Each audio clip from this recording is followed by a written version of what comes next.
kuny maling kabel ma kuchu tie ie dongo ngom tiemere ie angenya ya dongo ngom bedo maber ni kum kuch mutie ngom ni mokanda ngeo nya ya industrial park bukelo tin maber merarado mo na kanja wa edo basi wa chwa sachi cholo kacha ange wangini ka industrial park tie kakae beda be dungu de sabe du pe awe chia ko lwen pin wangu sente karga gitim ko dongo ngom dit e Uganda ko tal lwen nya ya wa lwen ma ke be di nebi be du fande chon gida nebi onyola bakwat onyola zombo ko to din pin ne pi bogesa ba nebi do gi nebi wa fu ye mo ko kene ni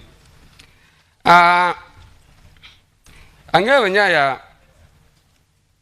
le mapere tek akwa minister nyaya inge roma eni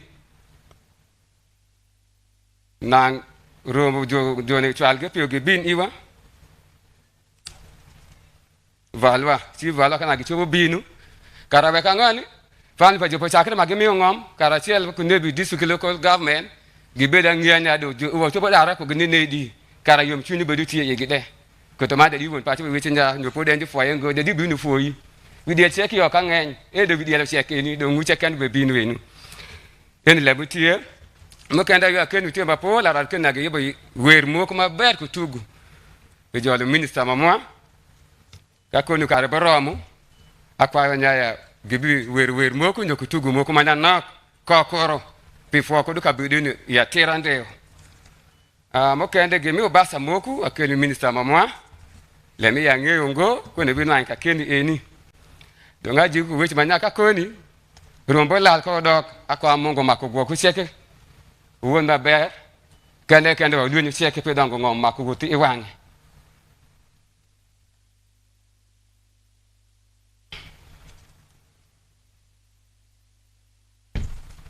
for you and then SC5 chairman Vini apejiwe ko kare manyando ire kokoro bejiwe gichibo wechu joli. Ladies and gentlemen, my work here is not to deliver a speech, but just to give some little interpretation and translation of what our gallant chairman of Omboro village had given in his speech. The chairman LC1 began by welcoming everyone in various capacities in this place, and also he went ahead and invited a member of Jopochakre, who are the true land owners of this place. And the owner had this to say. He said, up to now, they are not yet been appreciated, and they pray that they should be appreciated. And also he went ahead introducing other family members to show that this thing has been an open process, that there was nothing fishy. All the family members of Jopochakre, the owners of the land, they are there. Then the LC1 continued with this speech, and in his speech, he assured the public that this place is so much secured and there is no cause of alarm. And he went ahead and said his prayers, and he hopes that this industrial park will bring a lot of employment for his people in this place, and this will control rural-urban migration, where his young people used to move to Kampala and other places looking for job. He went ahead and requested the Minister for Finance and the Nebi district local government to quicken the process, the full process of full land acquisition from the Jopochakre to the government. Then he requested that at given moment, they should be given opportunity to present, and also there is some nice song that they have prepared for the Minister for Investment. They want to sing and present to her. Then he also went ahead and he said there is an envelope that they are going to hand over to the Minister for Investment. Thank you, ladies and gentlemen.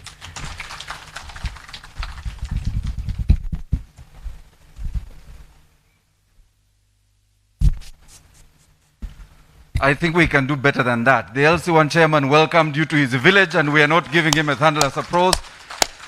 Thank you very much, Mr. Chizito Afoyo, and we thank you for your honest remarks this morning.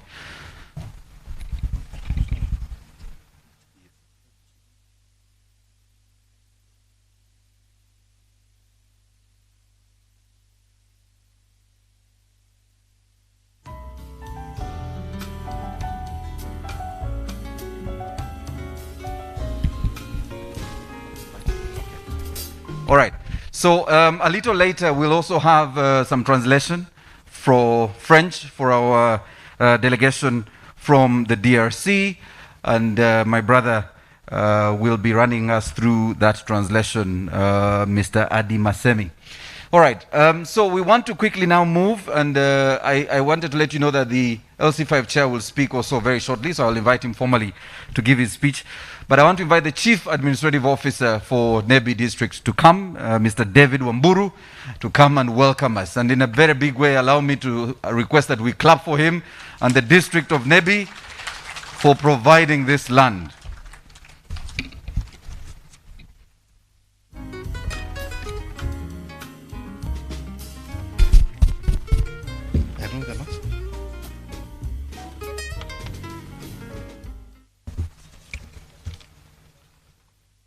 Our guest of honor for this summit, honorable ministers present and ministers of state, members of parliament, visiting delegation from near and far, traditional leaders who may be in our midst, religious leaders, the chairperson of the board of directors for the Uganda Investment Authority and the membership, heads of government agencies present, the resident district commissioners for the region, the district chairperson Nebi and colleagues from the region, the district political leadership at all the levels of governance, the technical teams from both the central government and the local government, the entire business community present, all invited guests in your various capacities, ladies and gentlemen. I'm called Wamburu David Wasiche. I'm the Chief Administrative Officer for Nebi District. On behalf of Nebi District Local Government and on my own behalf, I would like to take this opportunity to welcome you most sincerely to Nebi District. I would like to thank you for sparing your precious time to grace this very important summit. I know it has been a hectic schedule and period for government in the recent past, since we lost our Speaker of Parliament, the late Right Honorable Jacob Lokori Olanya. I want to request you to all rise up for a moment of silence in memory of the deceased.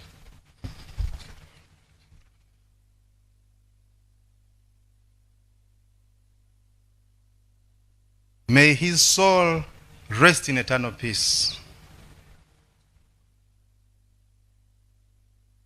You can get seated. Our guest of honor, allow me to first of all thank the Uganda Investment Authority and all the other stakeholders who have relentlessly worked very hard to have the West Nile Investment Summit take place in the district today. We have been looking forward to this day with a lot of optimism. In line with the vision of the NDP3, this summit provides opportunities for the West Nile region's socio-economic transformation. This investment summit also serves as an opportunity to showcase the region's strategic potential for both foreign and domestic investment. Our chief guest, this summit also exposes our local investors to the available opportunities to boost their investment. You'll get time to move around and see what our local entrepreneurs are trying to do. Our local investors should also be able to network with the wider business community and establish appropriate networks. Chief guest, this forum is also going a long way in preparing our people to embrace the development of the industrial park, which is slated to be established at this place with the enormous benefits and advantages which come along with it. I would like at this stage to salute the entire district leadership of Nebi district, and particularly the people of Omvor village for supporting this project. Once again, I would like to welcome you all to the West Nile Investment Summit and look forward to a fruitful interaction during the summit. Thank you very much.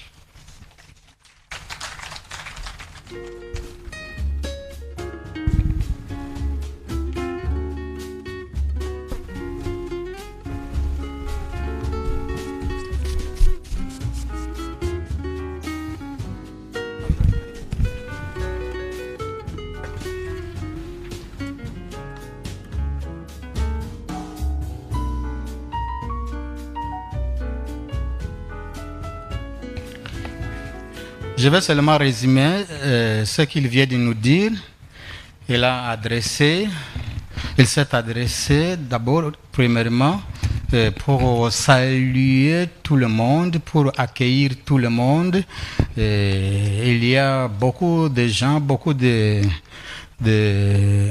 ministres, il les a salués. Vous qui êtes notre visiteur, surtout notre partenariat, c'est-à-dire ceux-là qui sont venus de Congo, surtout ceux qui sont venus de Congo, on vous a accueillis et on vous a remercié d'être venus ici en Ouganda, en particulier à ces lieux pour pouvoir promouvoir l'investissement dans cette région.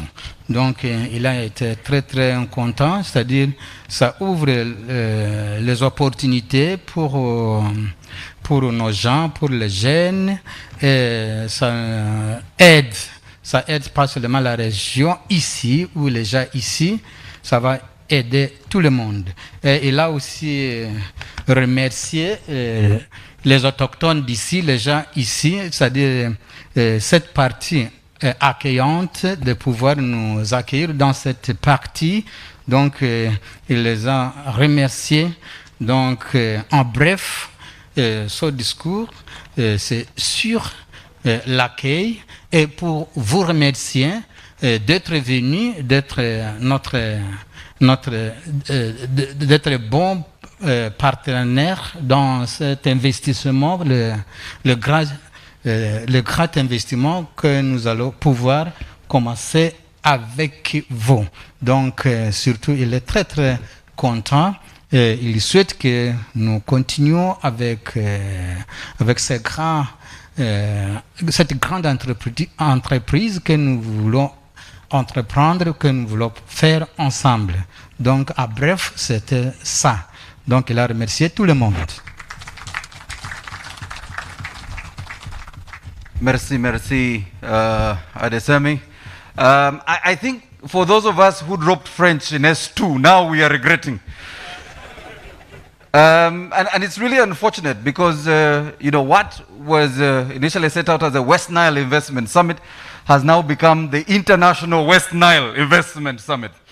Because now we are speaking not to just Ugandans who are watching us on UBC and NBS, but we are talking to the French community in West Africa, we are talking to the French community in the DRC, right next door, and of course the international community who are watching us on the different YouTube channels. And if you have a friend who wants to follow the conversation, please ask them to look out for the Next Media YouTube channel, the UBC YouTube page, if they can download the Afro Mobile app, and also the Your TV app. They will be able to follow this conversation wherever they are in the world. It doesn't matter where they are. So to the delegation from the DRC, our friends at home can be able to watch this conversation. And if you're sharing on social media, on Twitter and on Facebook, use the hashtag Invest in West Nile, because that's what we are here to do. And the conversation this morning will really focus on the 4 key areas of our conversation this morning. Domestic mobilization for investment, and that's why we have members of the private sector in this room, and I know the Private Sector Foundation Uganda is represented. We are speaking to issues of financing, and if you notice, most of our sponsors are banks that are here represented.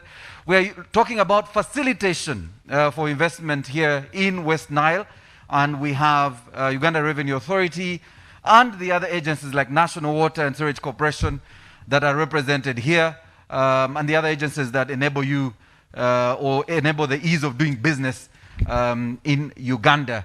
And finally, of course, capacity building and being able to mobilize our people to provide the skill set and the jobs that we want to create through this investment pack. And I hope I'm not watering down on the chairman and the DG's speech, but I'm just doing my own intro, so forgive me if I am. I want to, in a very special way, welcome the members of the private sector who are here in this room. I want to thank you so much for joining us, and at a given moment, we will, a round of applause, we will invite you to speak. Some of them include our local investors in Nebi and Arua and the Greater West Nile, who are represented here in this room. But before we do that, I want to quickly now move into the program, because we are adjusting the program so that we are able to receive our chief guest when he arrives. So I want to invite one of the board members of URA. If you notice, if you have a program, he should have been speaking a little later in the panel discussion. But we want him to come now and maybe open up the panel immediately after he's spoken. Allow me to invite Angelo Izama. Angelo, if you can come. Angelo will be running us through his presentation on the investment license and facilitation. And immediately after that, if time allows and our chief guest is not here, we'll immediately run into our panel discussion. You're welcome, Angelo. A round of applause, ladies and gentlemen.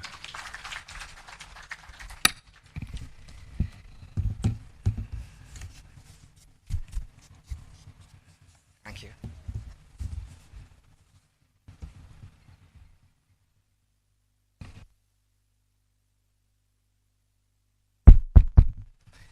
I was hoping to observe other speakers before speaking, but these guys have thrown me into the deep end.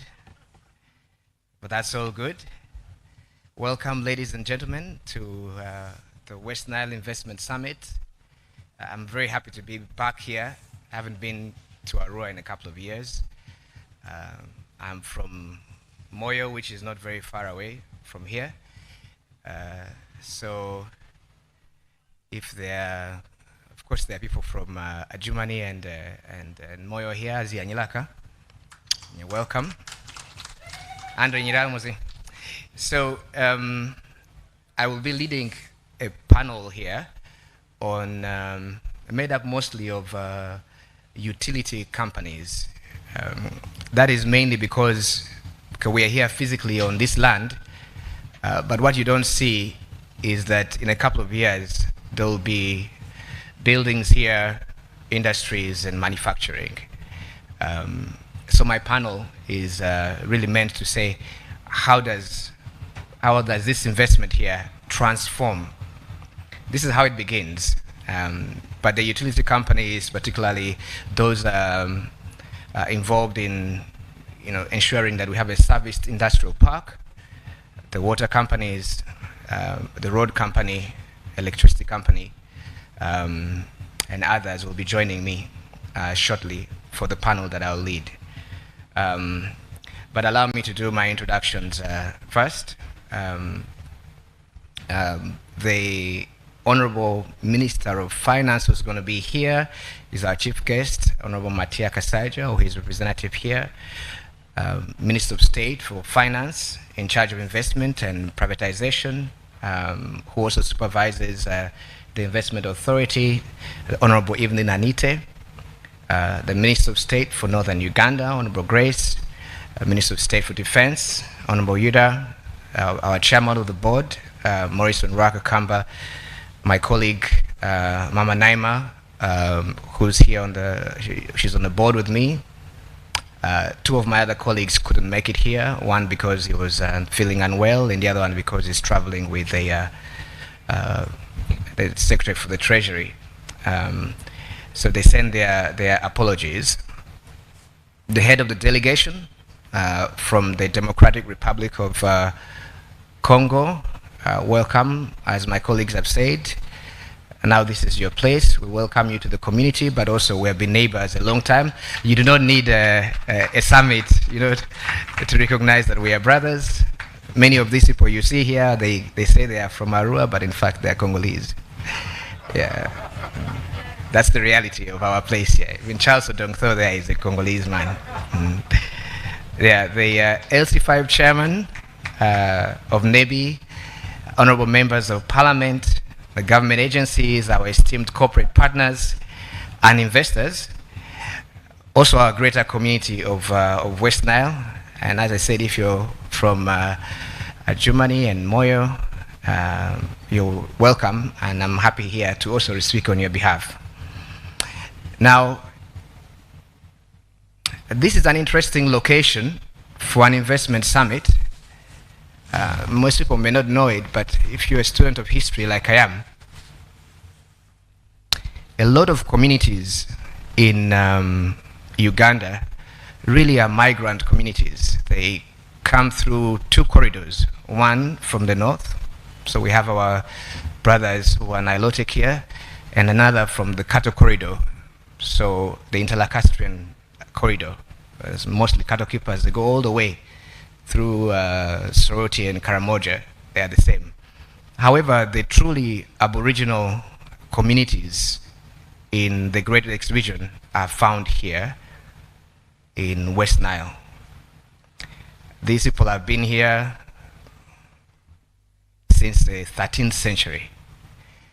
So it's a very old place. In particular, this location here is interesting, and I'll tell you a small story. Most communities are classified by what they do. So when you look at development, you say, okay, how did the community go from growing crops to maybe keeping cattle to doing some other kind of activity? In Parombo, which is not far from here, this is one of the only first investment communities known in the history of this great area. Why? Because it was a small community that survived only on trade. They didn't grow crops. They were not cattle keepers. They were the original investors. So, as you can see, this location has got a certain old-time spirituality. And I'm hoping that in the spirit of this place, what we're doing here will last very long. Secondly, being from West Nile, I want to tell you something about my brothers and sisters here. These people are true Republicans. Every West Nile, every man in West Nile is like a chief in his own place. They're independent-minded people. Often, if you try and do something in their home, they'll say, are you the one who feeds me? That's the attitude of West Nilers. Are you the one who feeds me? The reason why I want to address particularly the men here in West Nile is that even if you're Republicans and independent-minded, the business of investment is an interdependent activity. It requires cooperation. So you have to set aside that independent spirit that often makes it difficult for us to work together. Am I wrong? So you Republicans here, you West Nilers, especially the men, don't come with this attitude of I want to do it alone. We are going to do it together. Very well. Now, I work on the board of the Investment Authority. We are a specialized government agency. We do investment promotion and facilitation. This year, and for the foreseeable future, we're going to support domestic investment. Now, whenever I meet business people, the first thing I ask them is, do you have an investment license, because that's the point at which we start to interact. Anything that our agency does for you begins with a document called the investment license. Now, an investment license is a very important document. It gives you access to whatever the government is going to do for you as an investor. And I'm going to start, especially if you are, because we'll provide this information to you, but I want to, if you're a business person, explain what this means. And I have found people who should be in the know, including senior government officials who run businesses and who don't have an investment license. I won't be mentioning names, but here are the kind of things we do for you once you have an investment license. First, if you're in the agricultural sector, this is the main sector the government prioritizes. You have a 10-year, I'm going to talk about the tax exemptions, tax incentives. We give you a 10-year exemption on income from commercial farming. In other words, you pay no tax on your income from commercial farming. We extend a 10-year exemption on income from agro-processing. So if you are adding value to agricultural commodities and you have our license, yes, you won't be paying tax on your income from agro-processing. This is really money in your pocket because we want your businesses to grow. And most people don't understand the value of that, so they don't get our license. If you're in a processing zone for exports, we give you an exemption. In other words, you pay no tax on imported raw materials and intermediate goods, including machinery, equipment, spare parts, which are for use in the zone that you're in. And of course, we give exemption on import duties on plant and machinery. Those are zero rated. If you're bringing in machinery, don't pay tax on it. The government will pick up that bill for you. Unprocessed agricultural products are also exempt from VAT, value-added tax, so that relieves local investors, especially if you're processing, because you have cash flow issues. So we don't want you to pay for inputs that are going into the agricultural process. So unprocessed agricultural products, which are inputs, are relieved from tax. Now, for the bigger manufacturers, especially if you're in one of our industrial parks, like this one here, we give you a very generous 10-year exemption on the export of finished consumer and capital goods for those people who are involved in on that kind of activity. The corporate tax holiday we are talking about, actually, it comes down to quite a bit of money. So a 10-year tax relief is not a simple matter, and we take it very seriously. The reason why the government is so generous with this facility is because the capital requirements for manufacturing are heavy. But we will give you a 10-year corporate tax holiday. Now I look around here and I see mostly black people and black faces. Often people say that the investment authority represents, they tell this to our faces, oh, you guys represent Chinese and Indians. Okay, of course Indians and Chinese are our brothers. But in manufacturing, in our experience, because we Ugandans, you don't bother to come and get our license. The people who come and process these generous tax holidays are foreign investors. And then we complain that there is favoritism. In fact, the law allows us to treat investors the same. But something like this 10-year tax holiday, it gives a huge boost to manufacturers. Now, if you're in the industrial park, the 10-year tax holiday is on income as well, income that you receive, for operators in our industrial parks.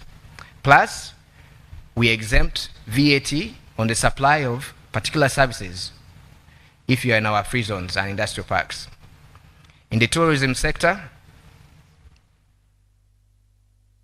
and this is a great place for tourism, obviously.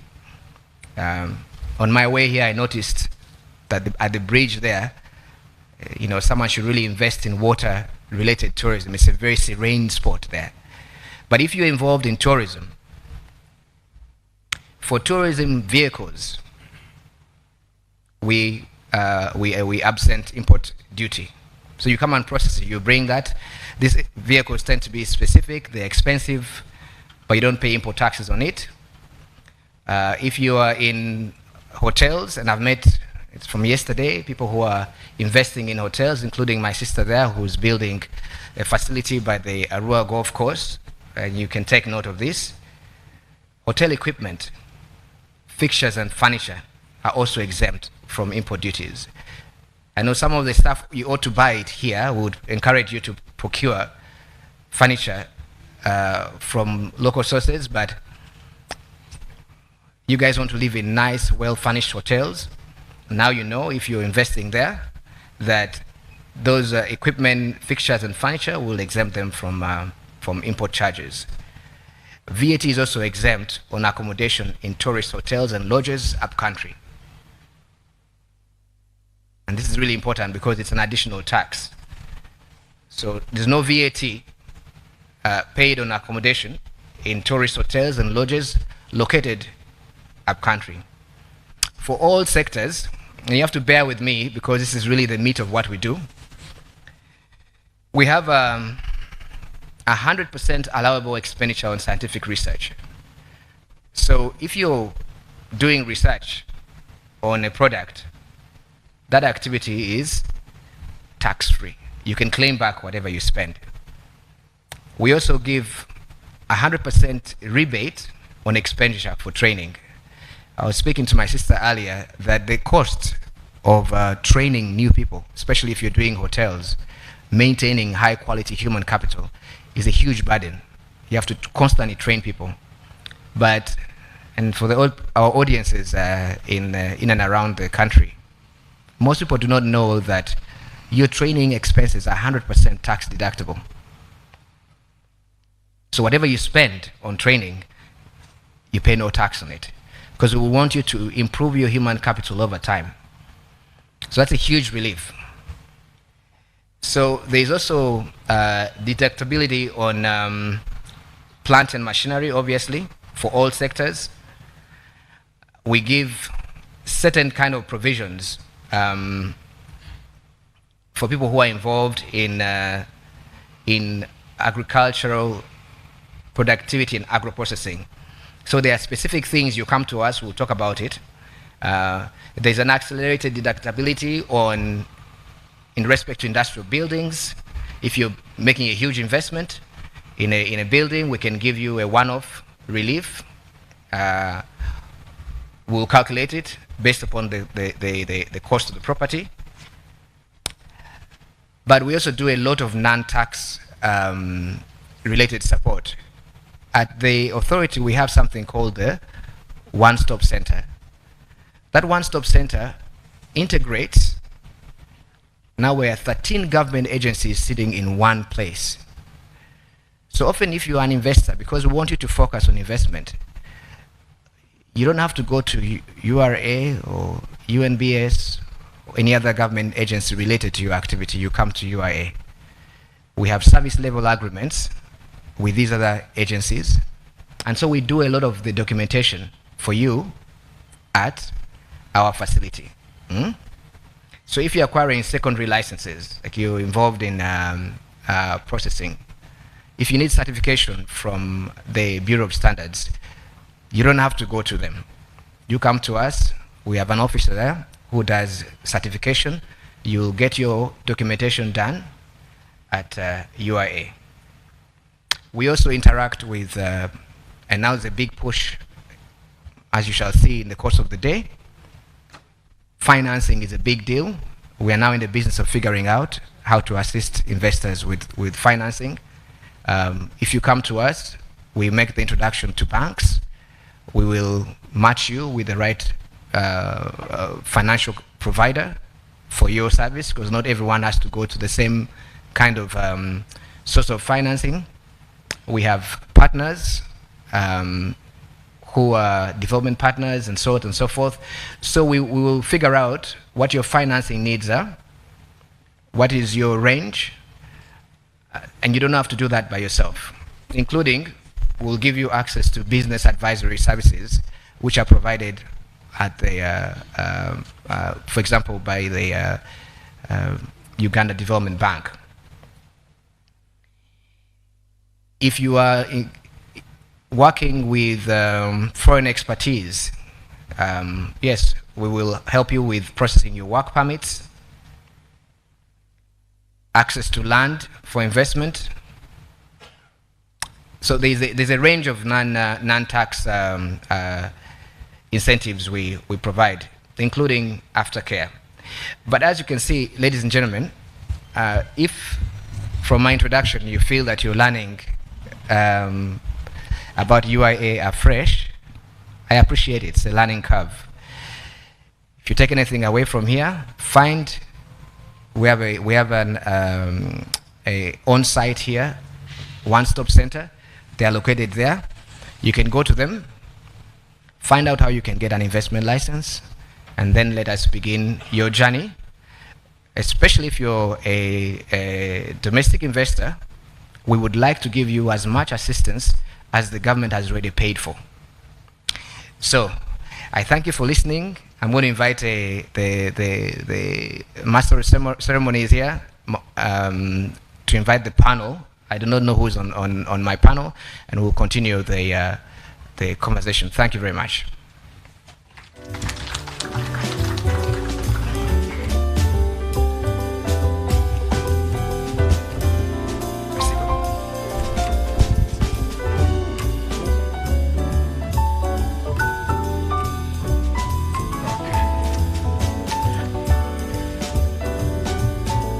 Merci beaucoup. Je vais seulement résumer ce dont il a parlé. Donc, il a parlé de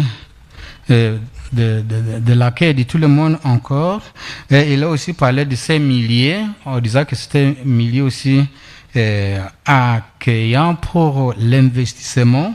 Donc, il a parlé brièvement aussi des problèmes de l'immigration, en disant que la plupart des gens de cette région, c'est-à-dire quand nous parlons de West Nile, c'est-à-dire les gens qui sont à l'ouest du fleuve Nil, donc ces gens ici, donc la plupart sont des immigrés, ils sont venus d'ailleurs.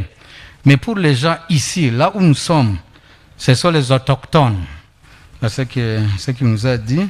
Il a aussi parlé il a expliqué un peu sur comment les gens font l'investissement dans ces liens, en disant que surtout on fait l'investissement individuel.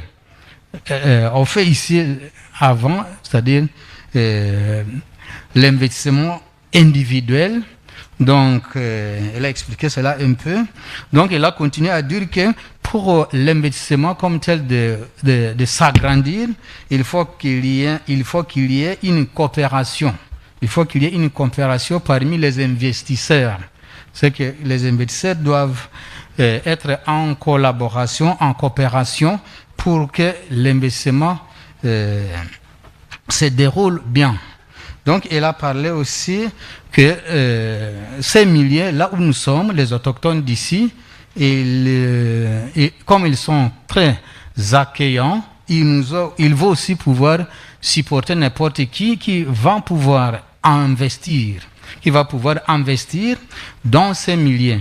Donc, c'est-à-dire ces milliers accueillants pour tout le monde. Il a aussi parlé de donner des licences pour ceux qui veulent venir investir ici. Et il a dit que eux aussi, de l'autorité d'investissement d'Ouganda, ils vont pouvoir aussi vous donner cette chance. C'est-à-dire toutes les documentations possibles, ils vont le faire, ils vont donner ça pour vous. Quand vous voulez venir investir ici, alors toutes les documentations possibles pour vous faciliter dans votre investissement, il va pouvoir vous aider. Donc, il est parti. Il a cité maintenant quelques exemples. Par exemple, si vous voulez faire le développement des champignons, il a cité cet exemple. Pour les champignons, ils peuvent vous donner, par exemple, une période de 10 ans. Là, vous n'allez pas payer une taxe. Vous n'allez pas payer de taxes. Il a parlé de ça. Il a aussi parlé de... Il a aussi parlé de ce qui est lié avec l'agricole, c'est-à-dire investissement agricole. Quand vous voulez aussi faire ça, on va pouvoir aussi vous donner quelques périodes, c'est-à-dire une période de 10 ans pour que vous ne puissiez aussi pas être, c'est-à-dire chargé, ou vous n'allez pas payer de taxes. Il a parlé de ça. Et il a aussi mentionné d'autres types d'investissements, par exemple, là où vous n'allez pas, par exemple, ceux-là qui sont liés, surtout des investissements agricoles. Il a mentionné, il y a des périodes là où on va vous donner de pouvoir travailler gratuitement pour un certain moment. Donc, après, vous allez pouvoir commencer à payer des taxes. Il a aussi parlé de tourisme. Il a parlé de tourisme. Donc, vous êtes aussi libre de venir pour les activités touristiques dans ces milieux. Il a parlé aussi des hôtels. Par exemple, quand vous voulez ramener des différents équipements pour l'hôtel, donc là, on ne peut pas vous charger ou bien on ne peut pas vous demander des taxes. Ça sera gratuit. Donc, il a parlé de ça, il a cité cet exemple. Donc, il a aussi parlé des matériaux de construction. Des matériaux de construction, on ne va pas vous charger, on ne peut pas dire vous payez des taxes. On peut aussi vous exempter, vous allez être exempté de taxes quand vous importez des matériaux de la construction. Il a parlé de ça. Il a parlé également que surtout ils vont pour ceux qui veulent investir dans cette région, ils vont pouvoir les aider. Le bureau de l'investissement ou de l'autorité d'investissement en Ouganda va toujours vous aider pour pouvoir vous donner des documentations pour vous aider dans toutes les entreprises possibles pour pouvoir investir dans cette région. Donc, en bref, c'est ça que je pourrais vous dire, c'est-à-dire l'accueil, on vous a accueilli. Deuxièmement, il a mentionné certaines parties, il a donné quelques exemples, là où vous pouvez commencer à payer après 10 ans. Il a parlé de la coopération parmi les investisseurs. Et il a aussi dit finalement que pour vous aider, l'autorité, c'est-à-dire l'État, va pouvoir vous aider pour avoir toutes les documentations possibles. Merci beaucoup.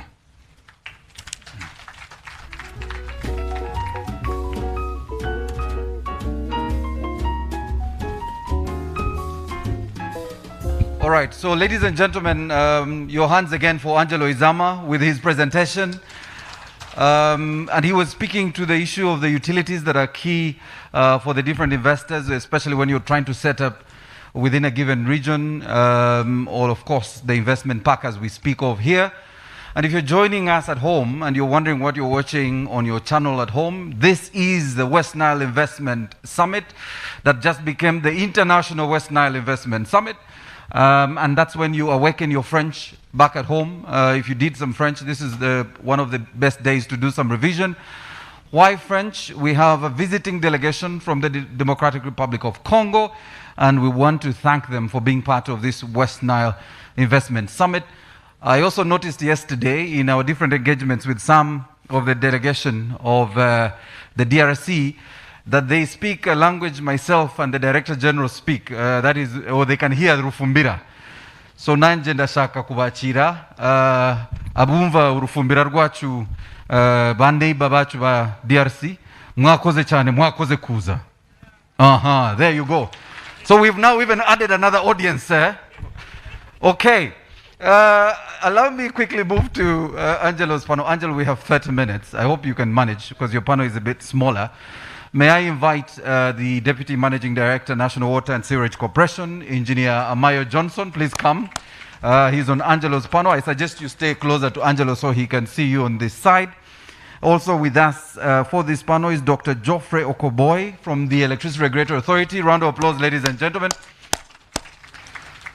Geoffrey, where are you? Okoboy, please come. Please come on this side. I'm also just checking if we have someone from the Uganda National Roads Authority. You're doing a great job trying to sort this road, especially the road from Pakwach or even say Karuma to Arua. For some of us who use this road, we can see work in progress. Uganda National Roads Authority, anyone? If you're here, please come and join us. Wenreco, that is the service provider for this area.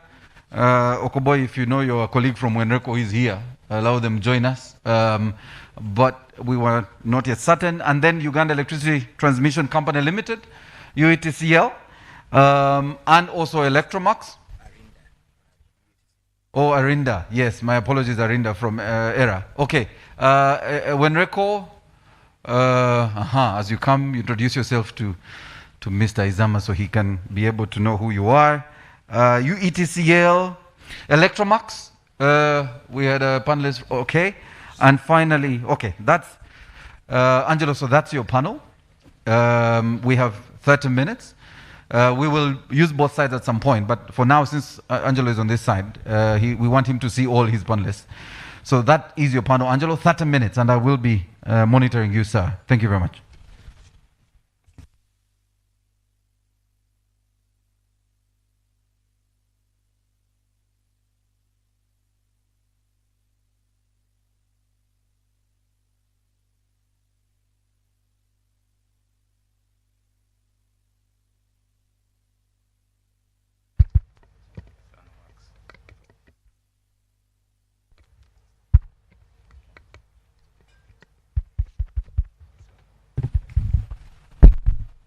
Apologies, my microphone is not working.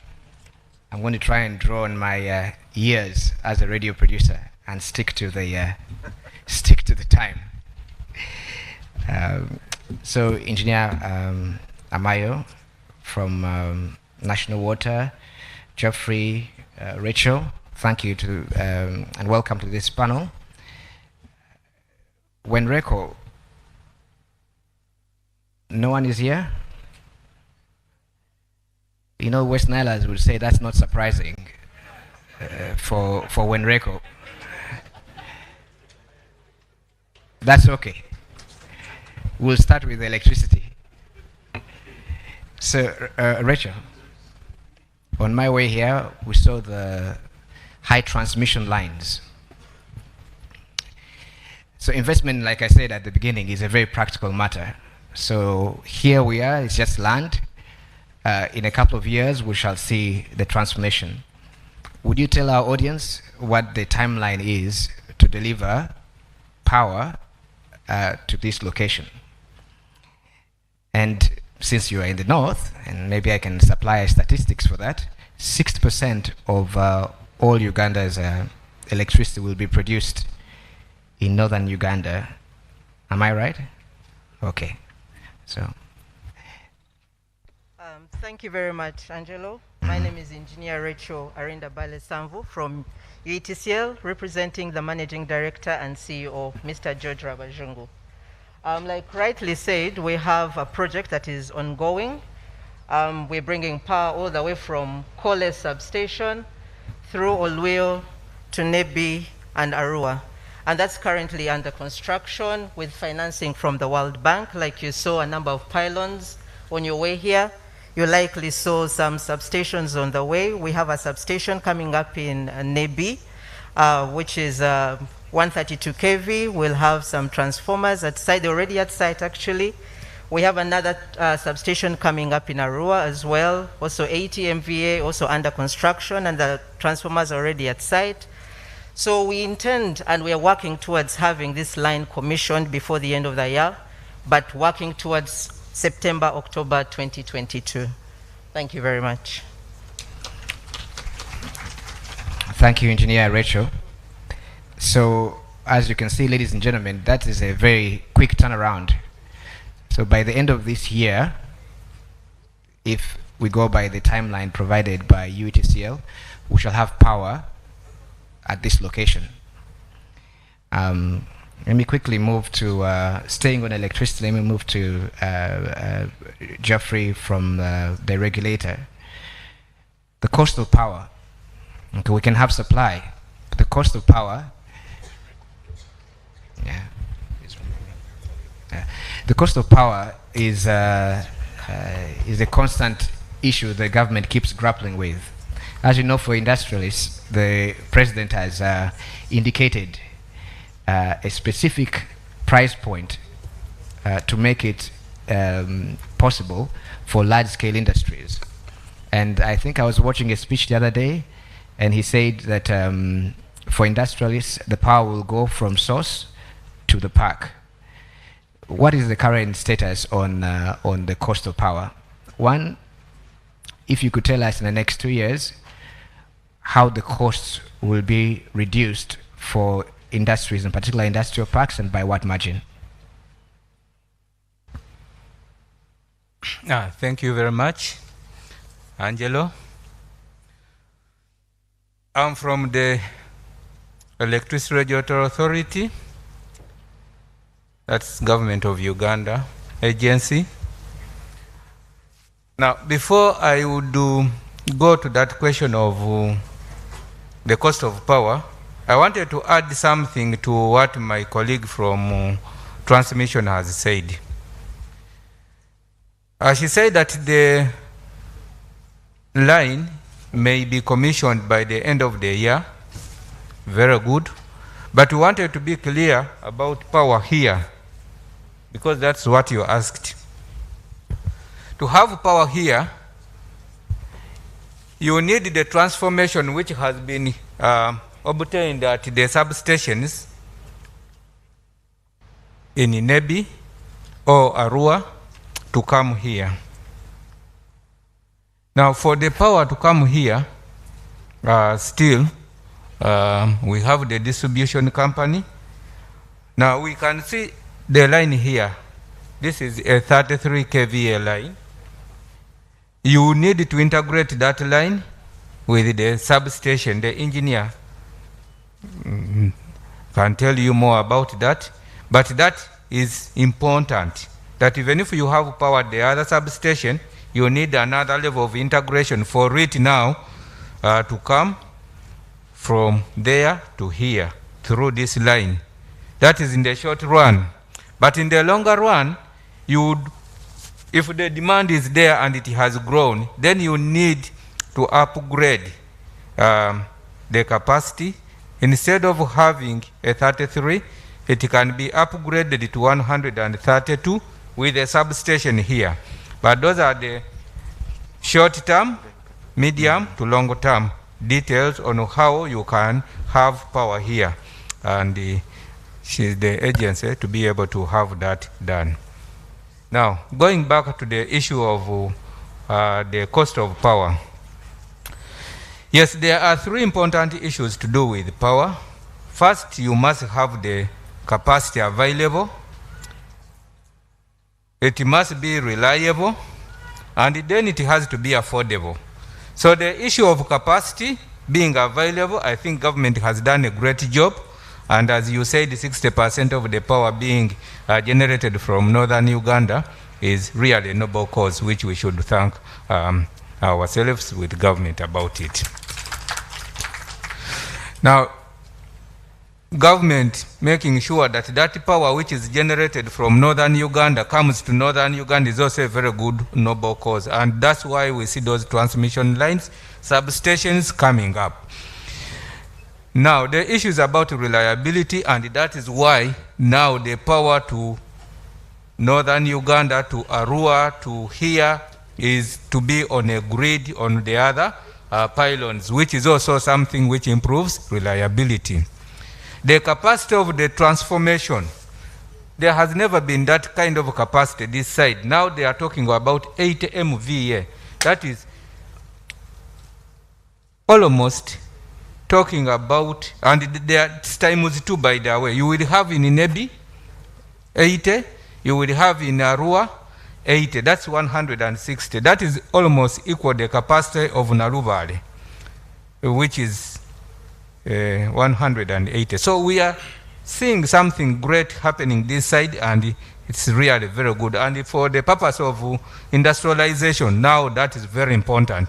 So this industrial park here is coming at the right time to really develop this area. And we should also be starting to think about having cottage industries here. Maybe I can come and do big wax processing. Jeffrey, on the cost of power. Now, the cost of power. Right now, if I just give you quick statistics, which is very important. One, the cost of generating 1 unit of electricity costs about 7 cents. Generating 1 unit of electricity, I'm now putting it in the international currency because we have our colleagues here. I'm not talking about it in shillings. In the United States currency called dollars, generating 1 unit of electricity on average right now is 7 cents. Now, being able to transport it and then be able to deliver to the various people, it takes a bit of money to do that, but government has been doing that support. Now, right now, the cost of electricity for the manufacturers, if I give you the statistics in the region, you would realize that we are as competitive as the region. Now, depending on the capacity of the manufacturer, if you are a medium industry, the cost of electricity is about 12 cents in Uganda. 12 cents.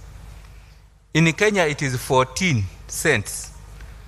In Rwanda, it is 12 cents. Usually, Rwanda piggybacks, knows, and is able to really plan along maybe Uganda. So when you have 12 in Uganda, you also have almost 12 in Rwanda. But it is 80 cents in Tanzania. Now, the uniqueness about Tanzania is that there's a lot of subsidies that have made electricity a bit cheaper because they have gas, so it's national gas. So that gas is used to generate their own electricity. So hopefully, if we have our own gas, we could do the same. But because it is government that is mainly in the business, it brings the tariffs a bit low. For large industries, now large industries take a lot of power, and there are those which are called extra large. The tariffs in Uganda right now is about 10 cents. But still, Kenya is 14, Rwanda is about 9, Tanzania is 7. And for extra large, the extra large industry is, for example, the breweries, the Hima cement, those large industries, it is about 8 cents in Uganda. Now, how can the tariffs come down? When will the tariffs come down? When will the tariffs come down? Because how is the... It's a process. That's your job. Yes, that's the process. How the tariffs can come down and when they should come down is currently the president, having recognized the importance of having a competitive industrial sector, even directed that the tariffs should come to 5 cents for most of the manufacturers, but those in the industrial parks and where it is technologically feasible. So there are caveats there to have tariffs come down. One, it is good to be organized in an industrial park. It's very important because the services are brought together. Now, seeing this industrial park emerging, it can be a benchmark in where we shall have such tariffs considered. Thank you very much. I think we'll go to Wenreko now, but in summary, the industrial park is like a large, extra large industry. Right? It's Nile breweries times several. So in his long explanation, he's saying if you are in this park, the rate applied to large industries, which is the lowest, which is 8 cents, you could benefit from that. So we encourage everyone to come to the industrial parks, because once you are organized in that fashion, we can dedicate a line and the cost can come down. I know the president says 5 cents, and that is a really low marker, and there's been some grumbling of whether or not it's achievable. But from his explanation, I think it's feasible, as long as the demand is concentrated in one location called an industrial park. Am I right? That's in summary. Yes, your summary is right. And with that, the Ministry of Energy has undertaken now a study to pilot to see whether some industrial parks can be tested to see if 5 cents can break or make up the electricity supply industry. Because by supplying power at 5 cents, when you produce it at 7 cents, you need to understand that already you have a gap of 2 cents. But can we try, and if this industry can grow demand, because the tariff is the average of the cost of supplying with the amount of electricity that you are consuming. The higher the amount you consume, the lower. So the cost economies come in easily. And then that's when you can break even. So that trial is going on. Now, what you asked me about buying power directly from the source, which the president talked about, that is also something that is now being put together by being able to amend the law.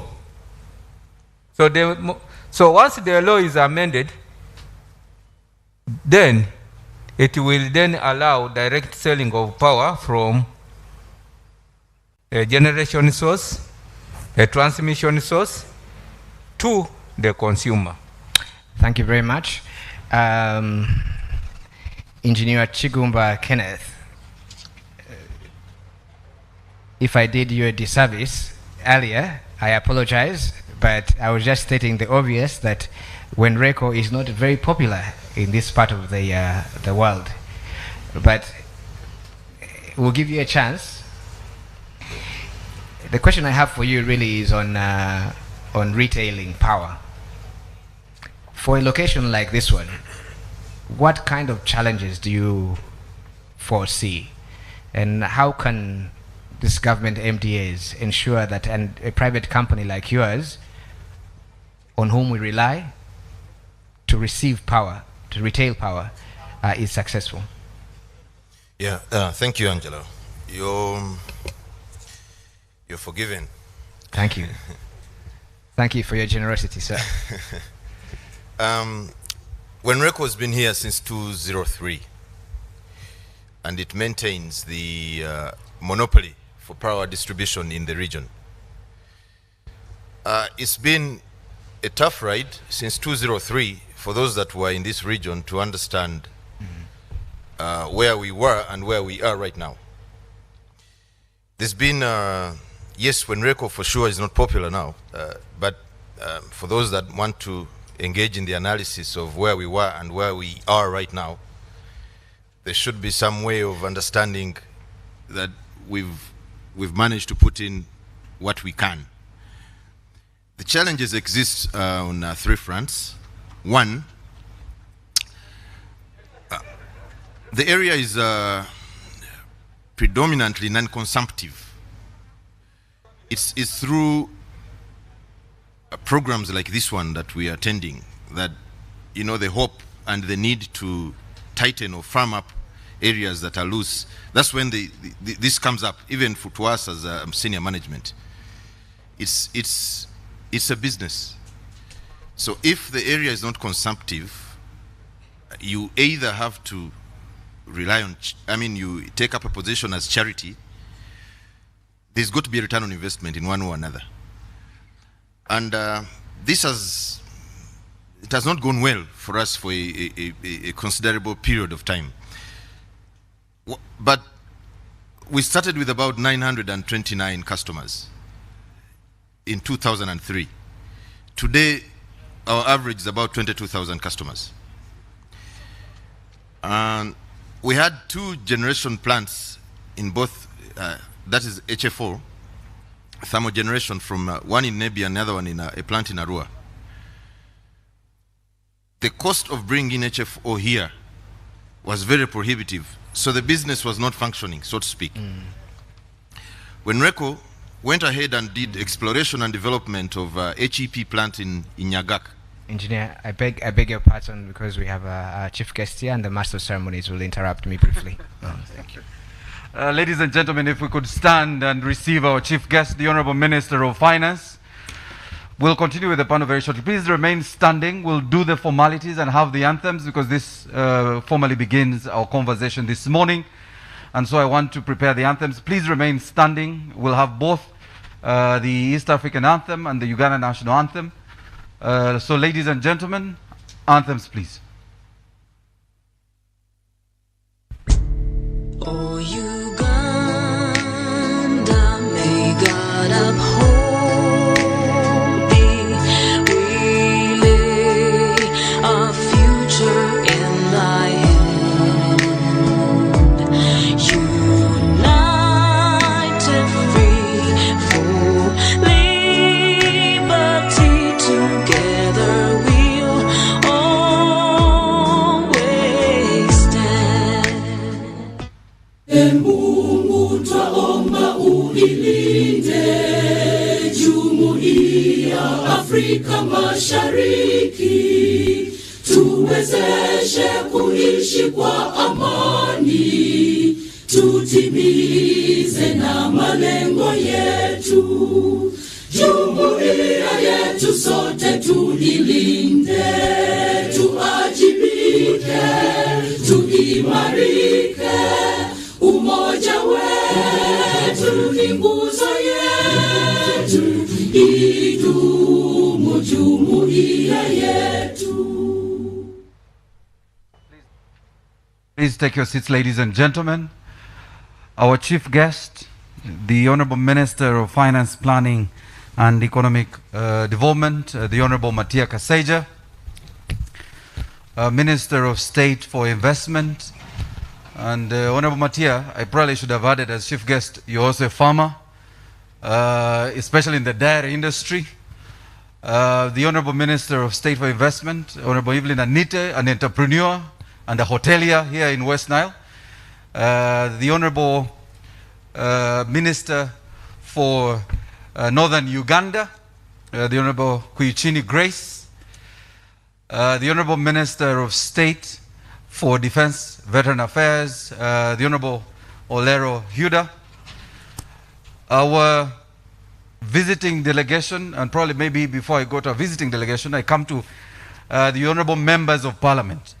Our chief guest, I probably want to state here that if you wanted an endorsement of what this project really is, it would be based on the representation of the Members of Parliament who are here.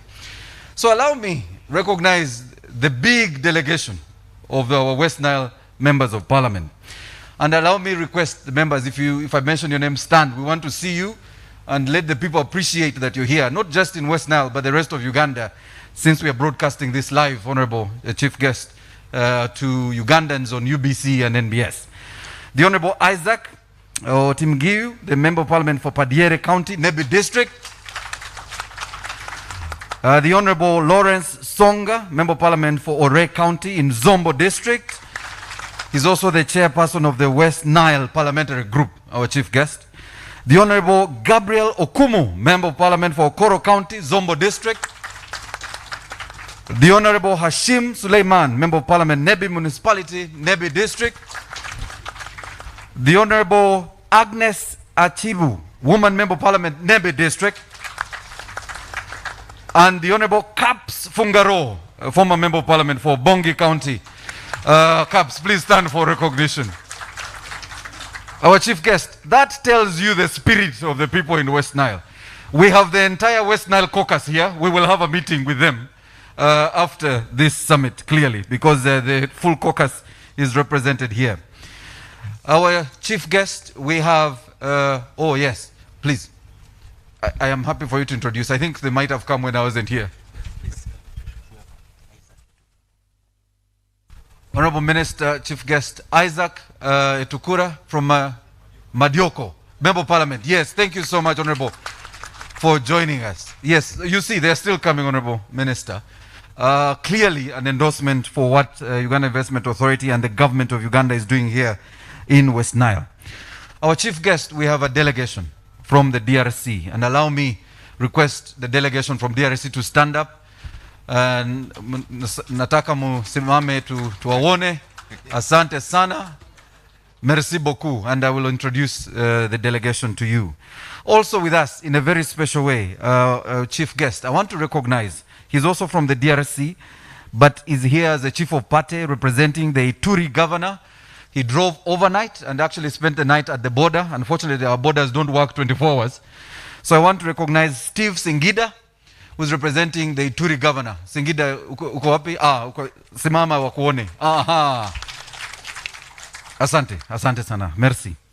Our chief guest, we have district leaders from Nebi. Allow me to recognize the LC5 chair and the cow of the district. Please stand for recognition.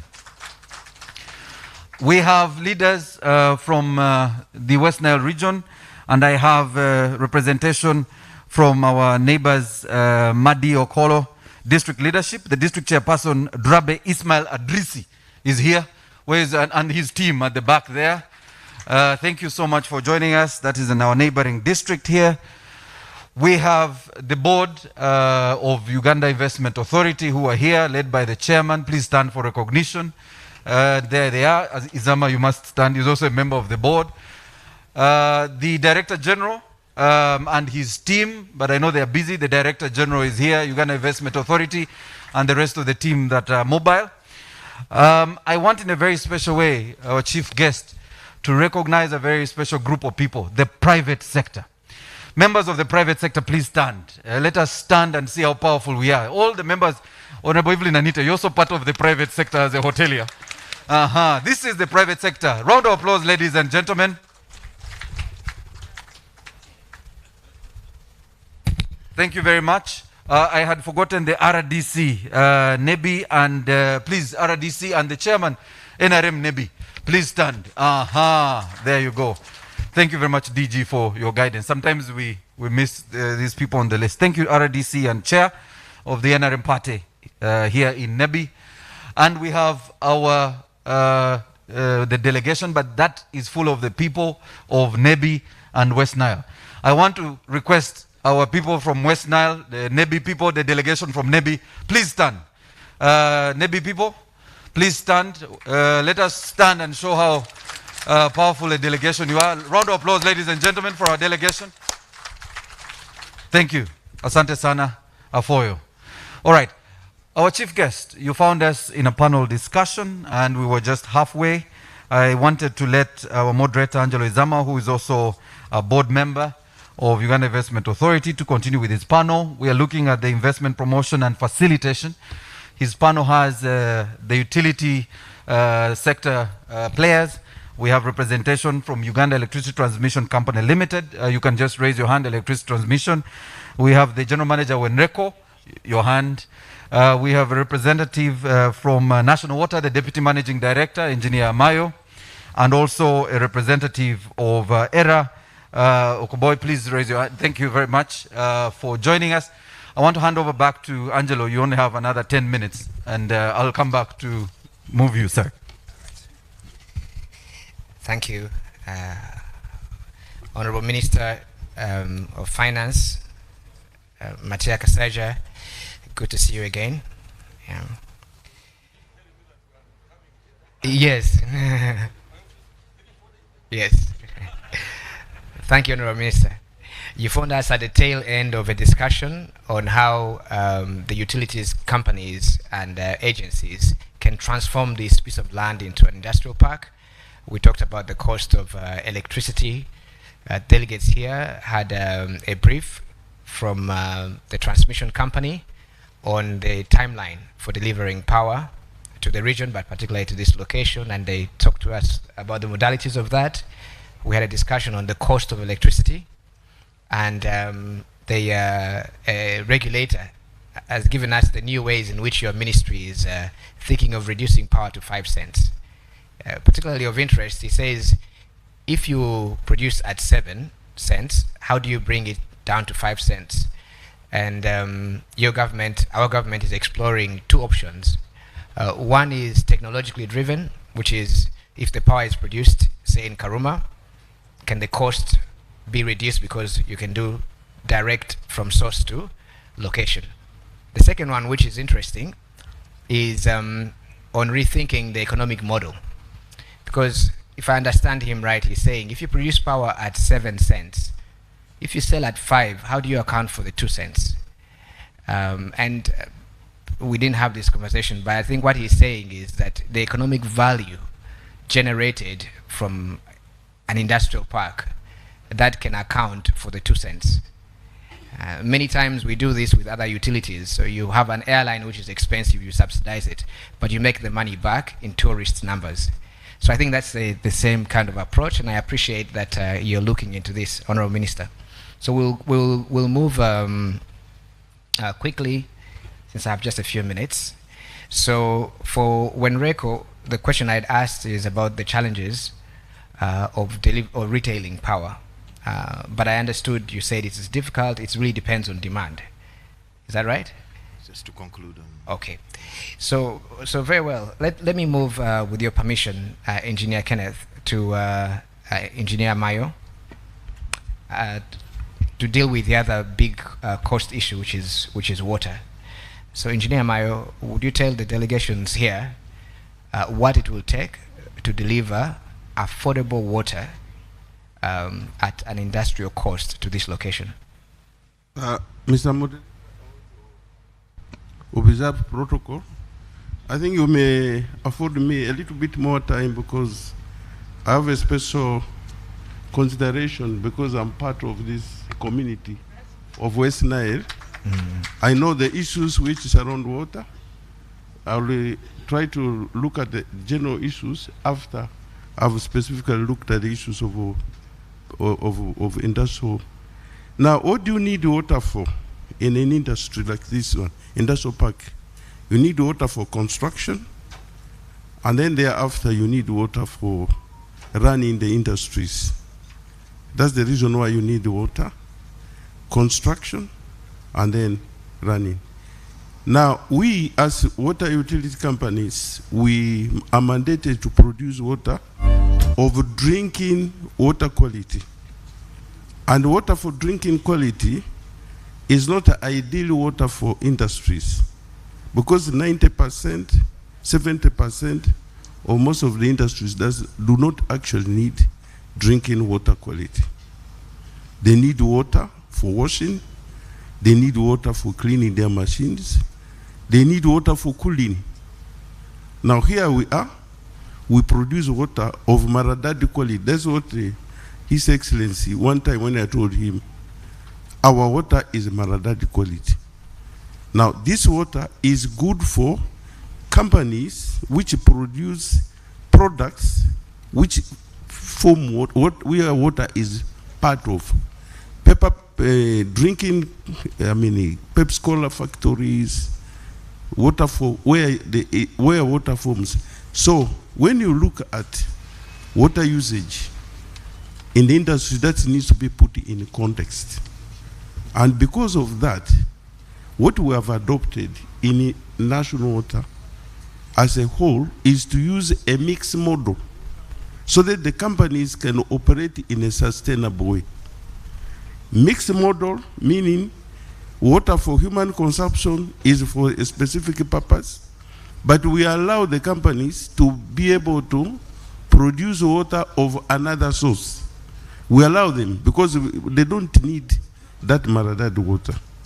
Now, in a situation like this, it may not be possible to get that Maradad water. I mean the other source of water. So what have we done with a number of engagements that we have had? One of the things that we did with the drive of the Honorable Minister of State, we had an engagement with His Excellency. It resulted into a subsidized tariff for large industrial users. Much as the water is treated for human consumption, we actually subsidize the people who consume water in a big quantity. Our current tariff is about 0.7 of a dollar for a company which consumes more than 1,000 cubic meters. Now, that is almost 60% of what me and you pay. Why did we arrive at that? Because we know when you support the industry, it employs people, and you have empowered communities who can be moved from the category of people who draw water from public standposts to individual connections. So there is indirect benefit that we get. So that's what I wanted to tell you in regards to the cost of water. Now, when it comes to water for production, I'm happy that this industrial park is put here.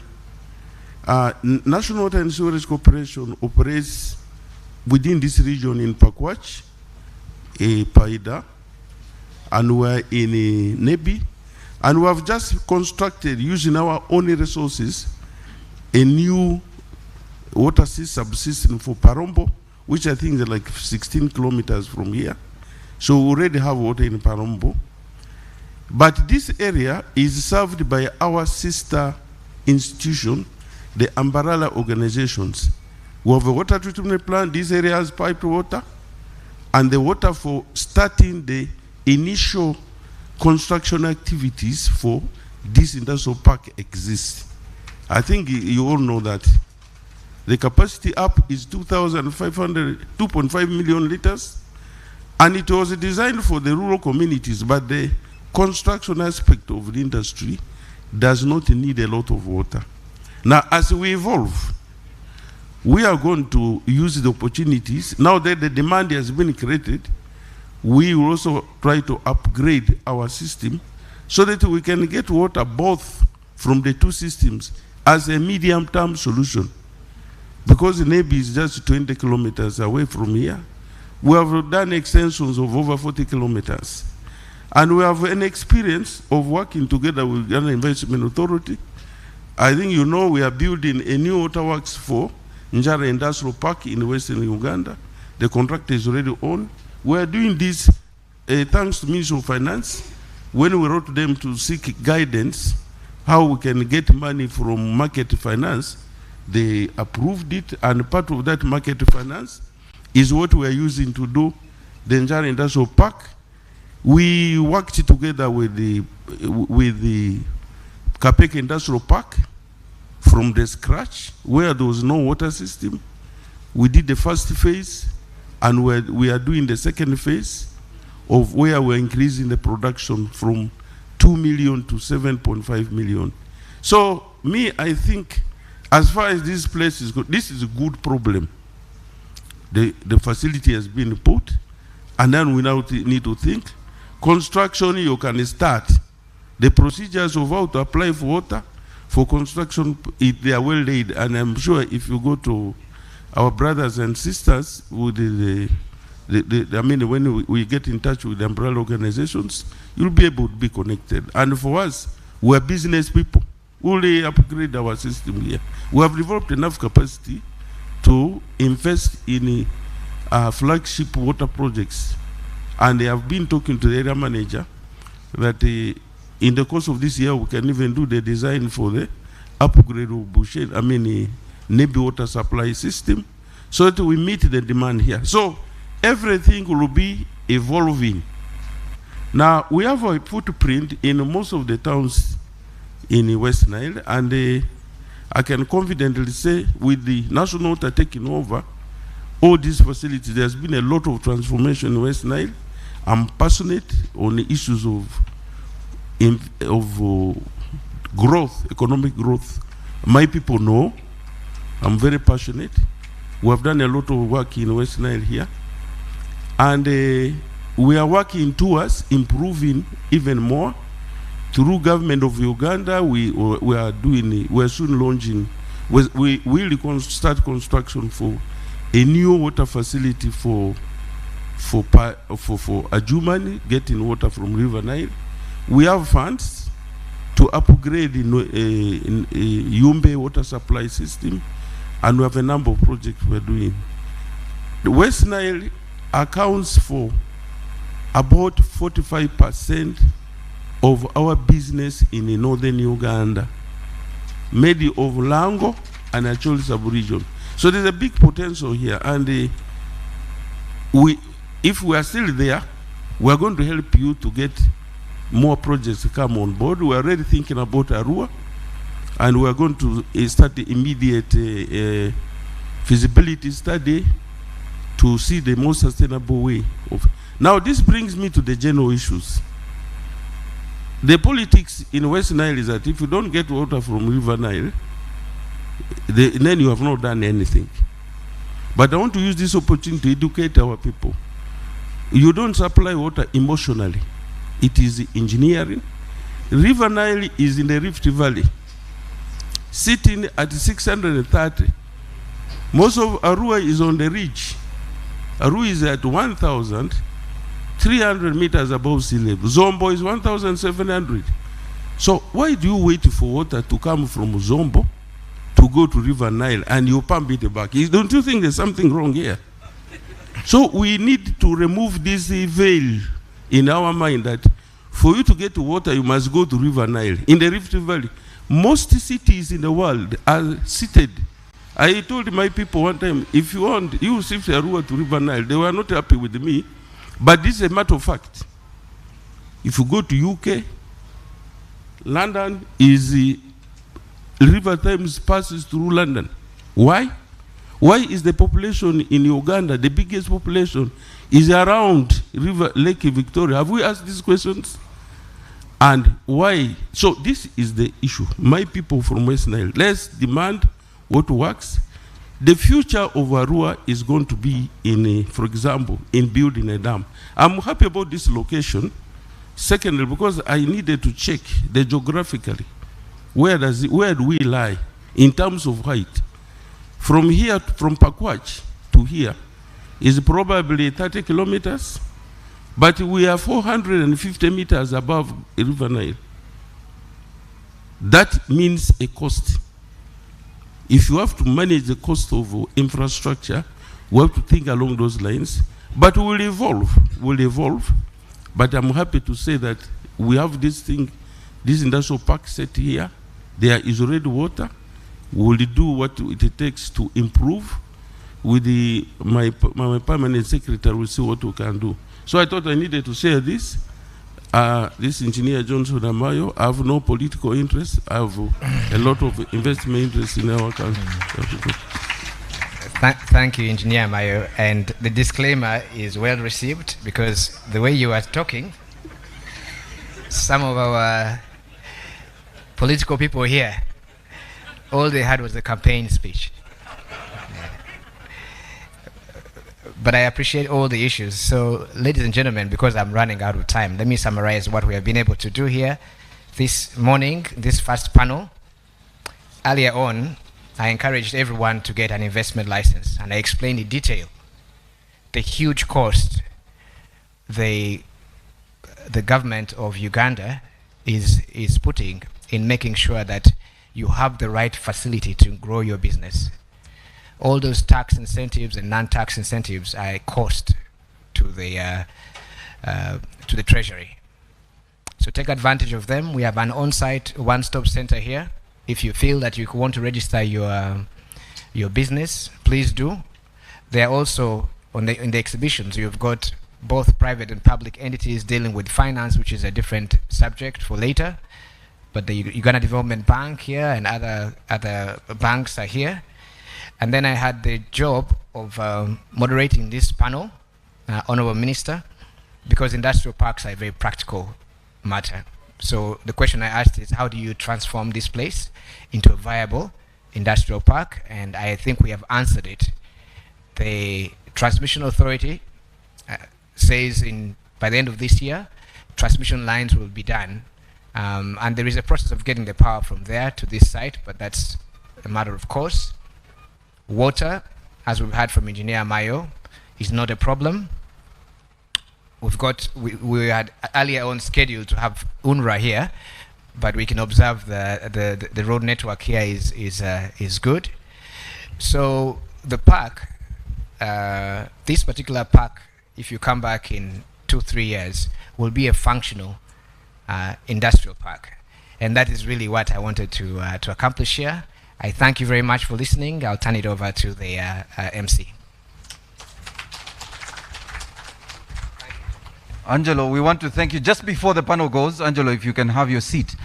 When Reco General Manager, there was a plenary question, and before I indicate to our chief guest why this is an international summit. So please hold. There was the issue of the power outages when Reco. I must appreciate my last maybe 24, 25 hours here in West Nile. There was stable power in Arua, at least yesterday. But that wasn't my experience the last time I was here. And so the concern has been the power outages, the erratic power outages in Arua and the West Nile region, and the cost it has on investors, especially in the region, with their machines. You want to say something? Yes, for sure. You must have been here at least earlier than 6 months ago. The first time you were here when you had such a not so good experience. When REC was taking serious measures within in terms of management and streamlining operations internally to make processes efficient, restoration of supply when we have outages right now is we have serious targets within the institution to have restoration done within a specific time frame. And the management is serious about enforcing these transformations. So if the people who live within West Nile can bear me witness, we've pretty much enjoyed stable supply in the last 2 months. And we don't intend to have anything less than this in the near future. Yes. Thank you. All right. So, thank you very much. Ladies and gentlemen, a round of applause for our panel. Angelo and your team, please take your seats. You can now take your seats. Our chief guest, I just wanted to show you how international this summit is. And my next speaker will show you why I think it is an international summit that must be recognized as such. Yeah, moi, je m'appelle Adima Semi. Je vais faire une traduction, une interprétation rapide sur ce qu'on vient de parler. Donc, on a premièrement parlé de l'électrification, c'est-à-dire la transmission des courants ou bien la distribution des courants. Donc la question était posée surtout sur le coût, sur le coût de l'électrification. Donc cette question était déjà posée.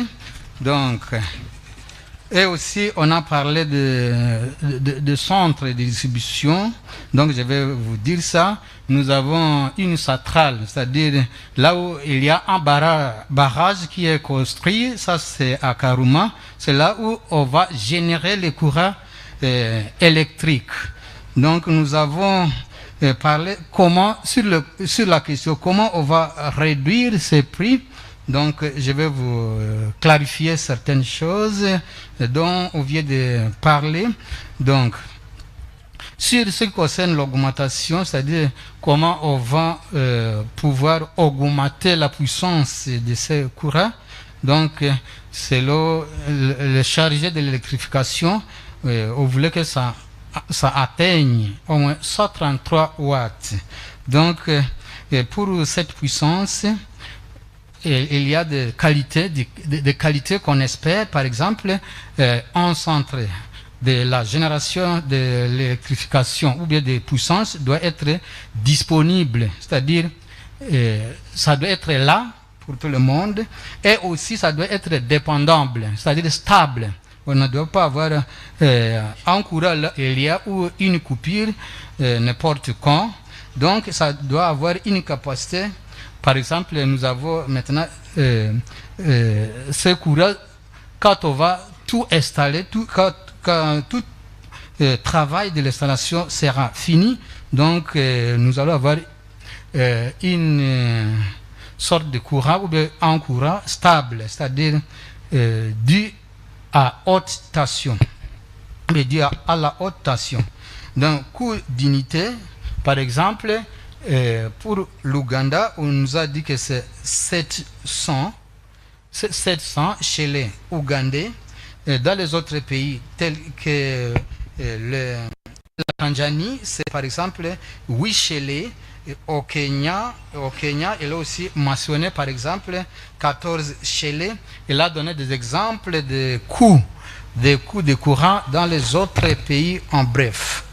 Donc là, ils ont dit que les coûts ici, on voulait réduire même à 5 shellés, ceux-là qui vont s'installer pour l'investissement ici, dans ces parcs, on pourra même réduire, si possible, à 5 shellés ougandais. Et là, ils ont aussi parlé de... On a aussi parlé de Wenreco. Wenreco, c'est une compagnie qui aussi fait l'électrification ici en Ouganda, qui travaillait ici.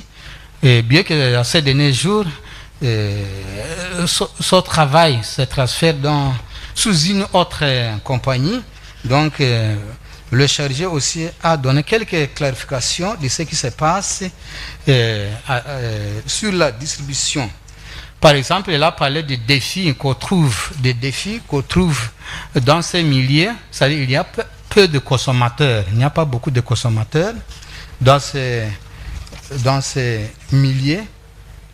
Donc, parmi d'autres exemples qu'il a donné, parmi d'autres exemples de défis qu'il a donné, donc il y avait aussi l'accueil de différentes personnes. Par exemple, on a accueilli l'invité d'honneur, le ministre, les députés des différentes régions ont été accueillis, et il y a aussi des différentes délégations qui ont été aussi accueillies.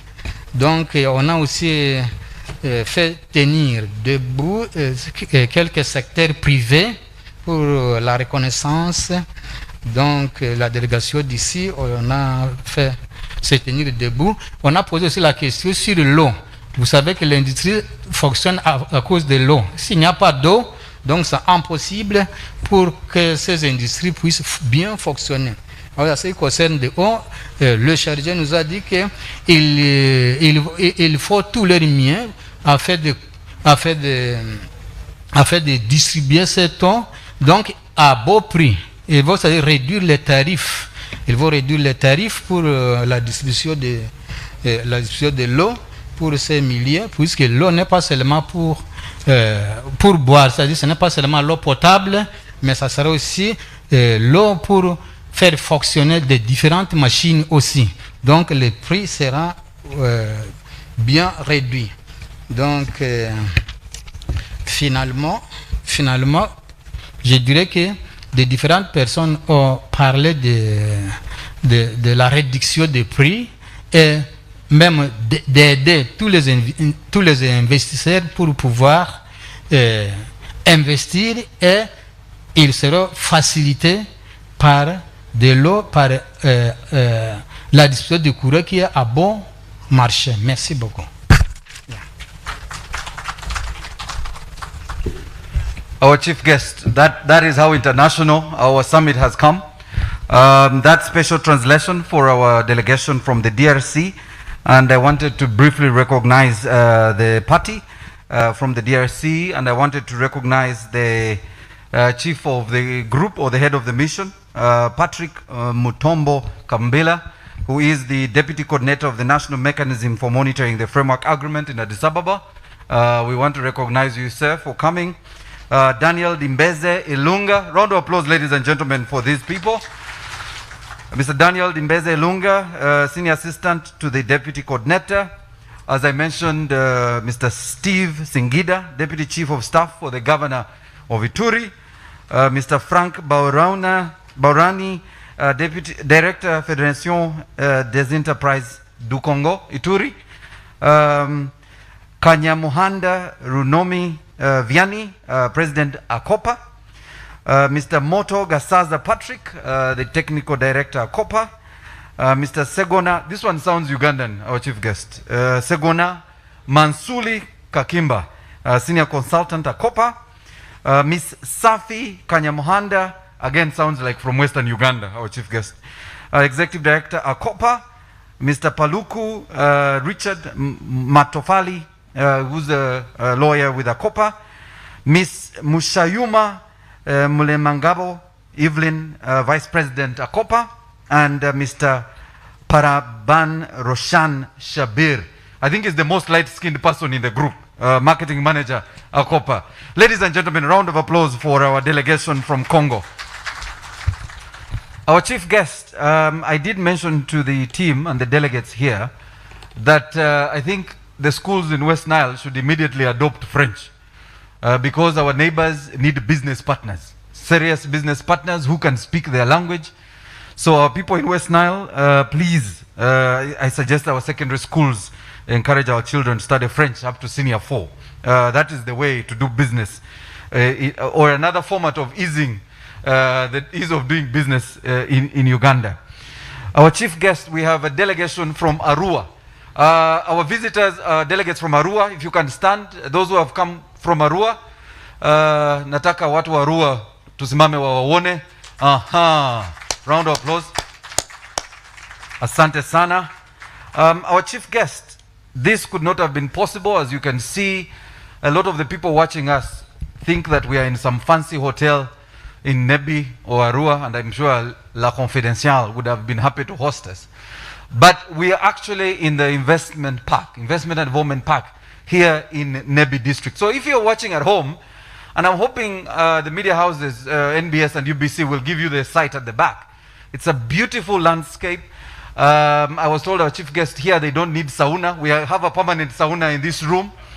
So it's not an area for investment. There's no investment opportunity for saunas. But in a very special way, our chief guest, I wanted to recognize 2 media partners of the Uganda Investment Authority, UBC and Next Media Group. A round of applause, ladies and gentlemen. So my brother Kin Karisa and the team at Next Media and the Managing Director UBC, Winston Agaba, who are walking this journey with the Uganda Investment Authority to promote domestic investment in our country. So we want to thank our media partners. This again would not have been possible, chief guest, without our sponsors. So in a very special way, allow me to recognize our sponsors. I'll read them and then we thank them at the end.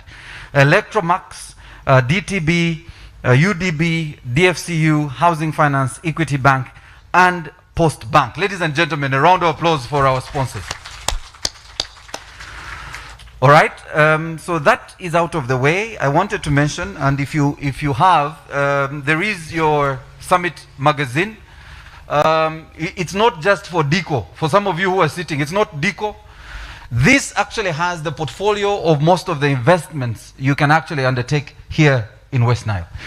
What the Uganda Investment Authority has also done for you is to do a business case for the different portfolios. Now, if you take a look and you'll go all the way to item, I think number 41. I think there are 42 investment projects you can undertake. And you could begin, whether it's cassava, simsim, tourism, shea butter, honey production, name it. A business case has been made for you, and this even makes it easier for you to decide where you want to invest. And this really is for the local investors. For you who are here in this room, and for those of you watching us at home, you can actually check also on the Uganda Investment Authority website for these details, because this work has already been done for you.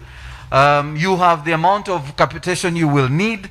They've made a case for your return on profit or return on investment, and how long it will take you to make a return on investment for that particular product. That has been done for you by a team of experts, including a team of auditors and accountants and investment analysts who are able to give you a great analysis of what you can do here in West Nile. And that said, our chief guest, allow me begin the formal opening ceremony by inviting the chairperson of Nebi District, LC5 Chair Orombi Emmanuel, to come and make his welcome remarks. You're most welcome. Ladies and gentlemen, round of applause.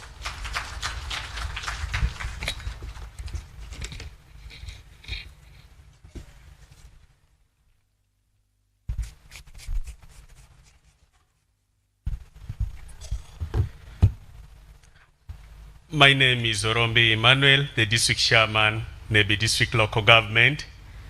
I want to begin by welcoming and recognizing our chief guest, Minister for Finance, Planning and Economic Development, with his entourage, Minister for Privatization, Minister Evelyn Anite, who has been here. We have been walking in the bush with her for long, and also convincing community.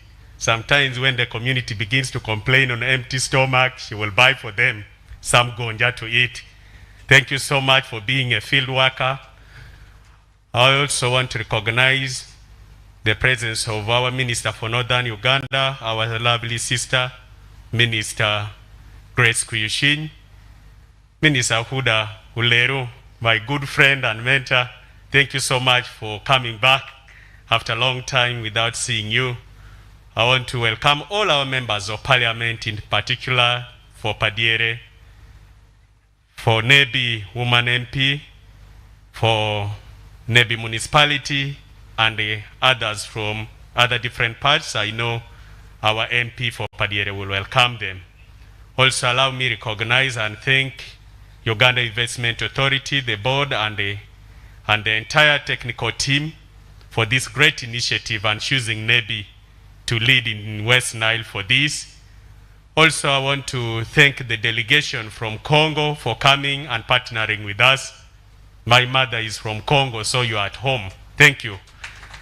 I want to thank my technical team and also the Council for Nebi District Local Government, because when I saw this was trending that they are looking for land for investment, I sold the idea to the council and none of them resisted, including the few opposition. There are only 2 in the council. They also appreciated and thanked the government so much, and all of us embraced it. I want to thank the council for Nyaravur Town Council and the chairman, Gidagi, and his team, and all the members of Umvoro community, particularly the family of Oshakire, for offering this vast land for us. Minister, this land that we are securing now for Nebi District Local Government, we have mapped 511 acres that we are already in agreement, informal agreement with them, and we want to finalize the process. I'll explain you in the later time why we have delayed a bit. But also they have offered up to 1,500 acres. But what we could afford and start with is 511 at the moment that we have mapped with our technical team. I want to thank and also recognize, I've moved with the team. I know RDC is not given opportunity. I want to recognize Mr. Buck Robert for playing very good role in this, and also we have been engaging the community with them.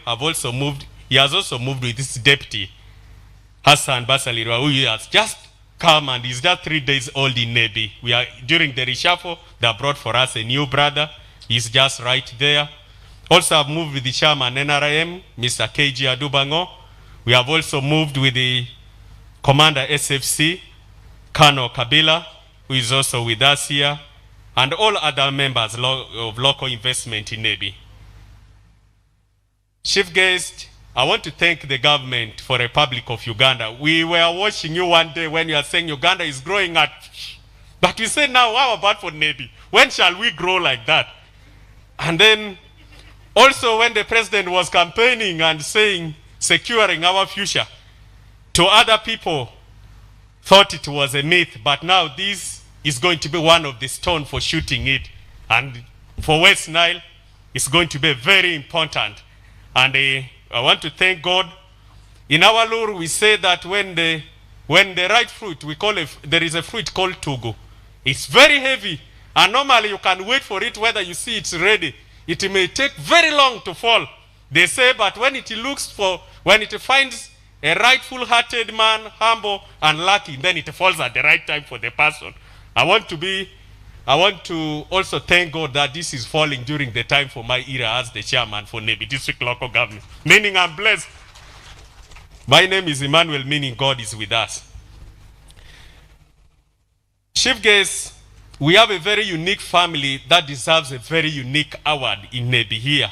If really government recognizes people, the family of Shakre deserves this. From the time we started the journey, it has been very hectic and a long one when we convinced them to give us this chunk of land. They were very positive. There were so many people who came, wanted to confuse them to buy, but they said, no, we have agreed with the Nebi District Local Government that our land will be for investment. And up to date, that's why somebody before you came said, for them they have given their land, but they have not been appreciated. Honorable Minister, as Nebi District Local Government, you have raised local revenue worth 180 million Ugandan shillings. And we were looking at, in this budget consultation, we are projecting another 300 million to give to compensate the family. But we have one challenge with that is with one of our policy on every local revenue to be raised under supplementary and goes to Parliament. Minister, up to date, from the time we wrote and raised this supplementary, October last year, up to date, the supplementary has not been approved. And that's why the community that's saying up to date they are not being paid. How I wish you could bless this very fast so that that is the very money we want to use for starting the compensation and processes of the acquisition of this land. It's my prayer that today you have stepped here for us. We have a saying that where the king steps, there is a blessing. So leave a mark, a footmark here. When you go back, please, I wish you could consider this so that we could compensate we start the process of compensation. The agreement was a very loose and simple one, that every financial year, if you can be giving them 50 million, they don't have problem. But you can see how local government has struggled. In a year, within short time, you have raised 180. And we are still committed that in this coming financial year, we shall raise over 300 million for the family to be compensated. I want to conclude by saying that this place is so much secured, and the place is good for investment, and the community and the entire Nebi District Local Government and West Nile have welcomed this with a single heart. However, we may have one hindering challenge. I was wondering why UNRA is not here. You will consider this, that we have one bad road, and this is almost a debt trap for Nebi and the community, and including the investors. The Jukia Hill Road, that is the road that is leading us from Nebi, Goli, and it moves up to Vora. But we feel if we could start with the one from between Nebi and Paidelon and then takes it at the border of Padea and Goli, that will be a lot of blessing for this investment. We have, there was a very great historian who was appreciating people of Parombo. Parombo is just near here. But also, it's one of the busiest roads, even more than other UNRA roads. It's also my prayer that UNRA and through Ministry of Finance, that Parombo, Nyaravur Road will be taken, because you have a lot of investment and industrialization taking place in the town. It has become too expensive for the district to maintain that road. I wish UNRA could take that, and your ministry will finance them to take that road. Also, the Kuchwin Wadilai Road to Pakwash, where we have strategic interest in the irrigation scheme. And if those one will be taken, then Panyimur, Parombo, Erusi Goli Road for security reason. I don't have much to say. With the due respect, I want to welcome all our colleagues. My colleague from Madio Kolo, thank you for moving with me. I know other colleagues may be struggling still on the way, because we held a council in Omoro, and some are not having, our vehicles are worn up, Minister. So they may be struggling even in the public means. We don't have means of transport as chairperson for the district. Thank you so much. God bless you all.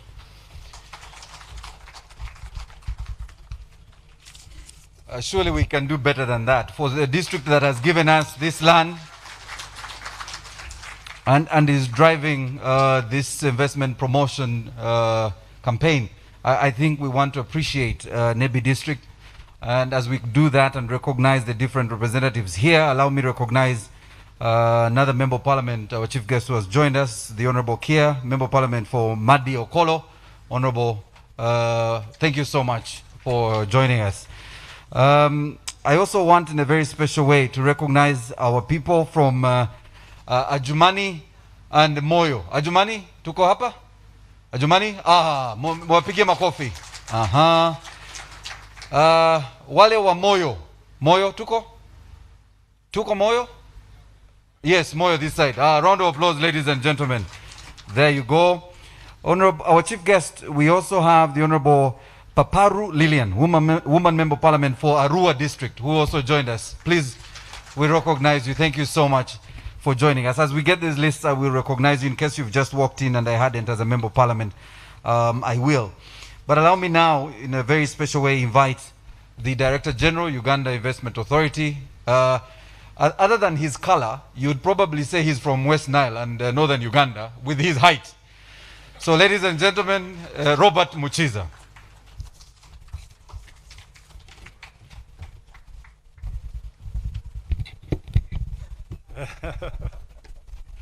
Yeah. Thank you, Master of Ceremonies. I think I'm adequately socially distanced so I can remove this. Our chief guest, the Minister of Finance, Planning and Economic Development, Honorable Matia Kasaija, Minister of State for Finance in charge of Investment and Privatization, Honorable Evelyn Alite, the Minister of State for Northern Uganda, Honorable Grace Chiwichwini, Minister of State for Defense and Veteran Affairs, Honorable Huda, our dear Honorable Members of Parliament here, Chairman of the Board, Uganda Investment Authority, Mr. Morrison Rwakakamba, Members of the Board of Uganda Investment Authority, Mama Naima and Mr. Angelo Izama, the head of the delegation from the Democratic Republic of Congo, Mr. Patrick Matombo, our brothers and sisters from the DRC and South Sudan, LC5 chairpersons here present, the RDC here present, our local opinion leaders, in a special way, the landowners who have embraced industrialization. I think we should clap for them much more, a bit harder than that. They are here in Nebi. They have embraced industrialization. Thank you very much, the landowners. Our dear domestic investors, our corporate partners, my UIA colleagues, I know you are around here, you should stand up and we see you. UIA colleagues, can you stand? Where are you? UIA colleagues. The media here present, and in a special way, NBS and UBC for supporting this initiative. Ladies and gentlemen, it gives me great pleasure to welcome you to this West Nile Investment Summit. Thank you for honoring our invitation. The theme chosen for the summit is mobilization of domestic investment for industrialization, market access, and job creation. It underscores the priority of Uganda Investment Authority that we attach to the West Nile region in our efforts to build a domestic investor base. This summit will therefore provide a platform for private investors, representatives of the academia, government officials, and other well-wishers from Northeastern Democratic Republic of Congo, Northern Uganda, and South Sudan to explore the opportunities of cross-border trade and investment in the Upper Nile Valley of Africa. Moreover, organizing this summit is aligned with the mandate of Uganda Investment Authority, which is to promote, encourage investment in Uganda through both domestic and foreign investment. Ladies and gentlemen, at the Uganda Investment Authority, 2022 and 2023 are years for the domestic investor. Let me repeat that. It's very important. These next 2 years, we are concentrating a lot on our domestic investors. We are rolling out various programs and initiatives that will enable our domestic investors to better take advantage of the available investment opportunities and build viable business relationships with their foreign counterparts. Notable among these is the SME portal, which will allow us to plot all our domestic investors along the supply and demand value chain countrywide. In this way, we shall be able to improve their access to various government programs, promote forward and backward linkages, and de-risk them for better access to affordable finance. In a special way, domestic investors in the West Nile region of Uganda have been prioritized due to the region's immense business opportunities and strategic location in the upper Nile Valley of Africa, offering access to business opportunities in the Democratic Republic of Congo, South Sudan, I believe even to Central African Republic, Congo-Brazzaville and Chad. From West Nile you can reach Congo-Brazzaville, Chad. I believe that is going to happen, among others. The West Nile region is endowed with vast chunks of arable land, reliable sources of water, and various mineral deposits. If well exploited, local and regional investors can set up thriving businesses here. Some of the businesses could include poultry dressing and packaging, tomato sauce making, fish processing, animal feed processing, sanitary towel manufacturing, hotels and lodges, mining, juice extraction and processing, honey processing, among others. I would like to encourage you all to get more details of the above opportunities in this booklet, and I thank you, Mr. MC, for pointing this out. The details are there. Let us, as UIA, support you to realize these business opportunities. Come to UIA through our one-stop center. We shall help you achieve these businesses. Ladies and gentlemen, at this juncture, I would like to congratulate His Excellency Felix Tshisekedi and the people of the Democratic Republic of Congo for admission of the Democratic Republic of Congo in the East African community. I think we should clap a bit harder. I've been asked to repeat that. I will do it again. At this juncture, allow me to congratulate His Excellency Felix Tshisekedi and the people of the Democratic Republic of Congo for admission of the Democratic Republic of Congo in the East African community. I concur with His Excellency the President of Uganda, who warmly welcomed them home, and at the signing of the Treaty of Accession. Signing the treaty yesterday. As UIA, as you can see, we don't wish to waste time. We shall ensure that our domestic investors and their DRC counterparts are able to take advantage of this untapped potential between our two countries. By the way, as of yesterday, DRC citizens became domestic investors. Our Investment Code Act is very clear. Domestic investors are Ugandans or citizens of East African community. So, our DRC partners, you are domestic investors in Uganda. You'll have every incentives and structures that are given to Ugandans. So you're very welcome here, and Uganda Investment Authority is here to serve you. This summit is only the beginning of a long journey, in my view. I hope next time this event will be held in DRC. Moreover, through the one-stop center, we shall ensure that investors do not spend their time running around to obtain various investment and business licenses. Actually, I believe, why don't we put a one-stop center in DRC? Very easy. In Ituri region, let's have a one-stop center there. You go and register for Uganda investment license in Ituri. Why not? We shall serve you from there. At this moment, the average time UIA takes to issue an investment license is less than 48 hours. We are working round the clock to reduce that to 12 hours. In fact, some of our investors presently get licenses in less than 5 hours. Ladies and gentlemen, as I close, I would like to acknowledge all of those who have made the organization of this summit possible. Notable among these are our bosses, honorable ministers of finance. Thank you very much. Please, you clap for them. Have a clap. Thank you very much, honorable ministers and ministers of state for finance. Our local leaders, we came here, you remember, in the investment bank land bank mobilization. You embraced us then. We are not sleeping, we are here. The next stage is to bring the industrial park here. So thank you very much for embracing that industrialization. Our members of parliament, thank you again very much for embracing this, but also coming here to show the unity in the West Nile region. I know Adjumani, how far it is to come from Adjumani to here, but you've made time to come. So thank you very much.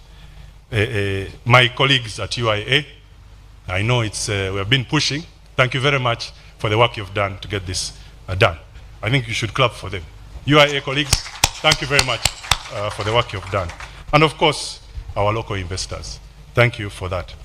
But again, in a special way, I would like to salute the local leaders who heeded our call to mobilize unencumbered land for the purpose of establishing an industrial and business park in line with the cabinet directive.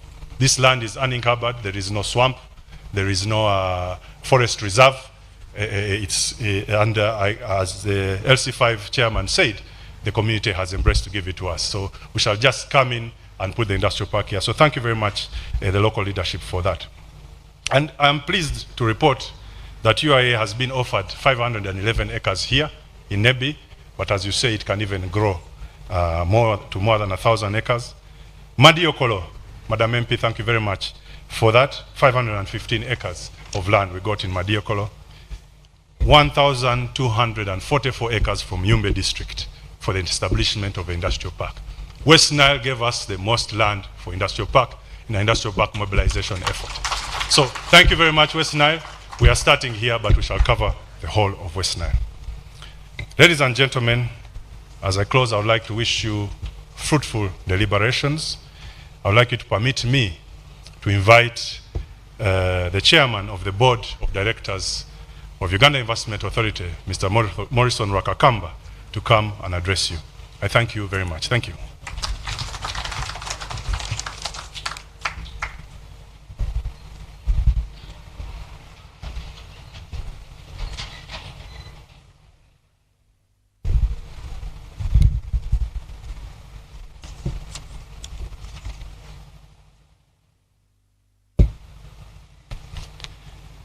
You know, I fear taking pictures with the Director General because the man is very, very tall.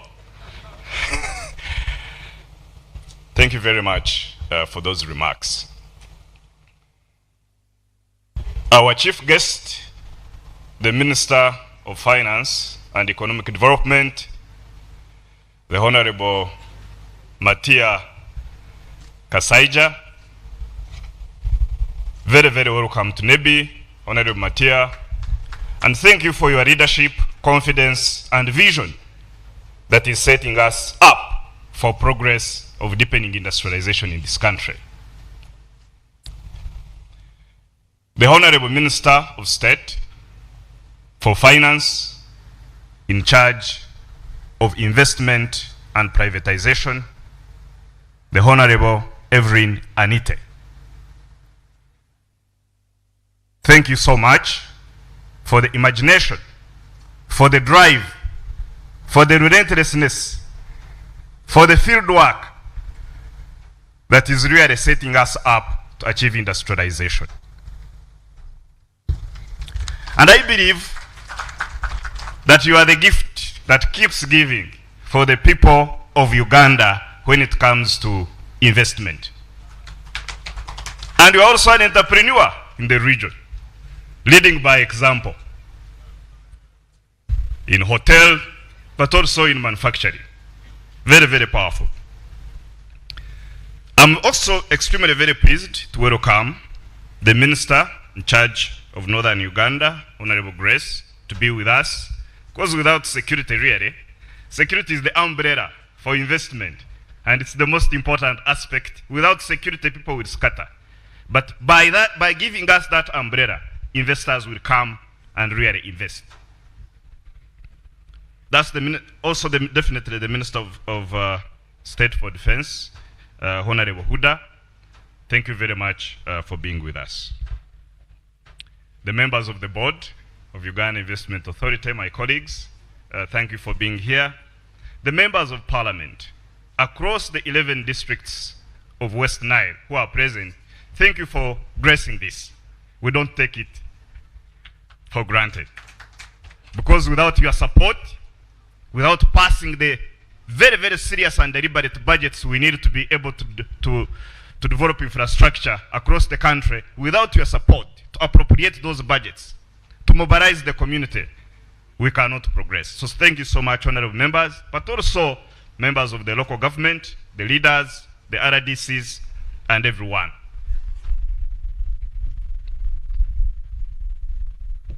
I also want to welcome the DRC delegation.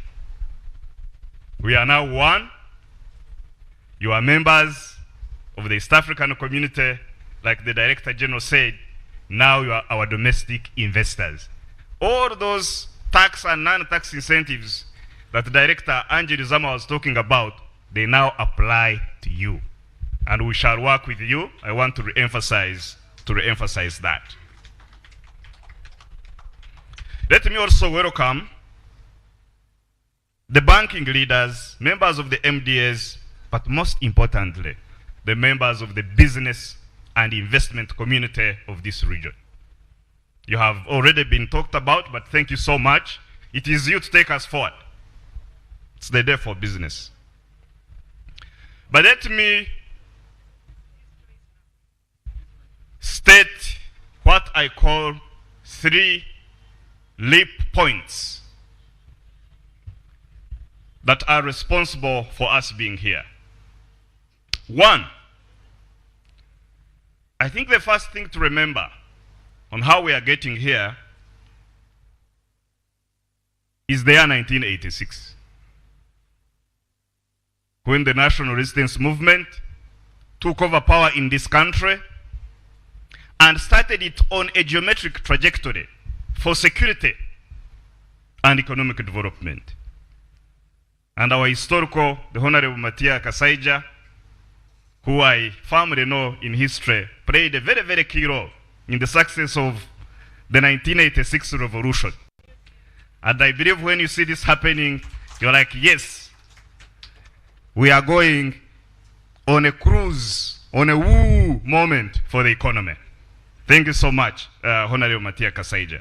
And you clearly debated this and stated it in the 10-point program that ushered the National Resistance Movement. Point number 5, which is still about creating an integrated and a self-sustaining economy. This is what it is. An economy of the people here in Nebi, where our domestic investors have the first priority to invest, generate commerce and wealth. That was point number 5, and it is being realized. That was point number 1 of what I think are the 3 key points in Uganda's history, especially for our progress now. Point number 2 happened this year. The signing of the biggest investment to have ever happened at a go, not only in Uganda, but across Eastern Africa and beyond. We signed a $10 billion investment, $10 billion investment for development of oil and gas.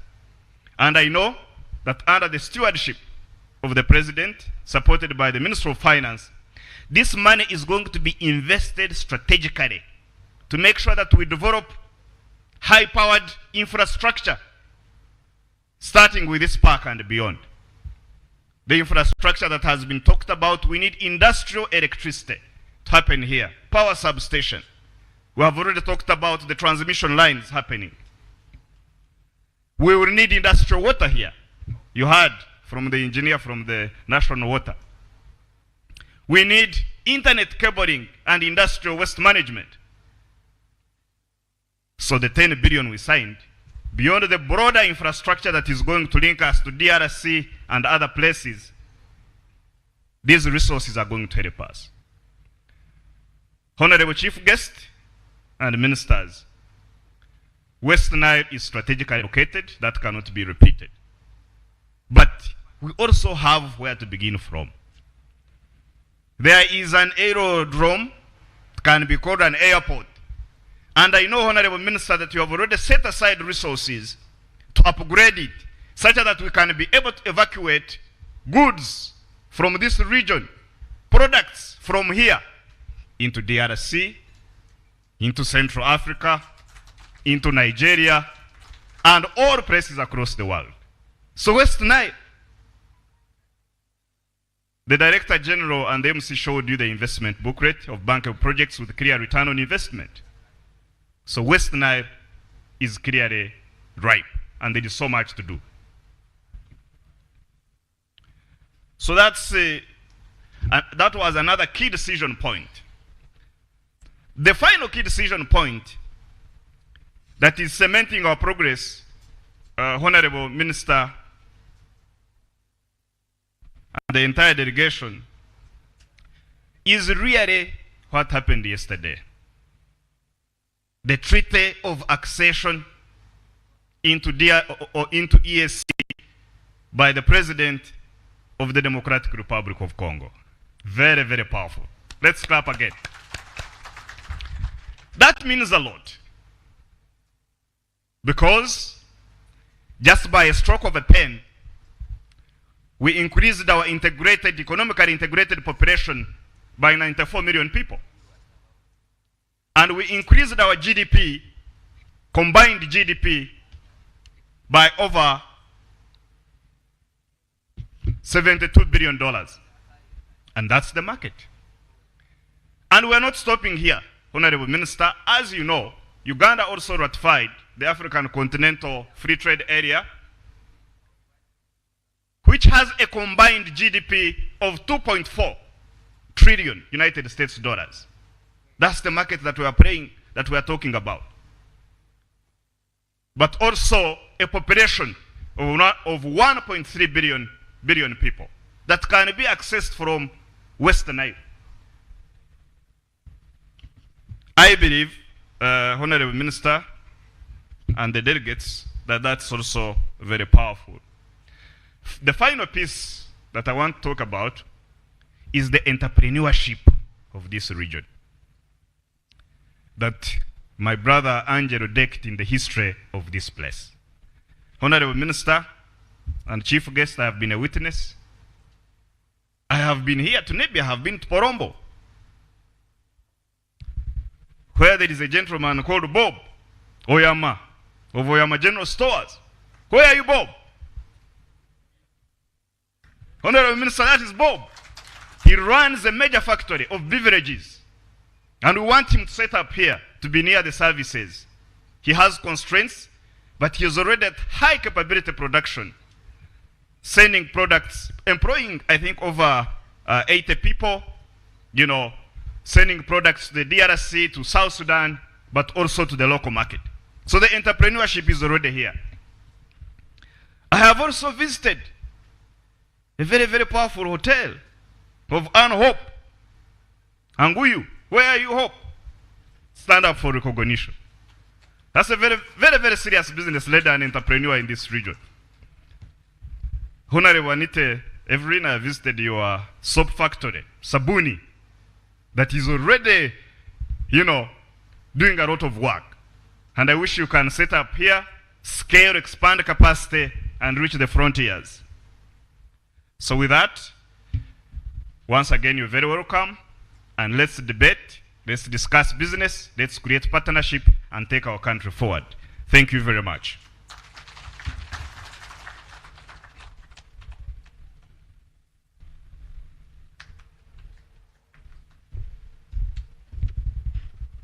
Ladies and gentlemen, another round of applause for the chairman. I noticed the chairman had a speech, but he decided to do what he normally does best, which is speak from his heart. So we want to thank you. At the back, I had people saying you need to be a politician. I said, no, he's an investment analyst. So let us keep him there. Our chief guest, I had wanted our translator to come and translate these very two powerful speeches. So Adesami, please come. I specifically, chief guest as he comes, wanted to speak to the issue of the FID And I know that the DRC and Uganda are working on a memorandum and a framework to support the development of the oil and gas industry in the DRC. So them joining the treaty and the community even fast tracks this conversation. So I really want to appreciate the chair for raising this issue. En bref, la première personne a d'abord accueilli tout le monde, y compris la délégation venue de Congo démocratique, République démocratique du Congo, et les ont accueillis tous les membres.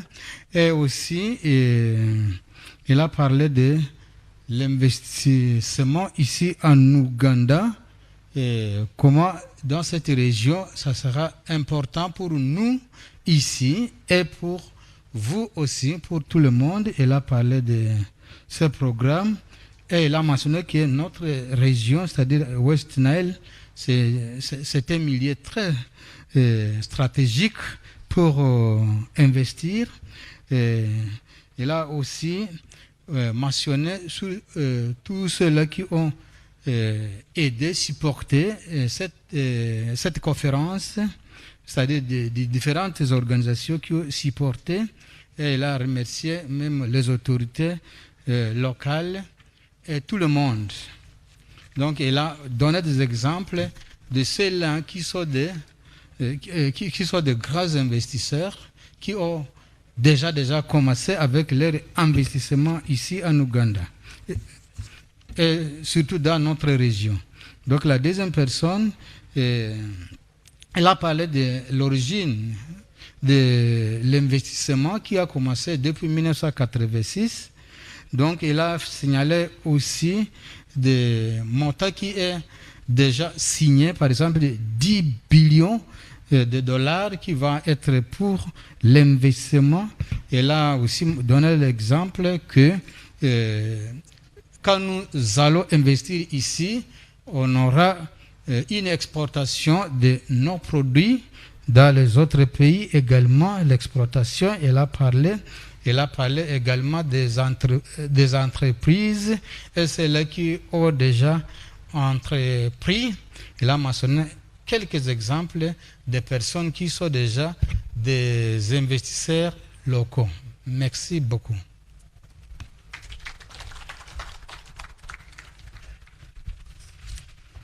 Merci. Thank you so much. Let's now turn to the screens. I want you, ladies and gentlemen, to turn to the screens in the room. We have a very short video, a 2-minute video, the journey of industrialization, the bankable projects here in West Nile. To the technical team, let's run that short clip.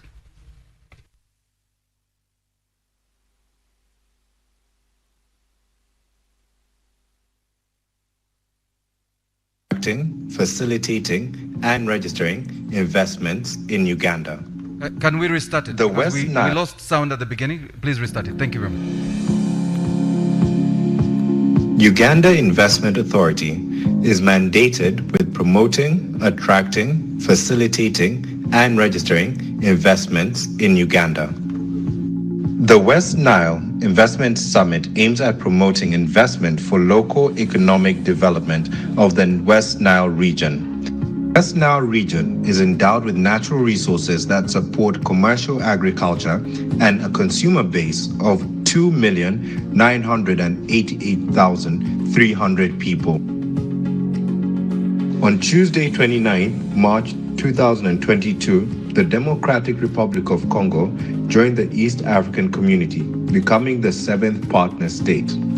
The admission of the Democratic Republic of Congo into the East African Community comes with increased GDP and expanded market size, which is mutually beneficial to the people of both East African Community and the Democratic Republic of Congo by providing employment and investment opportunities.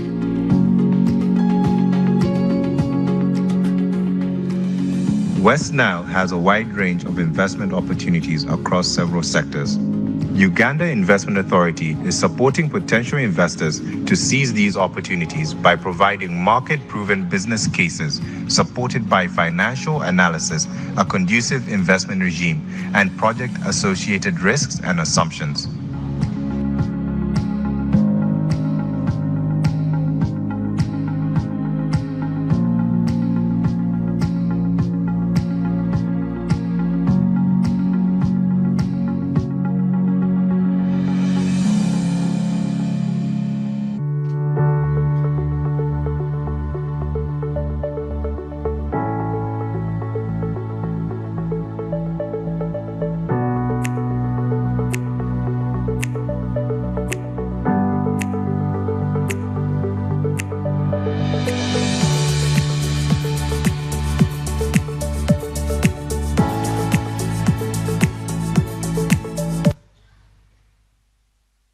Ladies and gentlemen, a round of applause for the team that put this together. Please note that the bankable projects are in the magazine, the summit magazine. There are 42 bankable projects. And because of the summit itself, the conversation that is still ongoing, I want in a very special way, for example, your chief guest. In the morning, we had a separate conversation on investing in sports and sports facilities in this country. And Arua is leading us in that conversation with a new project coming up with the Arua Municipality Stadium. And I think that model that Arua is already picking is something we can actually drive with the private sector, because government's commitments, as you heard the chair of NEBI saying, please work on these roads. I think for some of these areas, the private sector, especially our investors, can actually invest in sports facilities across the region and make a return on investment, because the model Arua has picked, where the stadium is inside a mall, is an excellent idea. So the mall itself makes money, and the stadium is available to provide sports access for sport activities in the districts. And it's a space where we can actually employ a lot of our young people who are interested in sport. With that, Honorable Minister, allow me invite the Member of Parliament for Padiere County, Nebi District, who is of course hosting us here in this area, the Honorable Isaac Otimgeyu, to come make his remarks on behalf of the members of Parliament who are here and welcome us to his constituency. You're welcome, Honorable.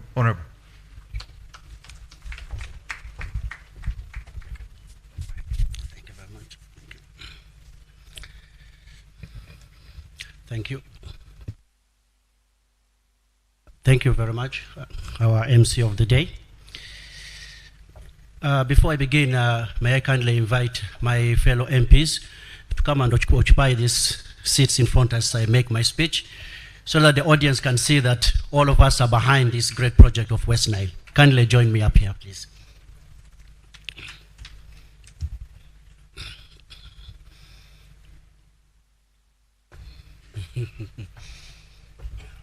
Thank you.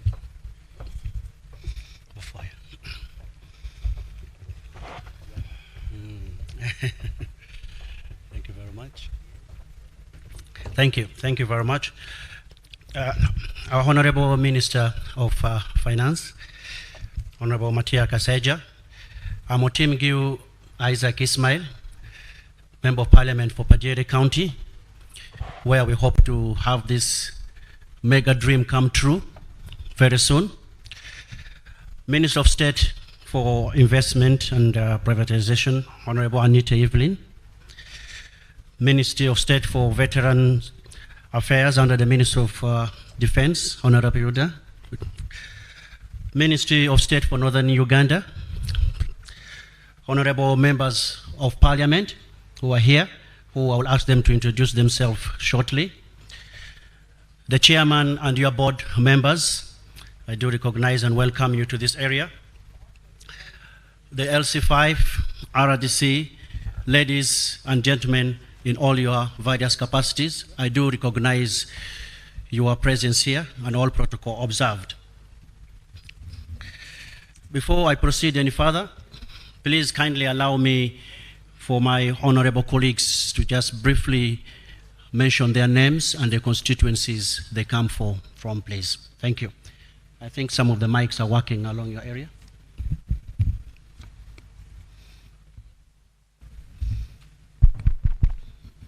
I take this opportunity to welcome everybody who has come here in your various capacities.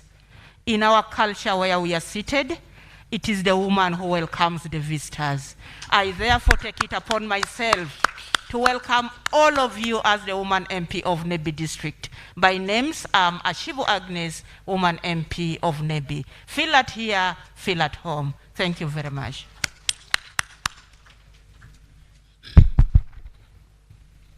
The chief guest,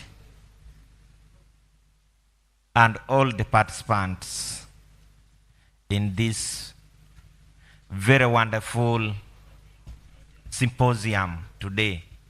I'm Okumu Gabriel, Member of Parliament for Okoro constituency in Zombo district, and also an upcoming entrepreneur. we have been challenged, and I think government is doing it is very, very level based to make sure that our people can take the lead into the industrialization of our country. I hope this summit should continue in other districts in order to incite, to ignite our people to actually move from subsistence to commercial and industrialization of our country. I thank all of you. I'm humbled for having participated in this symposium. Thank you.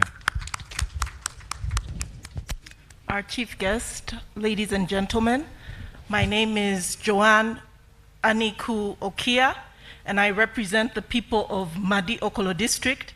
I'm a tourism entrepreneur turned member of parliament, and I've, just for the few minutes that I've sat here, I've learned so much, and we hope that when Madi Okolo's turn comes to establish the industrial park, that we'll do it as beautifully and as wonderfully as it has been done here. Thank you so much. Please, we'll go to this side, please. Thank you. Let's try to make it very brief, please, due to time. Thank you. Please.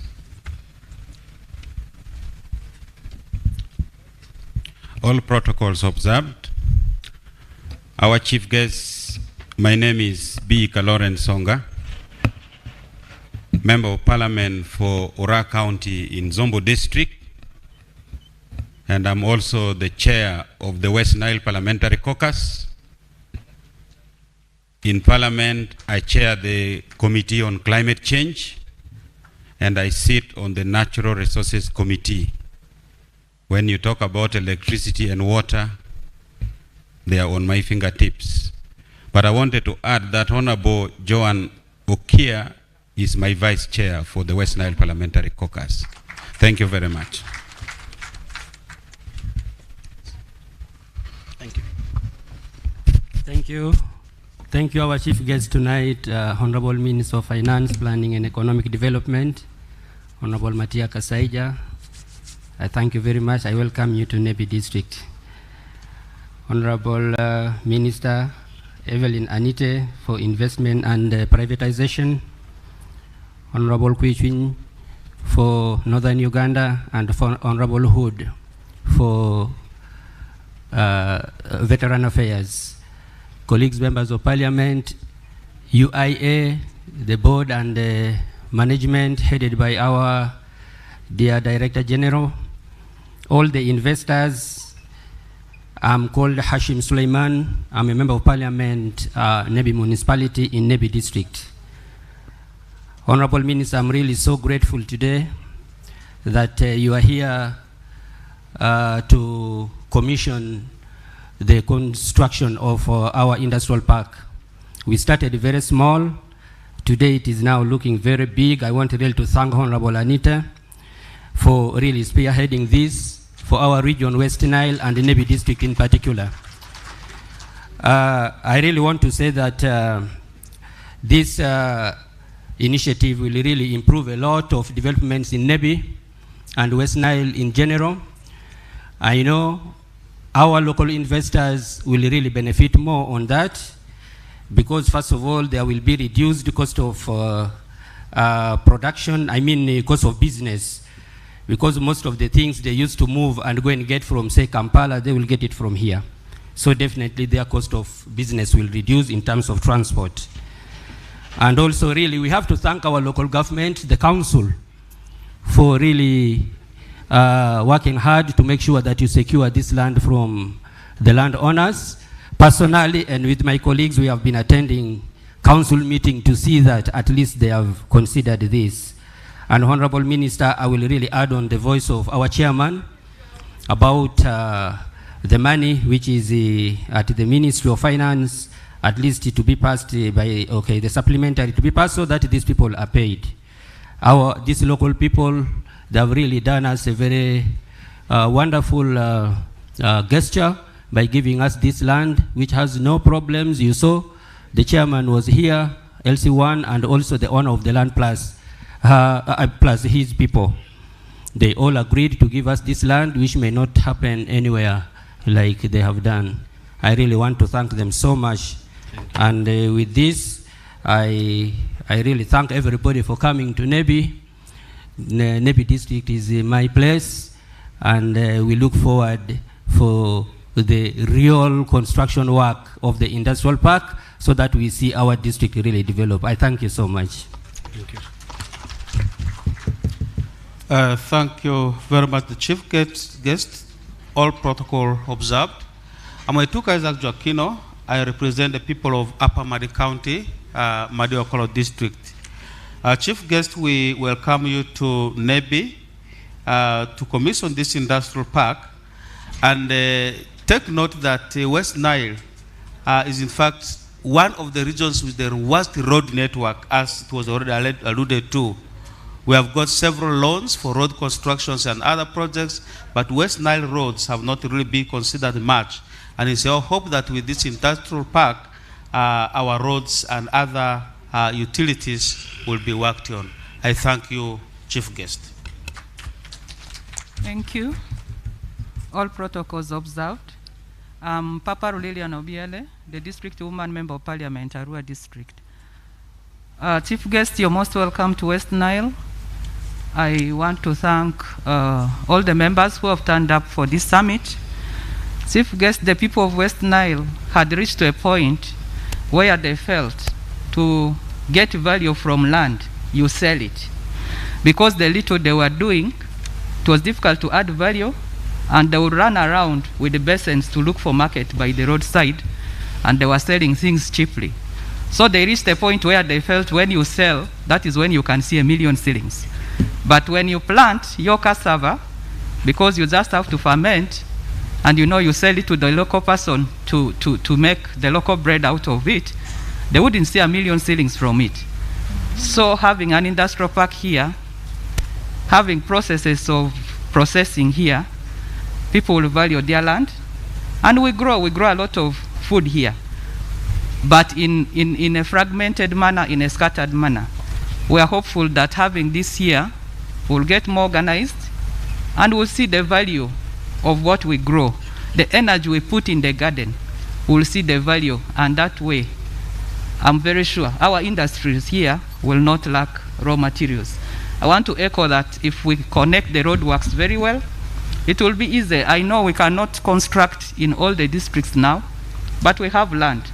Arua district already has land waiting.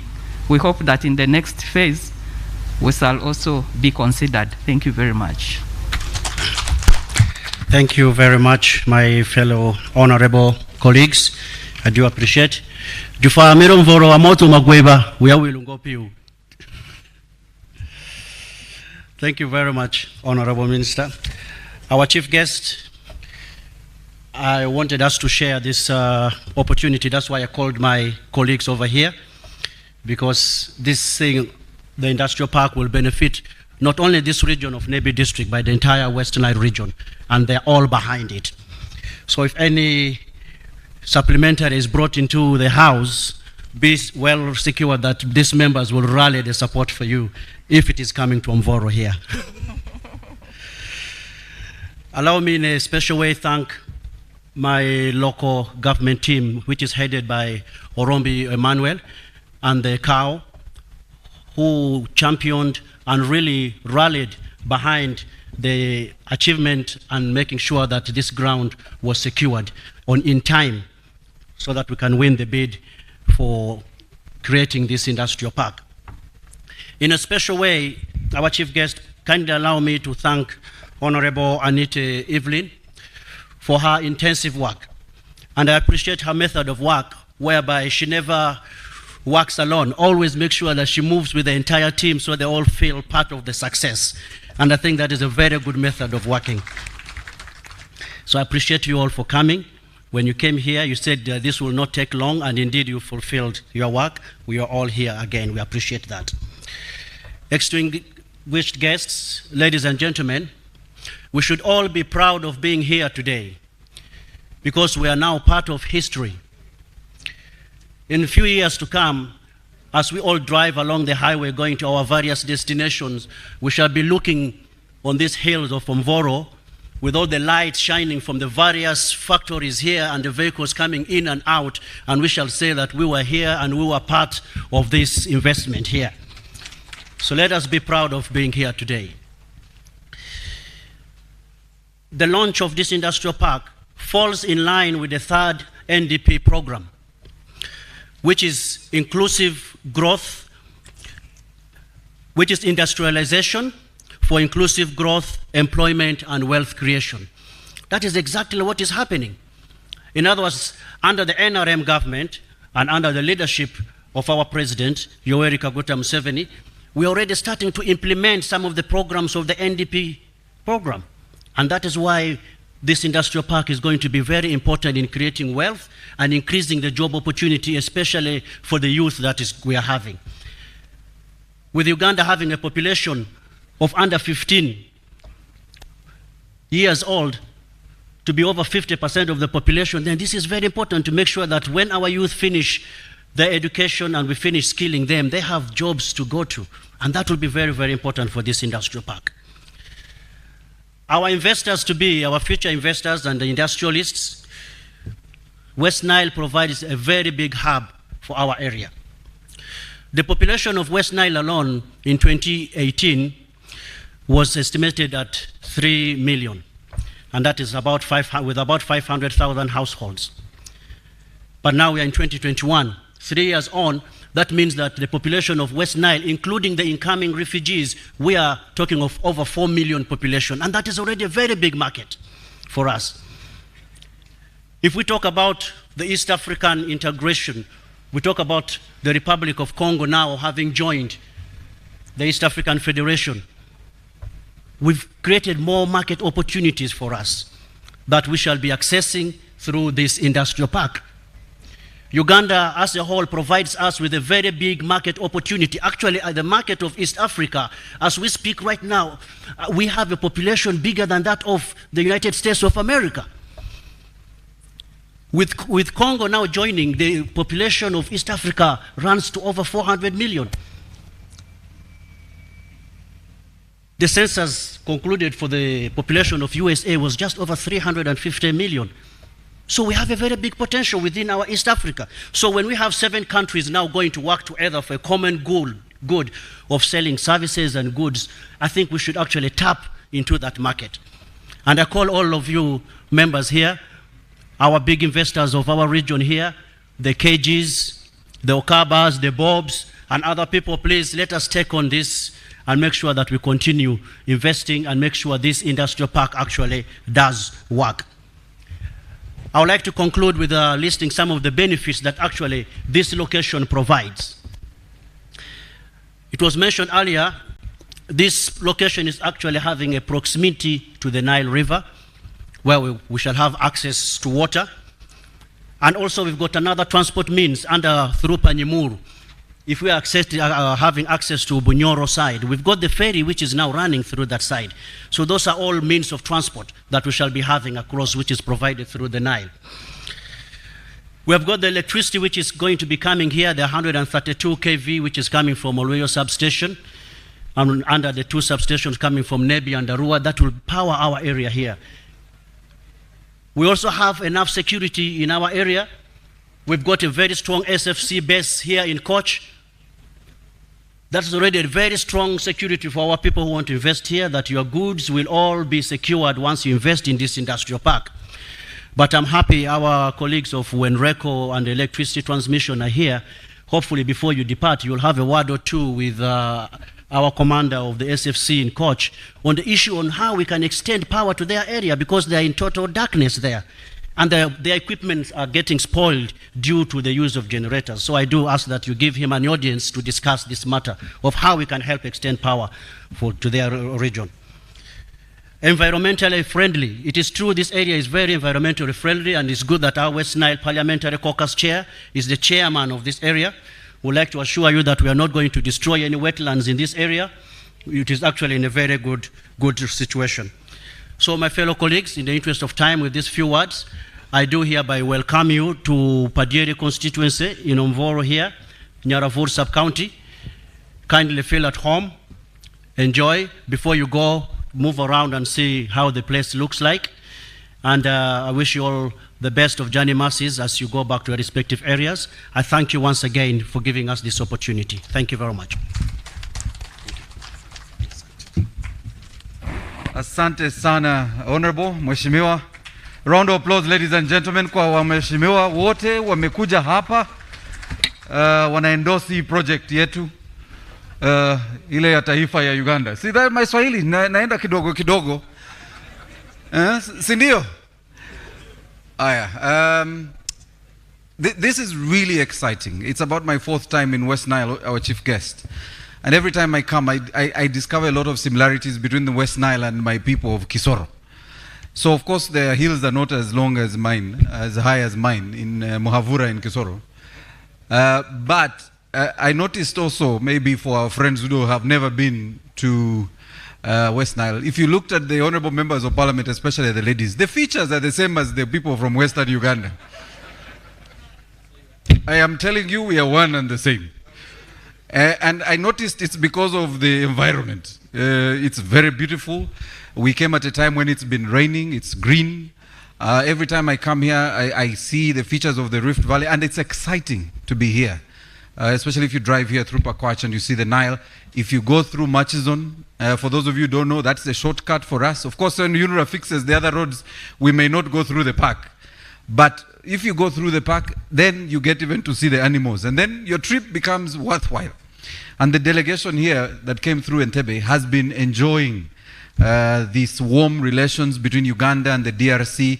They had a very nice journey to West Nile the other day. And they can't wait to begin investing here and working with the people of West Nile in creating jobs for our people and changing the livelihood of our people. So with that said, allow me to invite the head of delegation of the people of the Democratic Republic of Congo, Mr. Patrick Mutombo, to come and make his remarks. You're most welcome. Ladies and gentlemen, round of applause.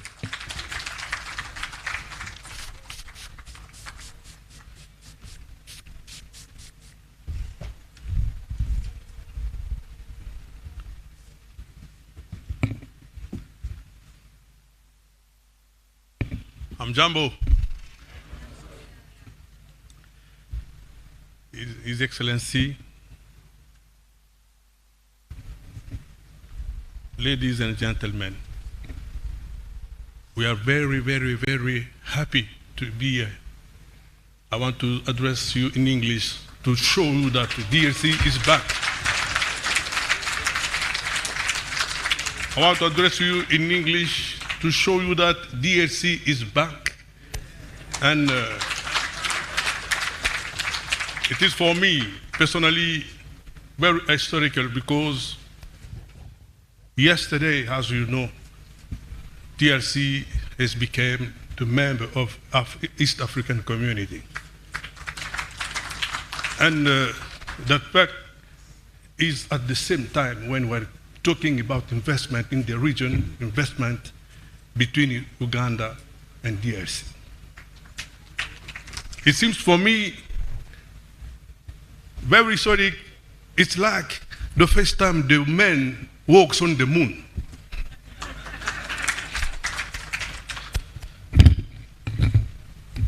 First, I would like to thank Her Excellency Evelyn Anite, who addressed me an invitation to come here and to talk to the people of Uganda, to talk to the big family of Uganda about the investment in the Great Lakes and between DRC and Uganda. And I would also like to take this opportunity to pay a deserved tribute to our leaders, two leaders, Excellency Yoweri Kaguta Museveni and Felix Antoine Tshisekedi Chilombo, who's concerned to build a relationship of trust that should lead to the development of our two countries and the region. This is not a secret.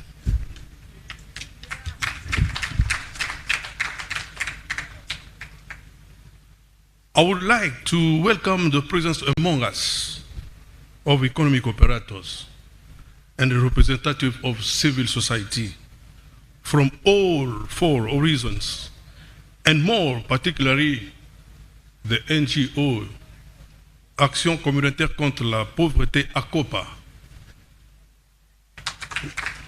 one of the privileged partners of the Congolese government, which is operational in the fight against poverty for the progress of local communities in the east of the Republic Democratic of the Congo.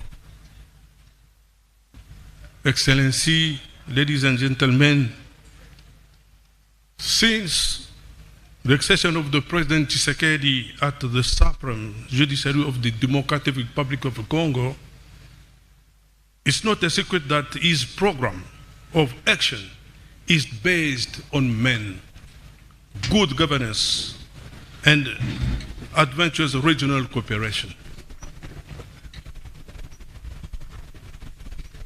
I know that at that microphone, I will invite Mr. Mansour to share with you the opportunities of investment in DRC, but let me present to you briefly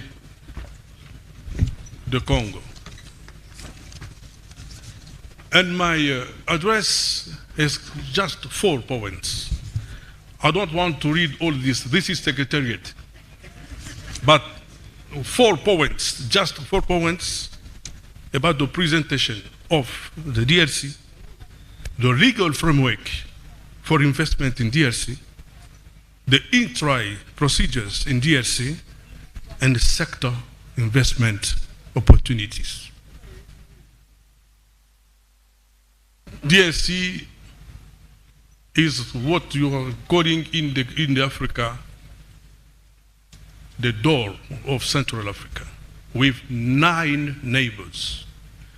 And the DRC, we has become now the member of East African Community, brings 80 million people of consumers and 2 billion of space. So the East African Community has become a large space with most of consumers and most of natural resources. DRC is the largest river, the Congo River. DRC have timber, cobalt, copper. DRC from Great Lakes. DRC is bringing East African community to the ocean, the Atlantic Ocean, from this moment. This is why I want to introduce this word and telling the operator of Uganda, the economic operators of Uganda, the private society, to feel home in DRC as we are feeling home in Uganda now. And to come in DRC, because we are inviting most of you to be in touch, to keep touch with your friends, your sisters of DRC, and they're waiting for you. We have done most speeches. I've tired of speeches. Now we must act. This is why I'm happy to be here, and I thank you for all. And now I can invite Mr. Mansour to take floor and to present briefly the opportunities in DRC, and I thank you.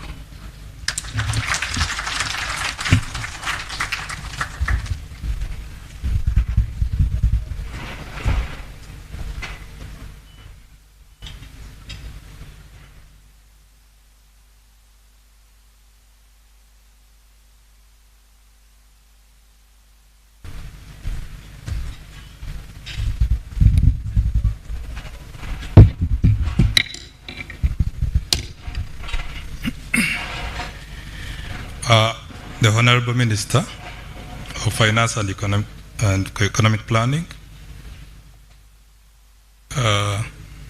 other ministers present, distinguished ladies and gentlemen. My name is Mansour Segona Kakimba.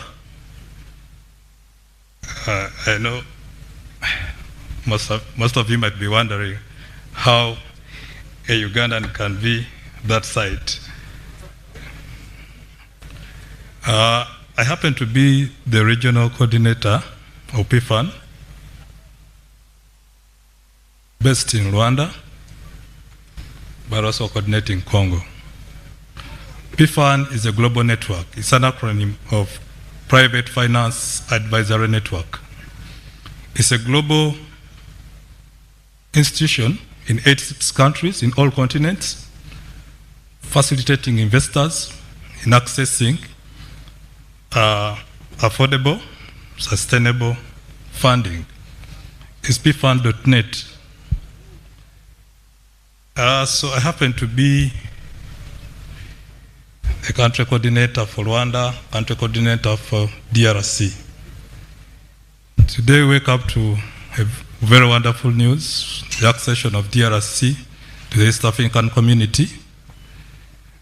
We are very aware that a lot has gone into this, and now the doors are open. It's time to talk investment as East African citizens. Now, as PFAN, we looked forward to this in a big way. And I would like to reiterate my assurances to DRC and East Africa of continued support to investors, renewable energy, climate adaptation, and all sectors. Now, looking at such developments, we welcome this development, and we are looking forward to actually supporting investors that are going to establish here in accessing the markets.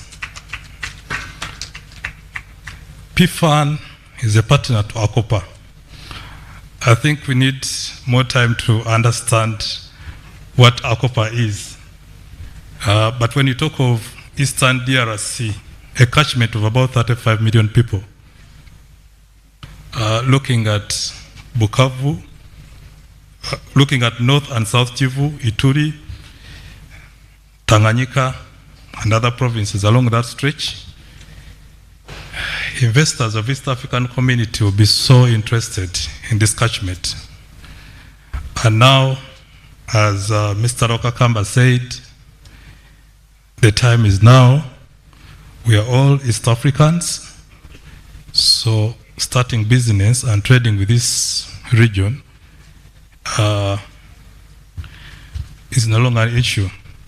Now, our leaders have made a lot of efforts in securing markets, both within our continent but also internationally. But the wise words of His Excellency, the President of the Republic of Uganda, urging East Africans to be, and Africans in general, to be inward-looking as we toil to access these international markets, which are full of restrictions, access restrictions. Okay? So we have an opportunity to trade among ourselves, and these are some of the initiatives. So I want to talk to you.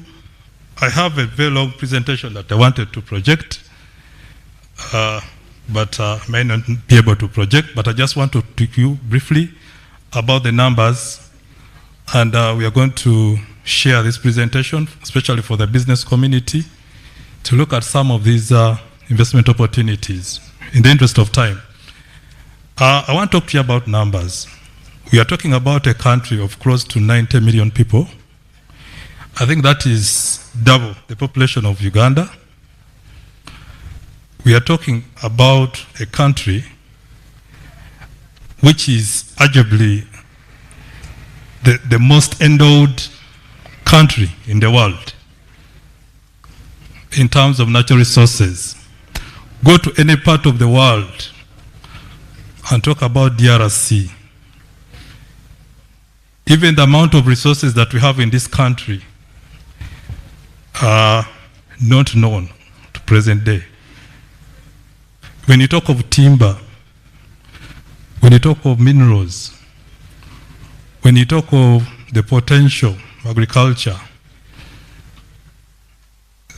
So now that Congo is part of the East African community, it is time to actually package these resources really well and get known to the world, but most important, the East Africans.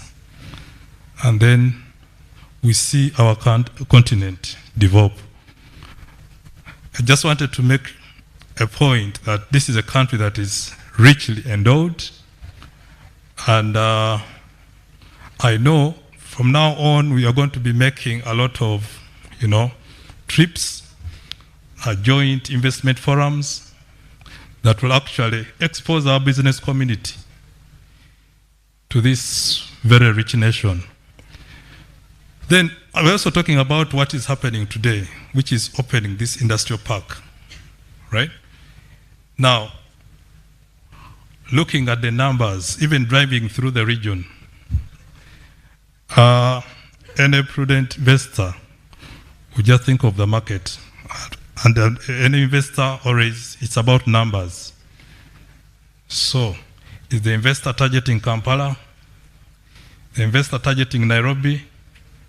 I think any prudent investor, all the investments that are going to be set here, truth be told, they will be targeting Congo. In terms of proximity, it takes just a few hours to cross to DRC. So investors that are going to set up industries here will definitely target DRC. So, but then what do you have to do? So I'm trying to summarize the presentation that I had to make. What do we have to do? Our people are more integrated than institutions. I need to repeat that. Our people are more integrated than the institutions. So the challenges before the institutions is to make sure that we catch up. Because when you move to all these cities, all these townships in Congo, Beni, Katanga, Bukavu, Goma, you find droves of Ugandans, Indians, Kenyans. They have businesses there, but they are grappling with some tariff and non-tariff barriers. So the institutions, how do we cooperate? Uganda Investment Authority, Private Sector Foundation, how do we cooperate to facilitate our businesses across borders? People are struggling. Now I'm talking about cross-border trade. A lot of non-tariff barriers. So institutions is a very big challenge. Accessing to the community is one thing, but making it work for the people, the business community especially, is another challenging task. Now, as a senior consultant with ACOPA, the government of Congo is very ready and very open to actually cooperate with the sister institutions in Uganda to make sure that these tariff and non-tariff barriers are addressed expeditiously, to make sure that integration actually translates into bankable projects, but also opening up opportunities for our people. Then I said I'll share the presentations to look at some of these opportunities, but I must underscore that these opportunities that we'll find in the presentation are basically flagship projects in different sectors, in energy across the country, infrastructure, water, agro-processing, but everything in Congo, we are struggling even to find the priority sector, because everything is a priority there, right? And we hope that working closely with Rwanda and Uganda, we are going to actually be able to support our institutions and prioritize some of these investment opportunities. I need to also remark that there's a very big challenge which actually runs in the minds of all the investors when you talk about Congo. Two issues. Number one is the insecurity. Any investor, of course, in financial management, we all know the higher the risk, the higher the return. But nothing, you can't compromise on security. So investors perhaps will critically look at the insecurity, but we welcome the developments that are being made, especially between the two heads of states. Operations should, the operation that is happening to smoke out some of these rebel outfits in Eastern DRC. The joint collaboration to make sure that we put in place the right infrastructure. Yes, the roads and many others, to make sure that actually the business people are facilitated. So all these efforts are welcome on the part of DRC. Another aspect is corruption, which actually affects the cost of doing business. Okay? Okay. Thanks. Corruption, the cost of doing business. You all know, those of you who have been to Congo, different parts of Congo, especially the business community, it gets that high to do business, especially start a business, business registration, business facilitation, because of this vice. Now, I want to send a very strong message, and this is a message that I've been asked to deliver to this big summit, that we are talking about a new government there. I repeat, we are talking about a new government that has chosen to change, to turn a new chapter. And zero tolerance to corruption, especially among the institutions that facilitate business in this country, is one of the priorities of the current regime in Congo. Businesses, we want to make sure that all the good things in terms of establishing the one-stop center, facilitating business, the business community, register their businesses, among other business support services, all these must be corruption-free. And that is the commitment you have from the government.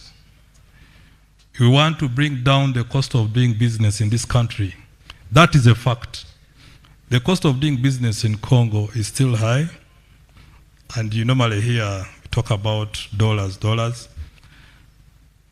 We must bring it down, yes, in record time, by making sure that actual institutions are empowered. And that's why we are talking of collaboration with peer institutions across the border, be it in Kenya, be it in Uganda, to make sure that we actually pick these best practices and make sure that actually doing business in Congo is streamlined. Yes, I won't go in details on what we actually intend, but when we push peer institutions for these MOUs and making sure that actually, that is the idea behind making sure that actually we streamline the operations of these institutions and we get it a lot easier for businesses. And then establishing such facilities will make sense. Yes. I want to talk to you about the special economic zones. A delegation actually flew to Nairobi and they benchmarked establishing special economic zones.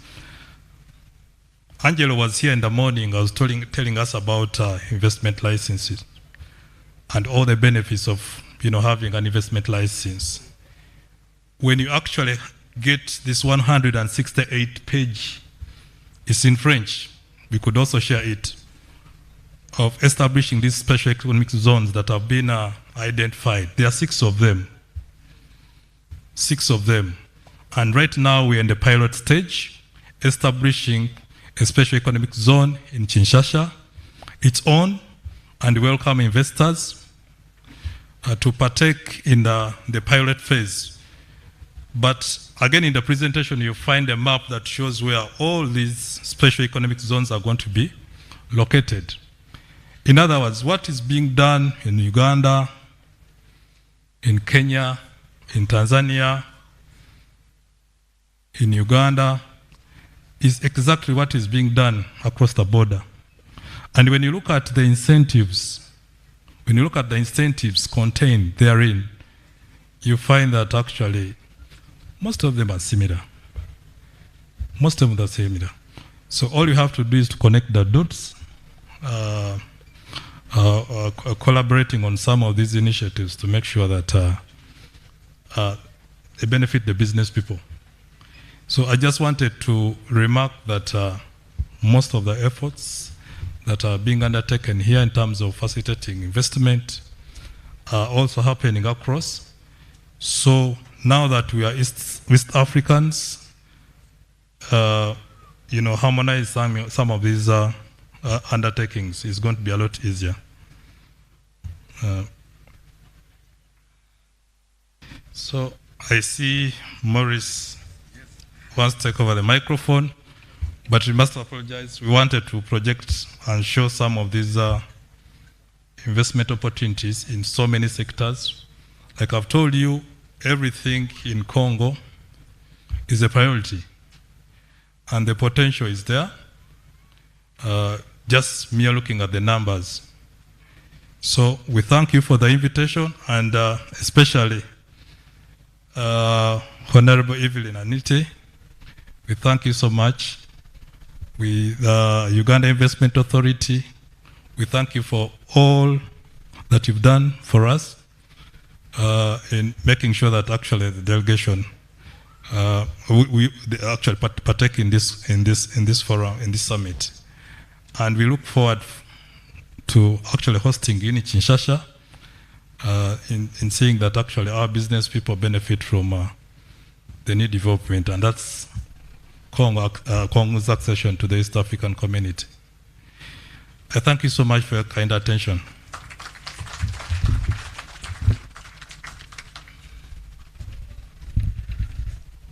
Mwami Segona, tumeshukuru sana.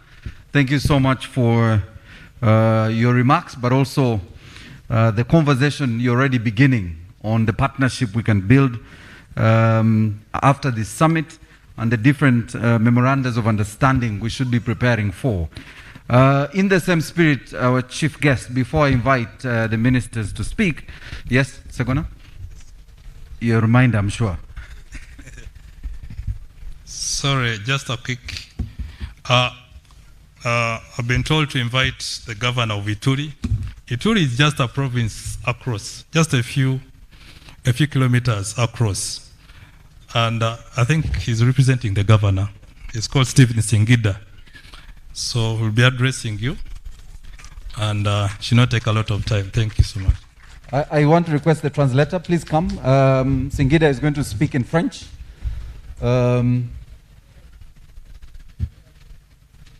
Thank you very much, Master of the Ceremony. I will speak in French because my English is not so fluent. His Excellency, Honorable Minister of Finance and Planning and Development. Minister of Planning and Development. Tout protocole observé. And then protocol observed. In the name, au nom de son Excellence, Monsieur le Gouverneur militaire de la province de l'Ituri, In the name of His Excellency, the representative of Ituri, Military Governor, yeah. Je voudrais ici remercier l'organisation pour nous avoir associés à ce forum aussi important. I would like to thank the organizers for inviting us for this forum. Je ne serai pas très long. Je voudrais m'appesantir sur les matières qui relèvent de la compétence de nos provinces. I would like to talk about the competence of our coming here. About our coming here, give clarifications on our coming here. Notre système a prévu des compétences pour le gouvernement central, mais aussi pour les provinces. Et que, en tant que province, nous avons certaines compétences pour pouvoir agir, pour pouvoir faciliter et poser des actes en faveur du développement de nos populations au niveau des provinces. Then in our system, on provincial and the national point of view, we have some system of working. Alors, il y a 3 semaines, nous avons été en réunion bilatérale entre la province de l'Ituri et les 5 districts de West Nile, les districts de Nebi, de Zombo, de Pakwach, de Arua et de Koboko. We had been having a meeting, we from Congo, with the representatives from Zombo, from those districts already mentioned. We have been having a meeting. Cette rencontre avait parmi ses recommandations l'organisation d'une réunion spécifique sur les échanges commerciaux transfrontaliers auxquels nous allons joindre des cross-border investment activities. In the meeting, the main point was how we can do cross-border business. Alors, la province de l'Ituri est celle qui partage directement la frontière avec l'Ouganda, partant du district de Toroko jusqu'à Koboko. Cela nous offre toutes les facilités pour que la proximité que nous avons puisse profiter à nos 2 peuples, à ce sens que les échanges transfrontaliers, les commerces transfrontaliers, les activités économiques et les investissements transfrontaliers puissent se développer étant donné qu'elles relèvent de la compétence de province. And then from Toroko to West Nile, then he says that there is a high opportunity of investing in these regions because there is cross-border business between the districts which lie between the border region, the border. Je profite de cette occasion pour demander à la partie ougandaise que nous puissions très vite, après ce sommet sur l'érection de ce parc industriel dans la zone de Nebi, que nous tenions cette rencontre bilatérale portant sur les échanges commerciaux transfrontaliers auxquels nous allons ajouter la question des investissements transfrontaliers. Yeah, I would like to now request in this very workshop which we have, in this summit which we have, then we need to take up the issues for investments very seriously. Le district de la province de l'Ituri fait face à certains problèmes sécuritaires sur lesquels nous travaillons. Nous saluons la mutualisation des efforts ou de nos forces de défense entre l'armée ougandaise et congolaise et nous pensons que très bientôt ces problèmes sécuritaires pourront être résolus afin de permettre au secteur économique de pouvoir se relancer et de pouvoir se développer. Yeah, I know that in the Ituri region there are some security or some problems as far as security is concerned. And then I would also request that we do all what we can to render this place or to make this place peaceful, both sides. Pour terminer, je vais ici rappeler que la province de l'Ituri a plus ou moins 9 millions d'habitants. C'est un marché énorme. La province de l'Ituri est la porte d'entrée de toutes les provinces de la partie ouest de la RDC qui dépendent de l'industrie ougandaise ou des industries de la East African Community. Then I would like to conclude by saying that in Ituri region, most people depend on Uganda, depend on things which come from Uganda. So I would like this cooperation to continue. Et enfin, je veux profiter de la présence de son Excellence, Monsieur le Ministre des Finances, pour rappeler les projets du développement des infrastructures. The road project between Goli and Bunia. We have already inspected the road with the people from Ugandan National Road Authority. We have already make the studies, the beginning of the studies. That road is our priority because it will link Ugandan side, Nebi district, and all this part of West Nile to Ituri province.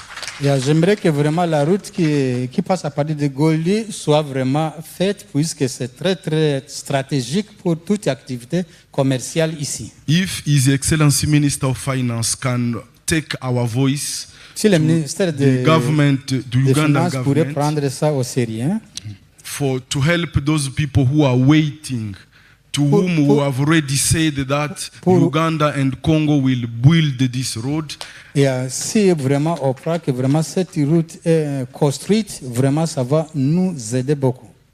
Et enfin, for to close, je tiens à remercier l'organisation, à remercier the Ugandan Investment Authority pour nous avoir associés, mais aussi tous les districts frères de Nebi, Pakwach, Arua, Zombo et Adas, pour nous avoir associés afin que nous puissions ici rassurer la partie ougandaise que l'Ituri en tant que province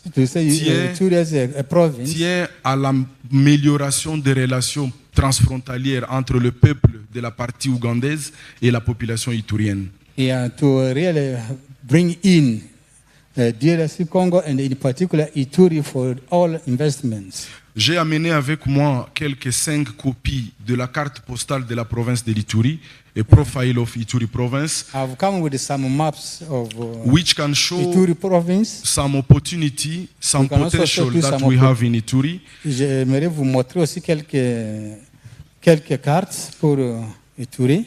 Afin que les opérateurs économiques, les investisseurs qui sont ici, mais aussi la Ugandan Investment Authority, puissent avoir une idée de ce que l'Ituri possède comme potentiel, mais aussi de son organisation sur le plan géographique, mais aussi de la disparité des grandes agglomérations où la population dépend à 90% de l'industrie ougandaise et de la East African Community. Yeah, I want so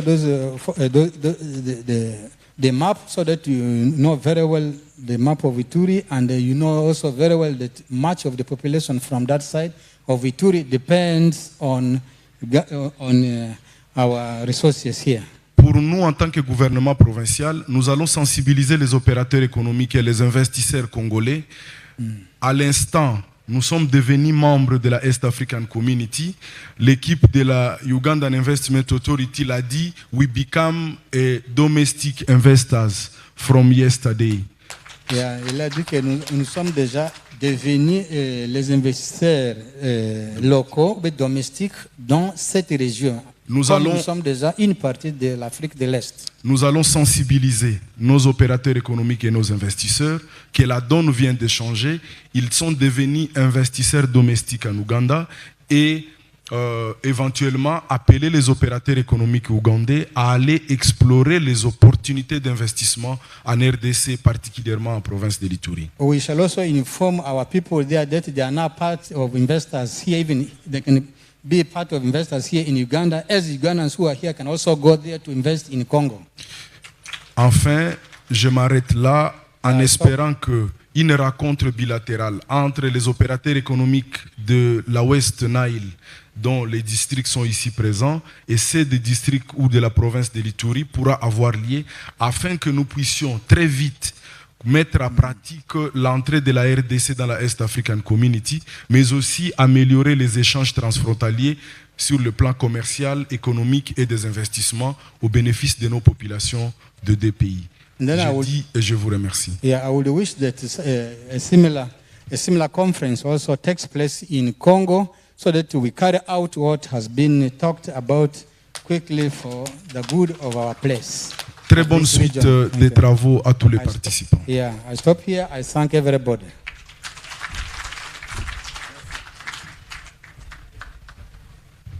Surely, thunderous applause for the DRC team. Our chief guest, I thought myself and Honorable Anita were the only ones who knew French, but I was happy that when they were speaking French, point after point, myself and Anita were joined by several Ugandans who seem to know French. So, merci, merci. Thank you so much for understanding the French. Our chief guest, I always tell people that relationships build trade investment very quickly. So our people here in West Nile, have always encouraged them. If they can begin picking their partners from across the border, this begins to ease our doing of business with our partners. But to do that, you must learn some French. Sasa naomba watu wa West Nile, hii lugha ya French. Sasa nataka tuende kwa shule how do you say study in French? No, écoutez, étudier, education, étudier, to learn, il est étudier. And in Swahili, how do you say to learn? Twende kwa shule, kusome. Twende tusome ile French, kwa shule. Si wabibi wote when you open your mouth unasema ile lugha ya French, wanakuja Uganda. Na ile investment inakuja, na hiyo yote tunaenda Congo, tunafanya investment, si ndio? All right. I thought that would wake up my brothers and sisters. I know we need some sugar in the system, and lunch is served, but before that, allow me to invite the chairman of Uganda Investment Authority to invite our Minister of State for Northern Uganda, who will invite our colleagues to speak. Thank you very much, Chair. Thank you very much. It's now my profound opportunity to invite the Honorable Minister of State for Northern Uganda, Honorable Grace Kiwachwin, to come and address this gathering. Thank you very much.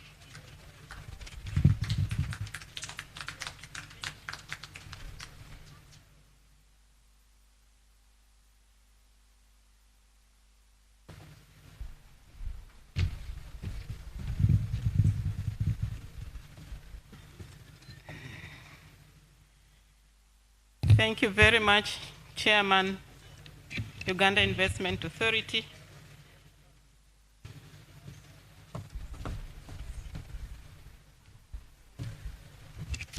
Let me do this so that I can also put off my mask.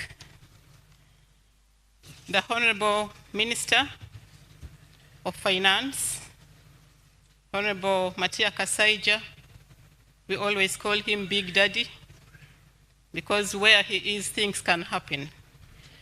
Honorable Anite, my sister, Minister of State for Privatization and Investment, Minister Huda Olero, my sister, Minister of State for Veteran Affairs, the members of Parliament, the delegation from DR Congo, the district leaders, chairpersons, and RDCs here,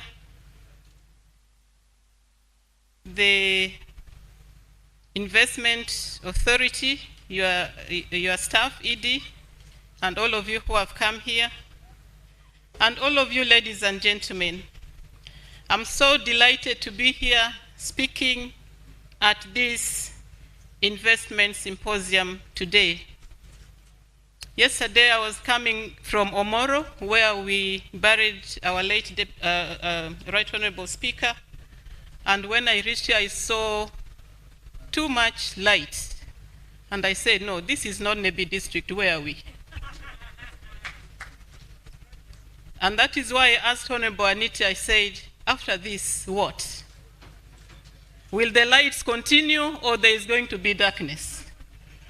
What will we start with? Because after this, we really have to start. I want to thank His Excellency the President for having this vision of industrialization. And Honorable Minister Kasaija for picking it up, and Anita for running with it, because we really need to change our vocabulary. We need to change our vocabulary from the usual poverty lamentation and a lot of suffering and a lot of negativity about West Nile lagging behind to vocabularies of investment, industrialization, market access, job creation, just like the theme here says. And for that reason, I'm going to be a mobilizer, as it were. I think my office of Northern Uganda is responsible for pacification, and pacification really means mobilization. So from now on, it is mobilization for industrialization, it's mobilization for investment. I once attended an international conference, and a Tunisian spoke on behalf of African, and you know the Tunisians are not black, they are white. So even within us, we are still thinking, I think this is a Muzungu speaking, but he was saying, we Africans, we should stop romancing with poverty. It clicked in my mind, said, what? What does it mean? We should stop romancing with poverty. We should think big. For us in Northern Uganda, one of the descriptions that has really tied us is subsistence. We do subsistence. We think subsistence. We should break that and start thinking big. I have seen the list of potential investments here in this book, and I really see that 99% of it we can do locally, because it is from local materials, from local resources. I only see very few. Now when you talk about cement bricks, is now when we cross the Nile to begin looking for the cement. Shoe polish, I don't know where we get the raw material from. Paint, manufacturing, soap, only a few we can cross somewhere, but it is not also a bad thing to cross somewhere. We need to build on what we have. We have the potential here.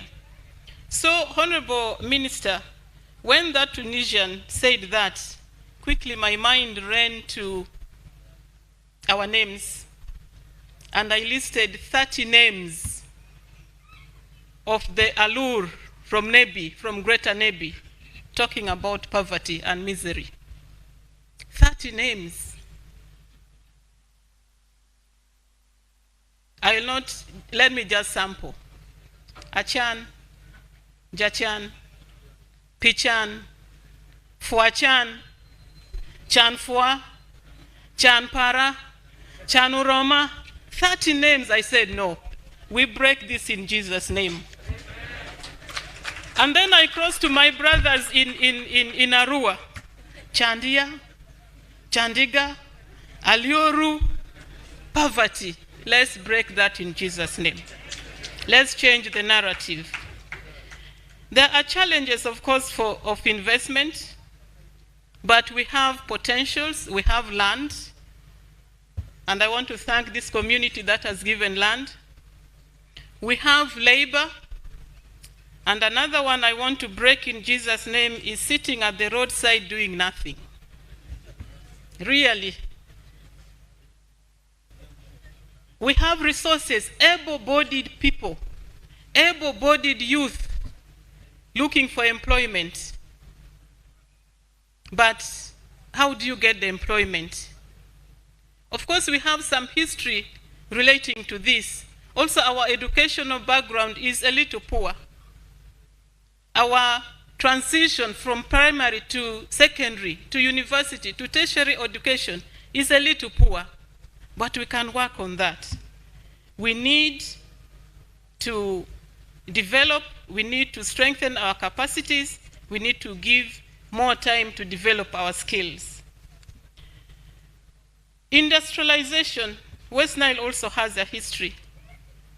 In those days, there was a Koro coffee factory, there was Pakwach cotton ginnery, there was Rhino Camp, cotton ginnery, there was a Germany cotton ginnery, there was West Nile Tobacco Factory, but I think they have also left us. They are not with us now. They are not supporting us, or is it us not supporting these factories? The raw materials are not adequate to run these factories. The raw materials are subsistence level. These crops need large acreage of land, but still we do very little. We need to strengthen this. But also, Honorable Minister, I would like to say that these institutions I have mentioned had challenges, and we are looking to you and me, to government, to compensate where they lost during the war, so that they can come up. Because we are looking for resources, we are looking for access to finances, to capital. If Okoro Coffee Union was refunded, if Pakwach Cotton Ginnery was refunded, compensated, if these factories were compensated, maybe now that our eyes are opened, we can do things differently. Like the late Right Honorable Speaker would always say, let's do things differently so that we can develop. I want to uphold a few of our investors here, the local investors, the likes like Okaba Vincent with fuel stations, the likes like Bob was already introduced, KG Aduba with the hotels, and many others. We really need to break the poverty circle so that we can also be people with resources and meaningful resources.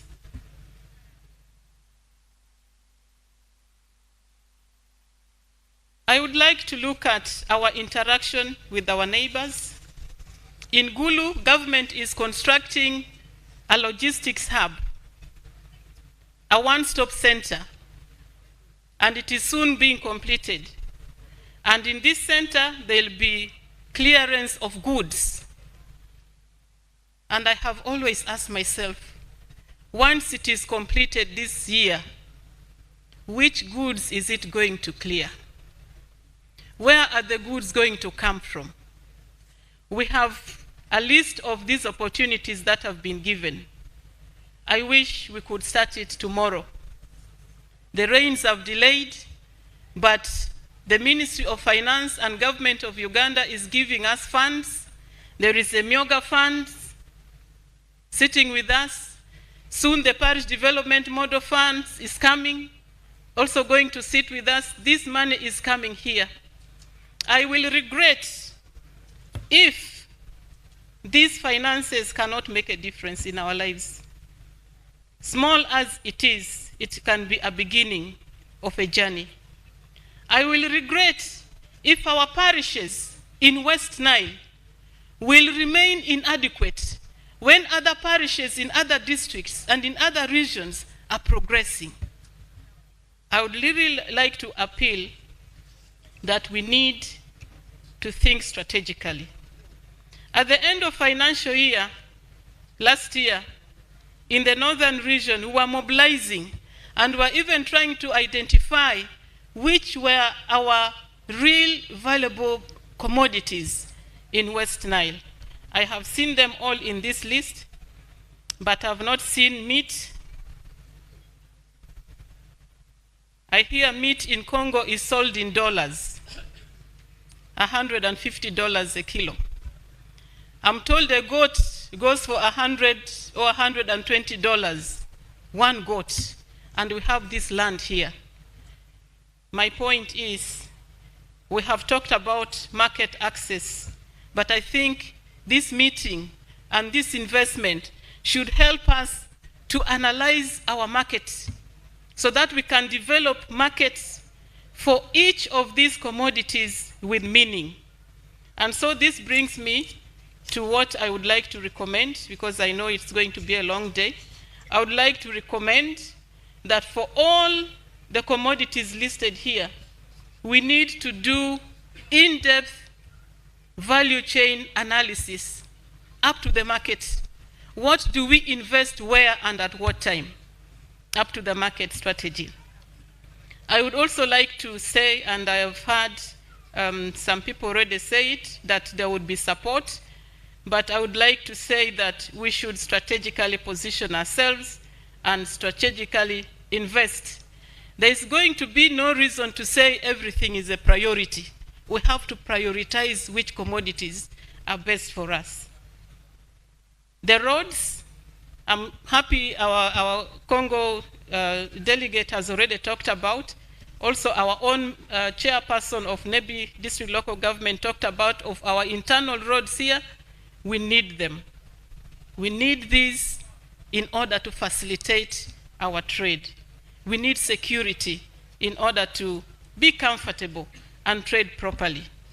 I really look forward that in the next months we are going to progress, because for me I feel like that child whom the parent is saying, tomorrow we are going to go to Kampala by bus, and he's entering the bus for the first time. Or tomorrow we are going to Dubai and he's going to enter the plane for the first time. That is the excitement I feel in me. I'm looking in the future of West Nile, that tomorrow is going to be different, that tomorrow is going to be hope for our children and our future. And maybe our names will even change, because there'll be blessings, there'll be opportunities to take us to the next level. And I really also appreciate, I want to add to the voice of our moderator, we need to open our language. You cannot do business with one language. You cannot do business with Alur only, Alur language. We have to learn languages. We suffered one short story. One time many years ago, we went to Switzerland, and we were East Africa and South Africa and Asia and Caribbean, and then they said each continent should present some cultural activity which define them. For us in Africa, even no language could unite us. Because for us in East Africa alone, Uganda is English. Tanzania and Kenya at least some Swahili. So we settled in for Kiswahili. And so what did we do? We just did a small song, Hakuna Matata. Jambo, jambo bwana, habari gani, mzuri sana. That's where we ended. That was Hakuna Matata. That's what we ended. With these few remarks, let me invite you, my sister Honorable Huda Olero, to also say a few remarks, and thereafter you invite Honorable Anite. Welcome.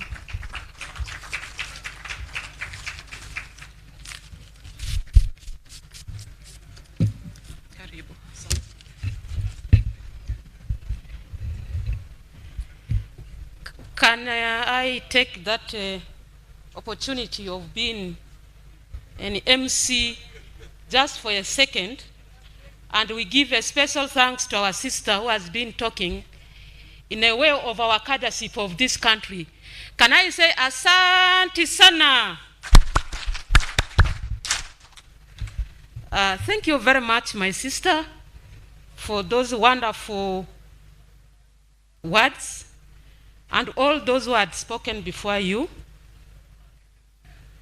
Our Minister for Finance and Economic Planning, Economic Development and Planning, and my sister, Honorable Anite,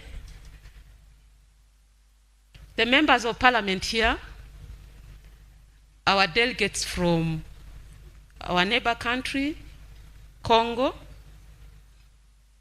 and those are the people where a majority of my husband's clans are. I got married in a clan called Morodo, and 80% of us are here in Congo. That yesterday, we have become a one country. I need around 1,000 acres of land so that I begin to grow palm oil. Because now soap has become very expensive, but for us to reduce the price of a soap, we must grow palm oil. Therefore, I'm going back home to get a land and become a very big planter of palm oil. All the people here, Honorable Minister of Finance, I want to say that as a Minister of Defense, we are going to be directly involved in the development of West Nile Investment Park. Why? The Ministry of Defense has a business arm, has a commercial arm called NEC. NEC is National Enterprise Corporation that does business for the ministry, and it is a proven company. It is proven in terms of the quality that they offer. It is proven in the quality of efficiency. If you look at all the companies in this country, we do projects at a lower cost because we are not so much profit-oriented as a government company. We are so effective. When work is given to us, we do it within the time given to us. Therefore, the construction of the roads of this park, I am sure it's going to be NEC to do it. Therefore, as a ministry, we are directly involved in the construction of this park.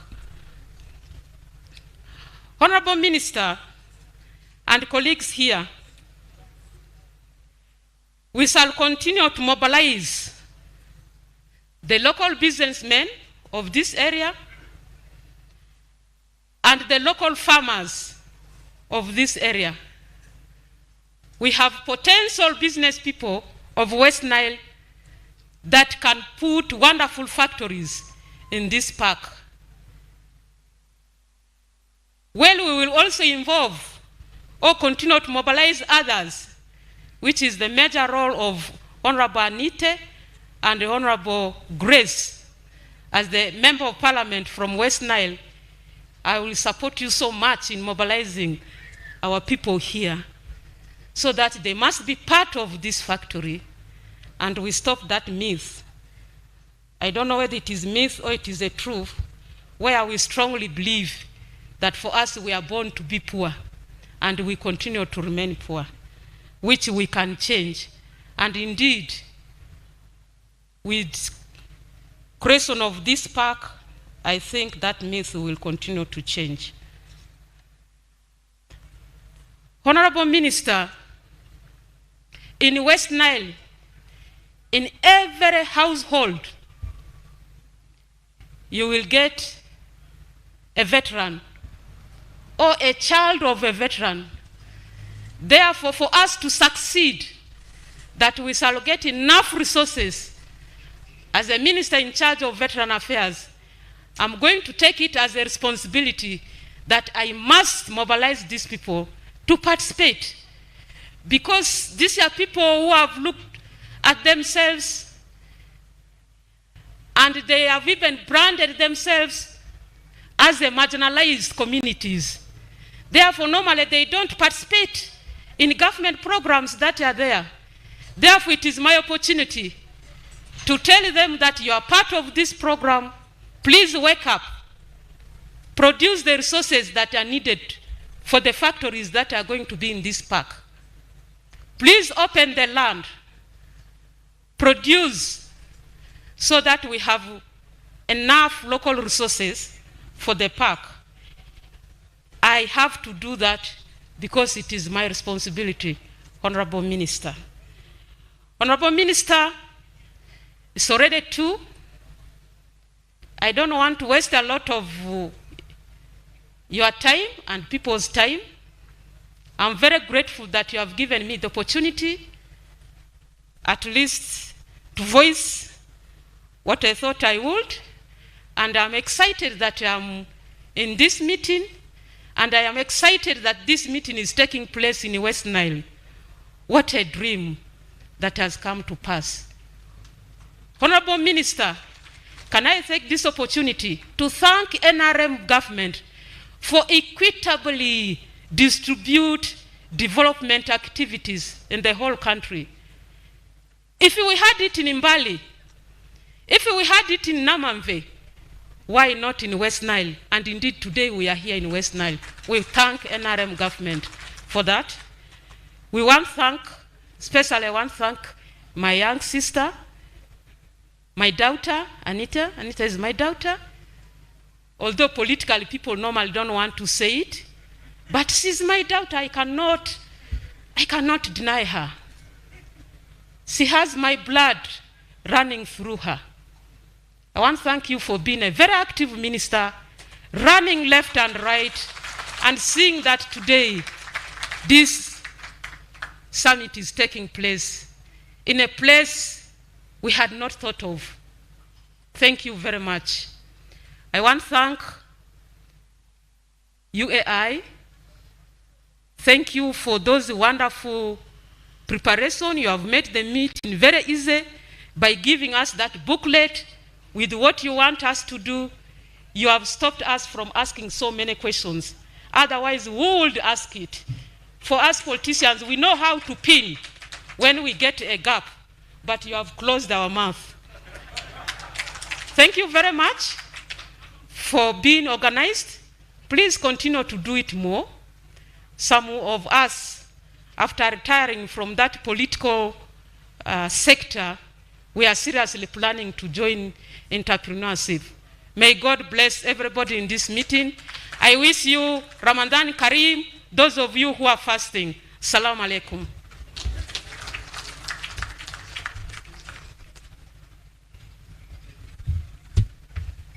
Another opportunity has befallen me.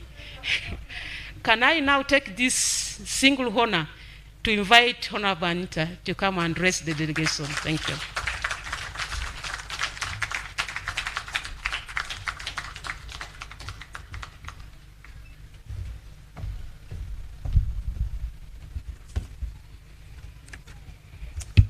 The Minister of Finance, Planning and Economic Development, my senior minister, my boss, my friend, Honorable Matia Kasaija,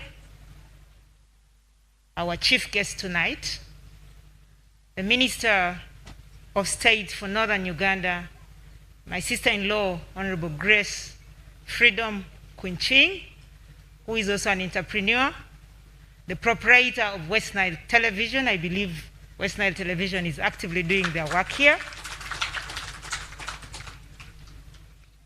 My mother, the Minister of Defense, Minister of State for Defense and Veteran Affairs, Honorable Huda Oleru, the members of Parliament from West Nile sub-region. I wish I could name you one by one, but you know yourselves. Thank you very, very much for coming. Mr. Patrick, bonsoir.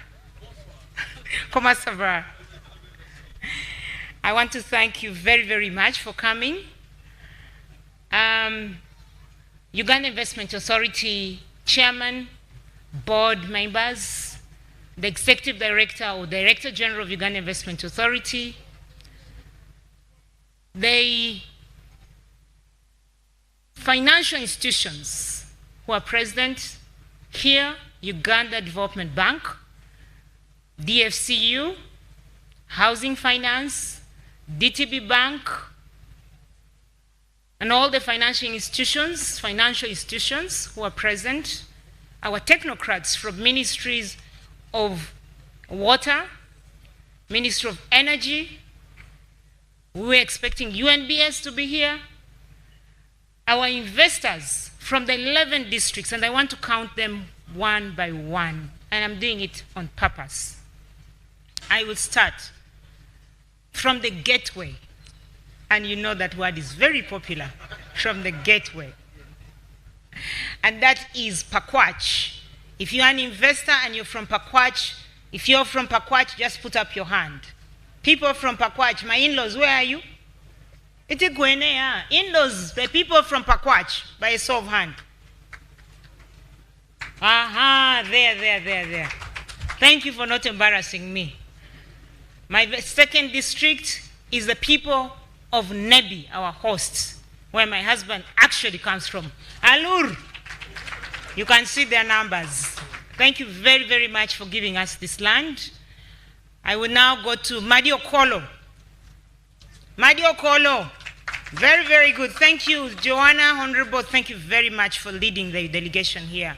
I want to go to Zombo. The people of Zombo, Honorable Freedom, where are your people? Very good. I can see even NBS, our very eloquent anchor, is here, and the MPs from Zombo and the investors from Zombo are here. I would now go down from Zombo to Arua. Hi, Mingonia. Awadifo mini mutasiba. Now let me go from Zombo to from Arua to Terego. Terego, wadini Terego anzirikiti anabia midira. Wadini alfo. The Teregians are here. Let me go from Terego to Maracha. The people from Maracha. I know the CEO of the investment head from DFCU is also from Maracha. We have Adole Melo. Thank you very, very much. Miradua Falls, which is in Maracha. And let me go from Maracha to my relatives, the Kakwas. Where are you, the Kakwas? Takloea? Aha, very good. We have the Kakwas here. Now from Koboko, let us go to Yumbe, my mother's people. Aha, I know them for knowing money. Those ones, they know money. Okay, from Yumbe, let us go now to Moyo. Where are the people from Moyo? Ingonia? Iminga? Wadin Moyo, thank you very much. Let us go to Ajumani. Where are the people from Ajumani? Very, very good. Thank you very, very much for being investors. Now from Ajumani, I would like us to go to finally Obongi. And we have an investor, a politician turned an entrepreneur, Fungaro Caps. Fungaro Caps was formerly an investor. Now he is member of parliament for Bongi. Now he's an investor in the tourism sector. So Honorable, we thank you. Welcome to the investment where we make money. My people of West Nile. What? Madi Okola, I already said, Honorable Joanna led you. I know all the 11 districts of West Nile. I know all of them by heart. I will start by a disclaimer. I am not planning to be the MP of West Nile. Neither am I planning to be any MP in any of the districts of West Nile, but I'm planning to make West Nile rich. So my people of West Nile, this conference today, or this summit, is about money. Let's talk money. Let's make money. Uganda Investment Authority has simplified it for you. Our president has guided. And his guidance is in every sub-region, we must have an industrial park. I therefore like to first and foremost take this opportunity to thank the people of West Nile. My people, you did not ashame me. As the Minister of Investment and Privatization, when we came to ask for land in West Nile, we were overwhelmed. We came, the people of Nebi gave us 500 acres. Chief guest, where you're sitting is 500 acres of land given to us. They said, issues of compensating the local people who are sitting on the land, leave it to us. As local government, we will deal with this. But take the land and bring investment. Thank you very, very much, Mr. Chairman, KG, the LC5 chairman, all the leaders, the RDC, the people of Nebi, thank you for your unity. And the members of parliament, you did attend the conferences. When it was a bush, you were here. Please let us clap for them. My boss, Honorable Matia, I want to tell you, just like I reported in cabinet to our overall boss, Mr. President, that the people of Madi Okolo, led by Honorable Joanna, they gave us a big acre of land, 600 acres, and they sat in the council and they wrote to us and they've surrendered land from Madiokolo for industrial development. So land is not our problem in West Nile. Thank you, Joanna, and the people of Madiokolo. We went to Yumbe. The people of Yumbe gave us not only 500 acres, which was our limit, which was where our mind could stop. They gave us 1,000 square miles. 1,000. The people of Yumbe, Honorable Huda, thank you, and Honorable Odria, I want to thank you very, very much. He's not here, but the people of Yumbe gave us the land. So why are we here today? I told you, my people, it's about making money. Send anybody urozo zami didi. Your body shines if you make money. But if you're poor, your body rusts. My people, we are rich of energy. The most energetic people in Uganda are the people of West Nile. The people of Honorable Bahati's constituency say, no, we are more energetic. I said, no, even we talk with blood rope. We talk with energy. We are happy people. And we have the energy. God has blessed us with natural resources. Our chief guest, our people of West Nile, listen. We are doing industrialization with Chibalo, with calculation, with Otita, like my president would say. And our calculation, we don't want to look at all these 16 enterprises. We are going to deliberately focus our people on majorly 4 sectors. One of them, and I am very proud to announce this, which is honey.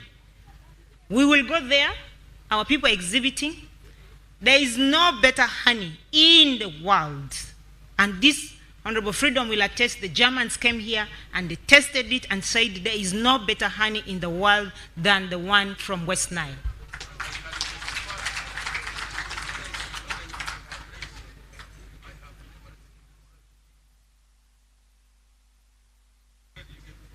Exactly, Honorable Matia Kasaija, the chief guest, is saying when he took honey from West Nile, when he went to Yumbe, when he arrived home, the wife, after tasting the honey, started calling him honey, honey, honey.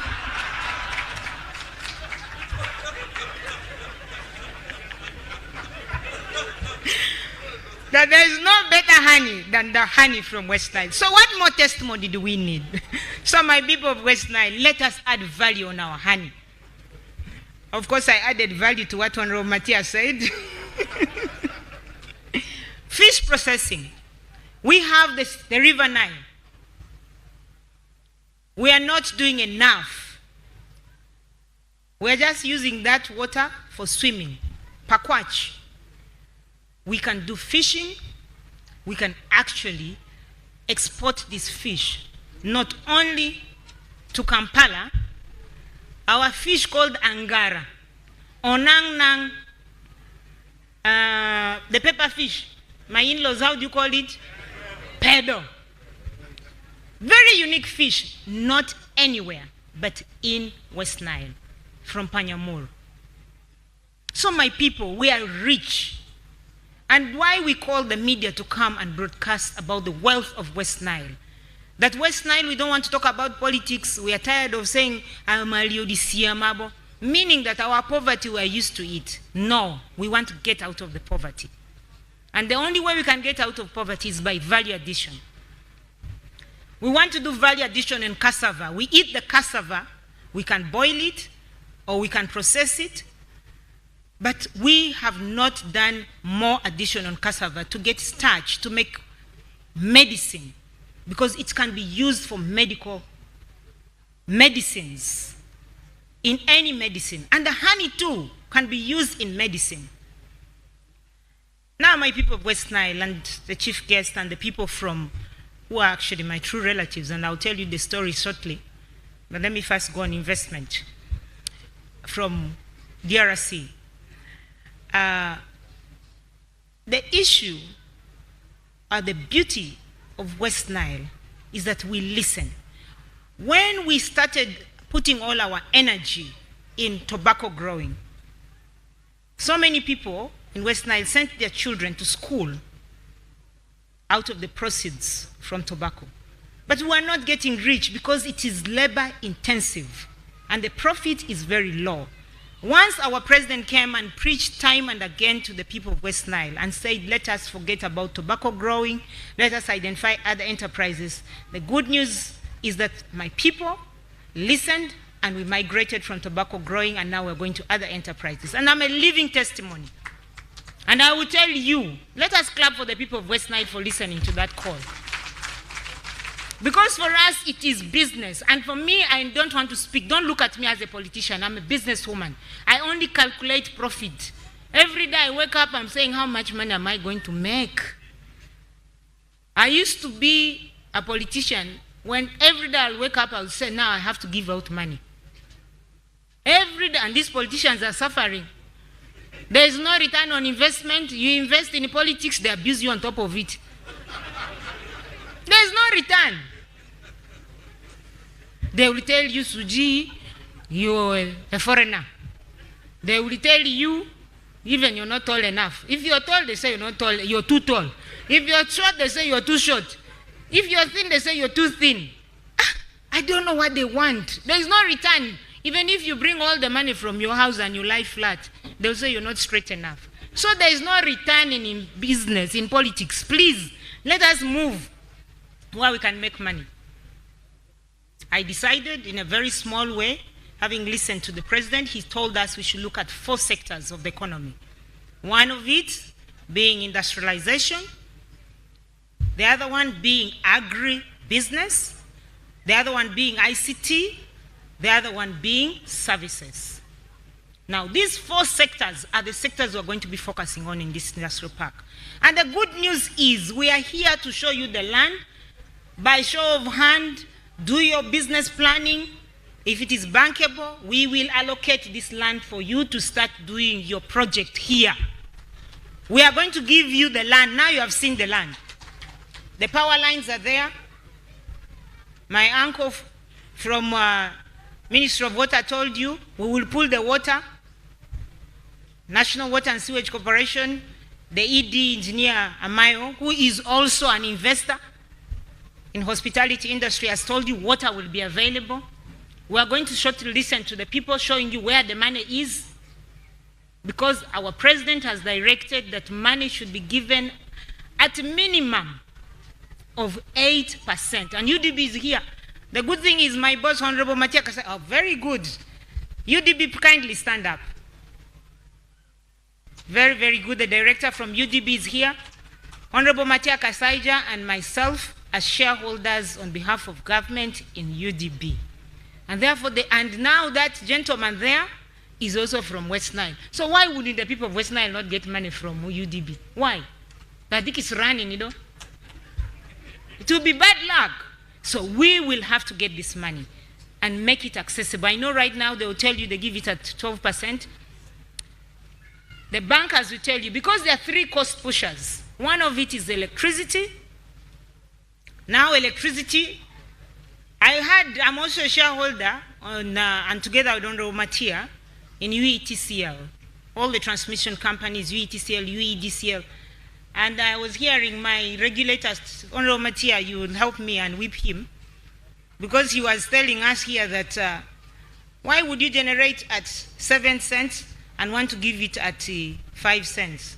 Now you're going against our policy. You leave those issues of generals to general. General Museveni has said, give it at 5 cents. How it reaches there, we will solve the problem. Our president has directed, and his directive shall be implemented. For us, we know in this industrial park, it shall be at 5 cents. We will give the subsidy. We will find ways of making the electricity cheap. So just leave that to us and tell us how you will bring the electricity here, please. And I believe my senior minister will emphasize that point, because that is a bit discouraging, because one of the challenges for the people, I will tell you, for 5 years, it was very difficult for me to attract investment in West Nile. Why? The people of Wenereko, when you close your eyes like this, nya. When you open, nya. There was no power. It's like a disco light. Nya, nyu, nya, nyu, nya, nyu. So how do I even as an investor think of putting my factory in a place where power is doing nya, nyu, nya, nyu? The people of Moyo say they call it aziku. It doesn't tell you that I'm now going to go. It just goes. So I am happy that Honorable Matia, with your effort, you brought Electromax to complement Wenreco. And I want to announce that with the new ED in place, who is a Ugandan who understands this challenge? Mr. ED, please stand up, the one of Wenreco. Stand up. You have improved a little bit the nya. Please improve more. Let us clap for him. He has really improved because he knows. And because of that, we're able to start our industrialization. But without West Nile being connected to the national grid, Honorable Minister, it will be very difficult for us to industrialize West Nile. So I am happy that by October this year, West Nile shall be connected to the national grid. And this is an excellent news. It's October this year. At least the authority that is the regulator, and the Minister of Energy, my Senga, Honorable Ruth Nankabira, told me, Anita, for sure, with the fight of the MPs of West Nile, with the pressure they have put on me, by October, come rain, come shine, West Nile shall be connected to the national grid. So, let's count. You know, my daughter Treasure will come up with the timetable when I tell her I will be coming to see you soon. So she will get the calendar and be marking one day. Crossing. So my people of West Nile, let us be crossing these days until October. And we ask government, where is the power? By October, because they've told us. We now have capacity available of electricity of 8 megabytes. And where are the people of regulation? ERA, the director of ERA, who spoke here? Has he gone away? You see, you don't take us West Nile serious. Honorable Matia, we have to get our whip out. I want to ask the MD of Wenreco again. Can you tell us what is the installed capacity of power in West Nile now? Before I tell these people to come and take the land and start investing, what is the installed capacity? 11 megawatts. What is the demand capacity? 4.7. That means we have to grow demand. And how do we grow this demand? By coming to do value addition in honey processing, fish processing, soap making. Honorable Minister, I went deliberately, and I want to congratulate the people of Koboko and thank them so much. Had they not voted me out, I would not be a manufacturer. I would not be a rich woman. Now I am rich. Yes, I really want to thank them sincerely. Because, Honorable Minister, today we sell a box of soap, and I make it. I'm a manufacturer. You like it or not, I sell a box of 10 pieces of bars of soap at 60,000. And I'm doing this because I'm selling it here. Other people are selling it at 65. Mukwano is selling it to you at 80. The price is skyrocketing. I wake up in the morning, I say, today, these people, they didn't vote for me, let me add. I add and I get more, they buy. But this is what it is. This is business. So what am I trying to tell you? I'm trying to woo you that the money you have, invest it in business. The woman MP of Vura, my sister there, please stand up. She's in she's in hospitality industry. Thank you. Let us clap for her. Honorable Freedom, I told you, Grace. Kindly, Honorable, with really all the due respect, stand up. The people of Zombo voted her out. You know what she did? She went and put a television station in Arua. Congratulations. You vote good people out, you suffer. I'm not campaigning because I don't want the votes no more. But I'm campaigning for President Museveni. He is brought for you the industrial park. You vote him out, you will suffer. I have told you. So, I am trying to tell you that what we are doing here is not rocket science. I have done it. Ladies and gentlemen, I need to tell you I did it, and I will give this testimony coming closer to my end of speech. What did I do? When the president appointed me as the Minister of Investment in 2016, I looked at the docket and I wondered what was I going to do. He gave me a very heavy duty. You must establish 25 industrial parks. And I did not know where to start. I went to my senior minister who has been my mentor. Please, my people, I want to kindly ask you, and my in-laws clap hard. Honorable Matia Kasaija, why I am very happy is he has been very good to me. There are people who complain about their bosses. I have no complaint against my boss. He gives me the freedom to fly as far as I want. If I want to give up, he tells me, Anita, please don't give up, my daughter. Wake up, go and work. I say, Honorable, this is too much fight. He says, go. I went to him and I told him, Honorable, we only have Namanve. No infrastructure. What do I do? He told me, now come up with the budget, take to the president, I will support you. I got a budget of 270 million euros, and the president gave it to us just like that. And we're doing the infrastructure in Namanve. I went back to him. I told him, now, in Mbale, I found free land. Government had gotten it, but the squatters on it. What do I do? And why am I telling you this? I will tell you shortly. In Mbale, I found squatters. The land was not as beautiful as this. The land was largely a swamp. I found squatters. They demanded of government to give 5 billion. I came back to Honorable Matia, told my boss, you're the one who is the final signatory. Can you kindly sign for me 5 billion? I go and compensate and start an industrial park. Thank you, Senior, that you gave me the support and gave us the 5 billion.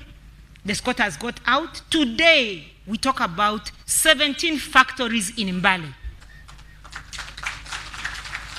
Now, how can it be difficult for us to develop Nebi? How can it be difficult for us to develop Madiokolo? How can it be difficult for us to develop Yumbe, where the land has been given, and the problem is less than $1 billion? Honorable Matia, I will go and beg you, please sign. Give that money. They collected their money. They're not asking new money from government. It is their money. And I know with your good heart, you will not refuse. I thank you even for nodding in positive, meaning he has given. Please clap.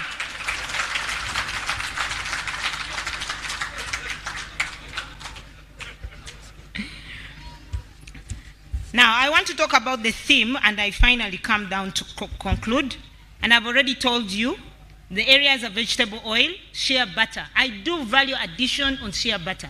And I'm not alone. If you're an investor and you're here, you're doing value addition on shea butter. Kumura, put up your hand. Very good. You see those hands? Honorable Minister, our shea butter from West Nile is being exported to Denmark. Our shea butter, where do you take, madam? Yes, mommy. Within West Nile, she's already doing value addition. I will show you shortly as a gift. I make body Vaseline out of shea butter. So my people, what are you looking for? The land is free, electricity will be there, water will be there, moreover, you'll pay it cheaply in this industrial park. The only thing you have to do is apply to Uganda Investment Authority. That tall gentleman there, please stand up, my Director General. That one there. Honorable Minister, we have 50 people coming to exhibit what they produce in West Nile. And so I want those 50 people to apply to do manufacturing here in this industrial park. Please, record them, give them the land. We are giving land for free. We don't want corruption. Thank you. And I know you're not corrupt. On top of that, the infrastructure development, working with Ministry of Defense, that's why Honorable Huda is here. The Army will be the one to do the infrastructure development in this industrial park. You have vegetable cooking oil. vegetable cooking oil processing out of sunflower. My sister Hope, she's going to give testimony. She's there. Hope, would you like to stand up? Hope Ann? That lady there is a rich woman. Can't you see her size? Money. My people, let's talk money. Let's make money. She is adding value on sunflower from the garden. And I want to tell you, soap manufacturing, I've already told you, there's mining. There's Bob manufactures a lot of alcohol. I don't drink, but his wine looks very beautiful that you feel tempted, but you say, "Badi Yesu." You don't take, but he exports it to Congo. Up to Central Africa, up Congo, Sudan. So, and Bob is going to migrate from there and come here. You want to fuel to run your vehicle. Honorable Minister, we have Okaba there. Uncle Money, that one. He has Rock Fuel Station. From across West Nile, he has even now gone across the border and gone to Kampala. So fuel is available. Hospitality, if I ask everyone in hospitality industry to stand up, they will do. If I ask those who are into value addition, into beverages, they are there. So, Honorable Minister, why we are here today is to encourage our local people not to be doing it in their homes, into their small areas, that we should come and invest in the industrial park where government will give them all the amenities. Now, Honorable Minister, my final point would be in regards to my country of birth. You might have heard politically that I'm a Congolese. And incidentally, I decided to sit with my mom and talk to her nicely and said, "But Mommy, they usually say there's no smoke without fire. Can you tell me properly what exactly happened? I know you're from Yumbe, my father is a Kakwa from Koboko, what happened?" He said, "You see, when the war started, we ran to exile in a place called Aru. And in Aru, incidentally, is across the border, in Ituri province. And in Aru, labor started me when I was there, and I gave birth to you in a place called Hopital General. So naza Congolais. Bande konangai. So I want to congratulate you, my brothers and sisters.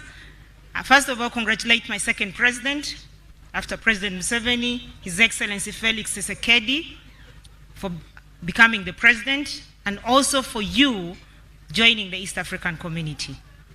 You're most welcome. As we speak, we have so many West Nilers. And so the West Niler who is going to say that, "Oh, Anita is the only Congolese." We just celebrated 100 years. All of us were once upon a time Congolese. So we are in one uniform. So once upon a time, there was a region, sub-region called West Nile. And Honorable Fungaro and Honorable Atiku, they organized 100 years in 2011 of celebrating West Nile becoming part of Uganda. So you at home, the people of Ituri, this is part of you. That's why our president says there are no boundaries. Our president is an African. And I will tell you an amazing story just on Tuesday, Honorable Minister and Honorable members, and all our ladies and gentlemen. Last week, Wednesday, I went to promote gold because there was a rumor that we don't have gold in the country. So I decided that let's go and show the people where our gold is. So we went to a place in Bushia where we found gold. And the Chinese are doing value addition together with Ugandans. And that factory is called Wagagai. Once we arrived there, we finished what we are doing because it is at the border. When we finished what we are doing, we got lost. And do you know where we ended? In Kenya. 5 kilometers deep in Kenya. So I started getting worried. Wagagai is in Uganda. We said we are using shortcut to now go to Kenya. After we have done our things, as you know, it is in Bushia clearly with our border point, and they told us the border point. So my driver did not know the turn, and he turned like this and took us to Kenya, I started panicking. Luckily, najua Kiswahili. Tafadhali nilianza kuongea Kiswahili. Nisema, wandugu, hamjambo. Sema, hatujambo. Mbona unaendesha hii gari ya Uganda? Nisema, oh, I am half Ugandan, half Kenyan. They said, oh, okay, let's go. Tuko East Africans. We are East Africans most important. And that makes me to say the final points on what this East African community means and access to market, which is our theme today, which is mobilization of domestic investment for industrialization, market access, and job creation. What market are we talking about? We're talking about the market of DRC, which is 94.3 million people.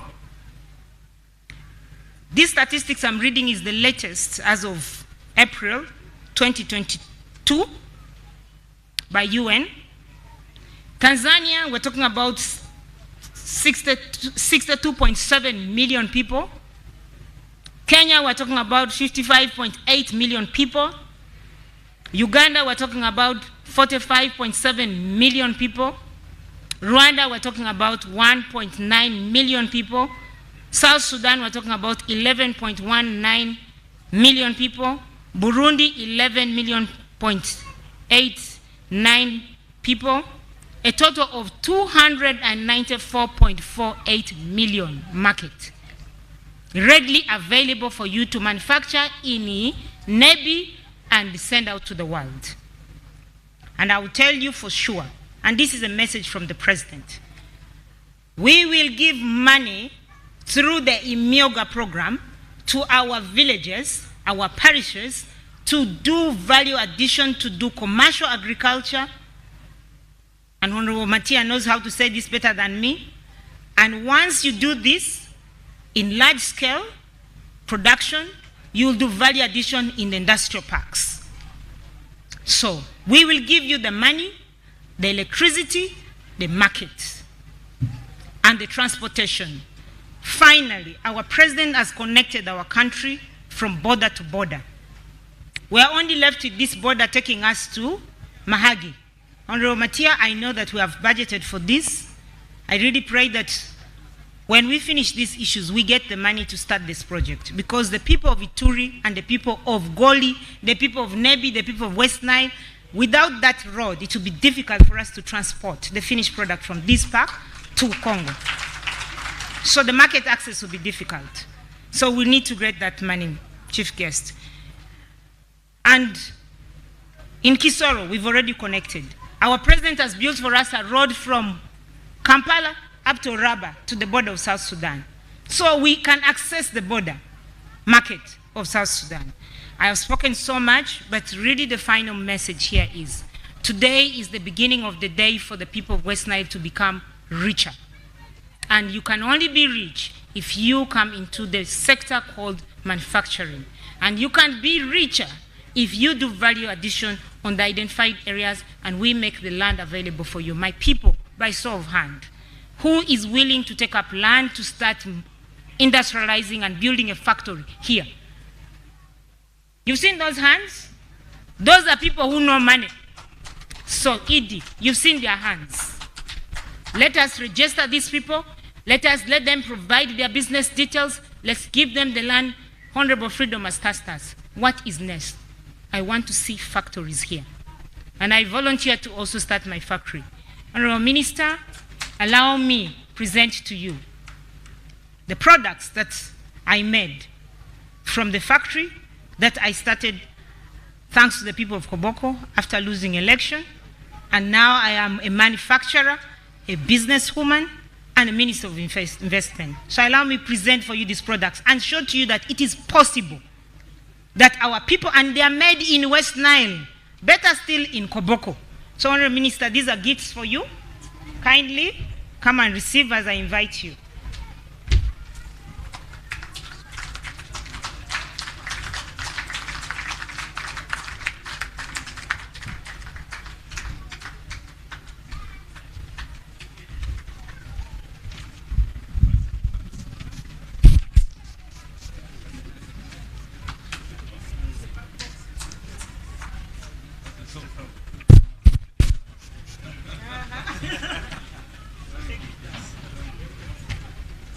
With those words, ladies and gentlemen, allow me kindly to ask you to stand up.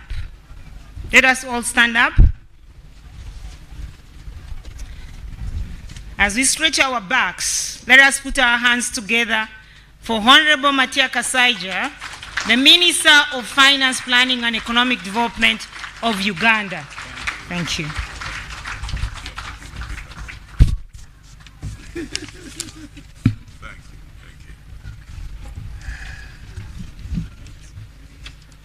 You can take your seat. Now you have seen powerful women, eh? I have a very big job in controlling her. But I can assure you she's controllable. My colleague ministers, without necessarily mentioning you, you have already been mentioned for saving time.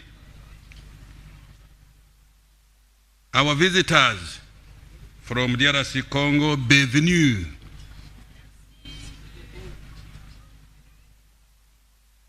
The various leaders, Chairman LC5, members of parliament of this sub-region, I greet you all. Good afternoon. The Baganda have a saying, Erio kanetonya, and I will translate it. Then you will see which heart is the best fact.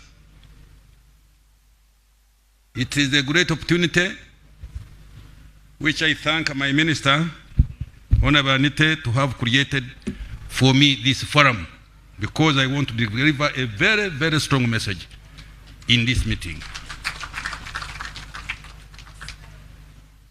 Maybe let me talk first of all on relationships. Congo and Uganda. I come from Bunyoro here, just across here.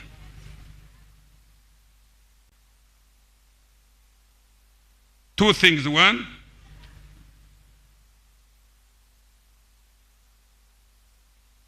when we are celebrating our King's Days, a team comes from DRC Congo. They come because they are part and parcel of that kingdom, in case you don't know. Two, they, you know, our brothers and sisters in Congo, unfortunately, have had a checkered history of insecurity. One time, we received refugees from them. Down, those of you who know Lake Albert in Ndaiga, a place called Ndaiga. So I went there to meet these people. I was working at the NRM Secretariat. And I said, welcome. They said, yes, we have come back home. They said, we have run and come back home. Those fellows are killing us. I said, you stay here as long as you wish, and until we settle things back in Congo, feel comfortable. So what am I saying? These borders of yours, these borders which were forced on us by the colonialists, is a shame that we should be maintaining them. Have you heard? Why should a Congolese across there come here with the passport? What for? Why? Why should I go to Kenya, go to Tanzania with a passport? For what? For what? That's part of my home. Can you tell me when I come in the Western Nile here that Kaseja come with a passport? Can you? If you have got a stable mind? So these borders, I'm urging you, especially you, the young people, we must begin to see how to dissolve them. We can remain states, but we are one country. I'll give you my own experience just to make my point strong. When I was studying in Nairobi, in the 60s, I would take a train from Kampala radio station, those of you who know, just below Parliament. Move at 4 o'clock. I did not know how I crossed the border in Busia, in Maraba. The following morning, I would wake up. We are in what is that town? Huh? Can someone remind me? Which one? Not Kisumu. No, beyond Eldoret. It will come. I'm in my head. I would wake up, clean my teeth. By 10 o'clock, I am in Nairobi.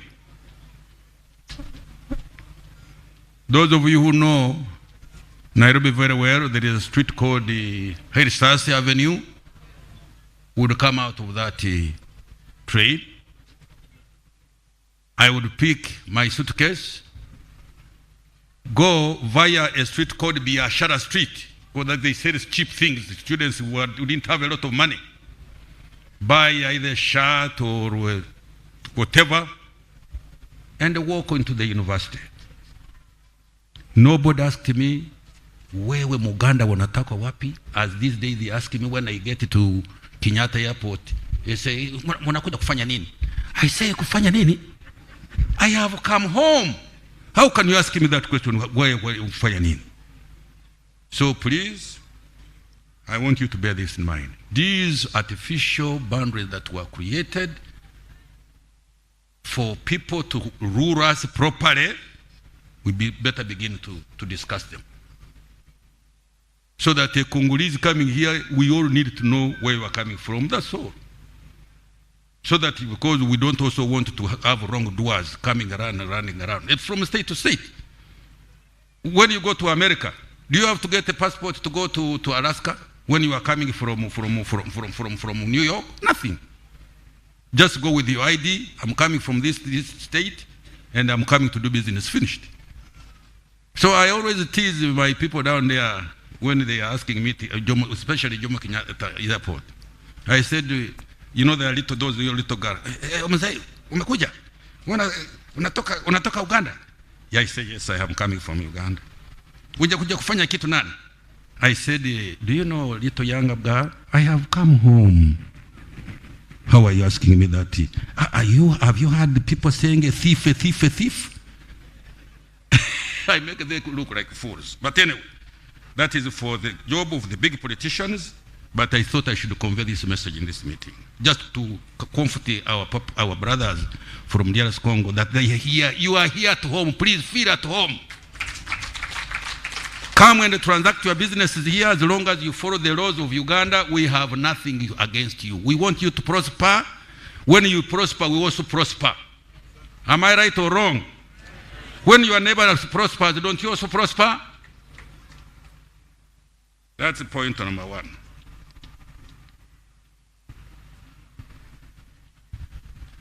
Now, going to the purpose of this meeting, of this seminar,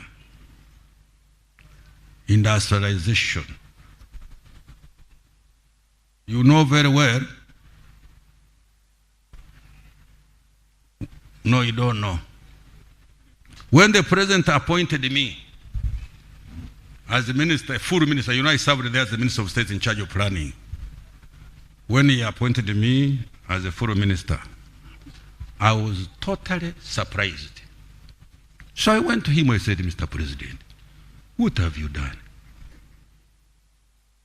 He said, aren't you an economist? I said, you want me to take a full responsibility of that? Okay. You are the boss, I agree. What do you want me to do? Do you know what he said? One word: industrialize the country. Industrialize the country. So that's the mission now I am on as Minister of Finance, Planning, Confederation. So when you invite me onto this, I say, hallelujah. My people are answering the question the president posed me. So I welcome you this opportunity. And if we have to kick poverty out of our homesteads, you know the 39% homesteads who are still working for Kida Kionka. In order for them not to produce and we fail to uplift what they produce, we must have industries. You heard the Honorable Anita tell you money. On that one, I support her. Money. Me, I don't want poor people. Have you heard? You can't go and tell everybody and say that man Kasaija says he does not want poor people. I don't want poor people. In the first place, God gave us a country, you people who have not traveled around the world. Me, I have traveled around the world from north to south, from east to west. I have never seen a country endowed like Uganda. This weather you are seeing here, which you people enjoy for almost 11 months, is a big resource. Now, I think in the north, they are now getting out of winter. They are going to what they call autumn. But in December, January, they were freezing. Freezing. I will tell you a personal story. Me and the late KK, Kirinda Kivejinja, were going to Yugoslavia to do some political work. Those fellows had some similar ideological concepts like that ourselves in the NRM. I arrived in Moscow and I found my plane had already gone. Because I delayed in Entebbe, I missed one woman, I missed the plane, the first one. Keke had gone. So, when I arrived there, the plane had already left for Yugoslavia. So I had to sleep at the airport. First of all, I had a big problem. I had no visa. I had no visa for staying in Russia. 2, I had no money to spend in Russia because the money I had was meant where I was going, there were visitors, they were going to look after us. But anyway, they were very kind. They allowed me to spend the night. Now, there was no hotel there is no hotel where I could stay in the airport. I had to go a little bit outside. As I told you, I had a problem of language. But eventually, I found one lady who could speak a few words of English. She had a sister who was owning a block of flats. So she spoke to the sister and said, I have a visitor here from Uganda. She is en route to Yugoslavia. Can you accommodate him? So the sister said, let him come. They did not ask me for money. So this sister, the migration officer, said, now you go take a bus, you will see a bus going. Now, the first time it stops, you get off. You will see somebody on the right-hand side waving you. So I go into my bus. I didn't see the first stop. I saw that he said it's 3 minutes, I will be arriving there. I thought he was getting 5 minutes. So I got a piece of paper, good enough he had written it and showed the conductor and said, the conductor said, oh. That we had passed the stage. So he asked me to get out, and I said, first bus. The buses were regular, so I came out, and within another 2 minutes or 3, another bus now going back came, and I jumped in. True, the lady was still waiting. I came out. But because I was dressed very lightly in a suit, to move from the bus to climb the stairs up to the flat, I was already frozen like this. Frozen, kabisa. What the woman did, she went and opened hot water and said, go and sink yourself in that water. That's how I survived freezing in a country called Russia. Do you have that experience here in Uganda? Weather itself is a big success. There is no real reason apart from our mind not being either exposed, but even those who are exposed, because I have a quarrel. I have a quarrel with the religious leaders. They travel, they see how things are done in China, they see how the things are done in India, they see how things are done in America. When they come here, kama kawaida. No change. So please, I'm inviting all of you to be agents of change. You have heard Honorable Minister telling you money. And I'm supporting our fully money. We must wake up and make money. And there is a capacity to make money. You tell me something that you will produce once we are prepared now, the market will not, that does not make money.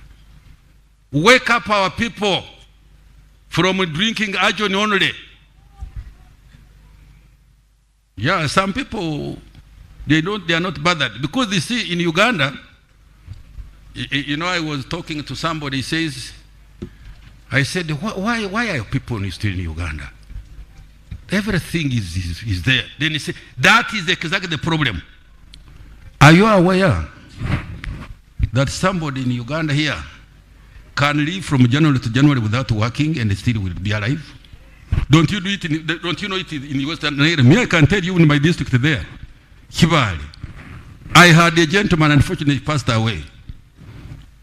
When he knew that I was back, at home, very early, 7 o'clock, he's at the gate.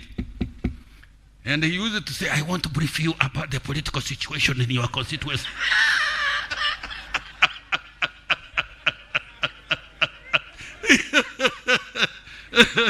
So he comes, he knows there is a breakfast with some bread, some eggs, whatever.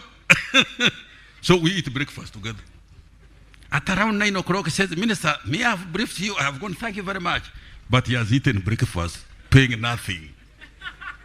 Now he goes to the town. Those of you know that place. It's called Karguza in the Chibale district. Those of you who have ever passed through there. Now he moves around the shops and says, greeting everybody. Now, around midday, he goes to a restaurant. When he goes to the restaurant, there will be a good Samaritan. He says, Mr. Sons, I don't want to mention his name, since we are being brought alive. Would you like to eat lunch? He said, oh, yeah.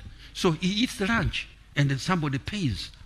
At 4 o'clock, 5 o'clock, he walks home and goes to sleep. Finish, the day is gone. So one day we were discussing this matter of Uganda being so blessed, and one of my sons now, who is the permanent secretary in the Ministry of Agriculture, Kasura, he said, Minister, that is the problem. Because we have so much, people don't have need to work. But we should wake up, ladies and gentlemen. We should wake up. Let's mobilize our people to get out of poverty. And for you politicians, if you have your people with you, you will have very little problems. Unlike today, somebody they chased the child out of school. Honorable MP, can you send me some 300,000 school fees? Am I right? Am I talking the truth? Because they suffer from those things. Someone is falling sick, please send me some 100,000 shillings. And they ring every weekend. Even some Bichupuli people will ring. Please send me some 200,000 shillings. I have lost somebody. I don't do that kind of thing. So, I am appealing to you that let us mobilize our people. This PDM, Parish Development Model, is a project that will liberate our people there. Take it very seriously. Once we get those people into production, at the national level, we shall sort out the question of processing, the question of marketing. Those people will get money, and when they have got money, you will see a difference in their way of living. And once they have changed their way of living, now me, if I'm still your Minister for Finance, I will be the happiest. Do you know why? They will increase demand. You know, when you have money in your pocket, you ask for something and you eat, unlike the other man who had no money and is eating for free. These products Anete is manufacturing, they will be going. And of course I charge her the tax. There's no question about that. I charge her. She has to pay my tax. Yeah, because if I don't get tax from her, how do I protect her interests? So I will also become a very comfortable man because many Ugandans will be able to demand things which are taxable. And when the taxes come, you know what I will do. I will provide for your security. I will provide for the roads you are talking about. My apologies for this road here. This road here. That road here. URA asked me for money to have it repaired, but we shall repair it. Don't worry. We are going to repair that bit of road which is damaged. I would like you to drive from Karuma up to Arua, up to Oraba with no potholes. That one I promise you. And actually we have already started working with the Minister for Works. We are going to do that one. And I think I've seen some kind of construction work going on. Am I right? Am I right? So they're working on the road already. The money was a bit difficult, but I think we have found the money now. We do that.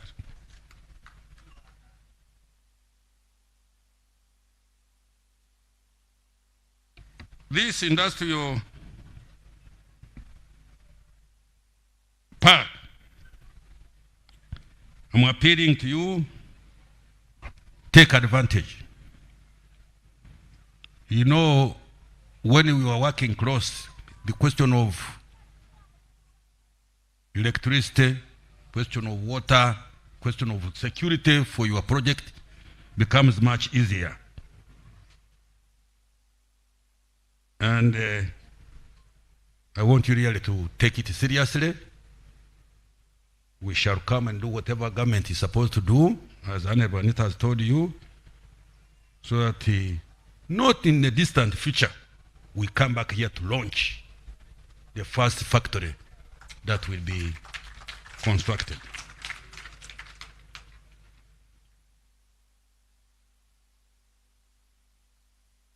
Now on electricity supply and the price and the connection.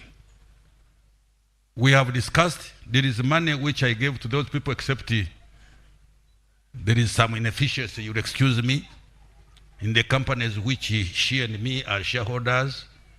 There's some inefficiency which we are trying to rectify and maybe change some leaders so that the electricity will be supplied to you in the industrial park at 5 cents US dollar cents, so that you can make money.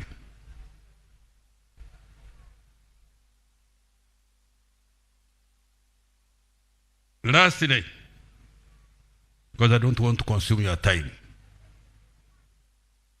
I thank you, Honorable Anite, and I thank you people from West Nile for having given me an opportunity to come here and share these views. It is a long time since I came here. I think I went to Zombo 5 years ago.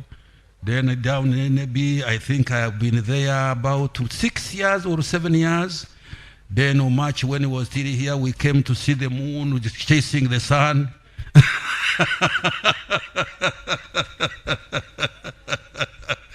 So you have given me an opportunity to come and look at you and talk with you. I know you as very industrious people. People in West Nile, you are very industrious. You are not lazy.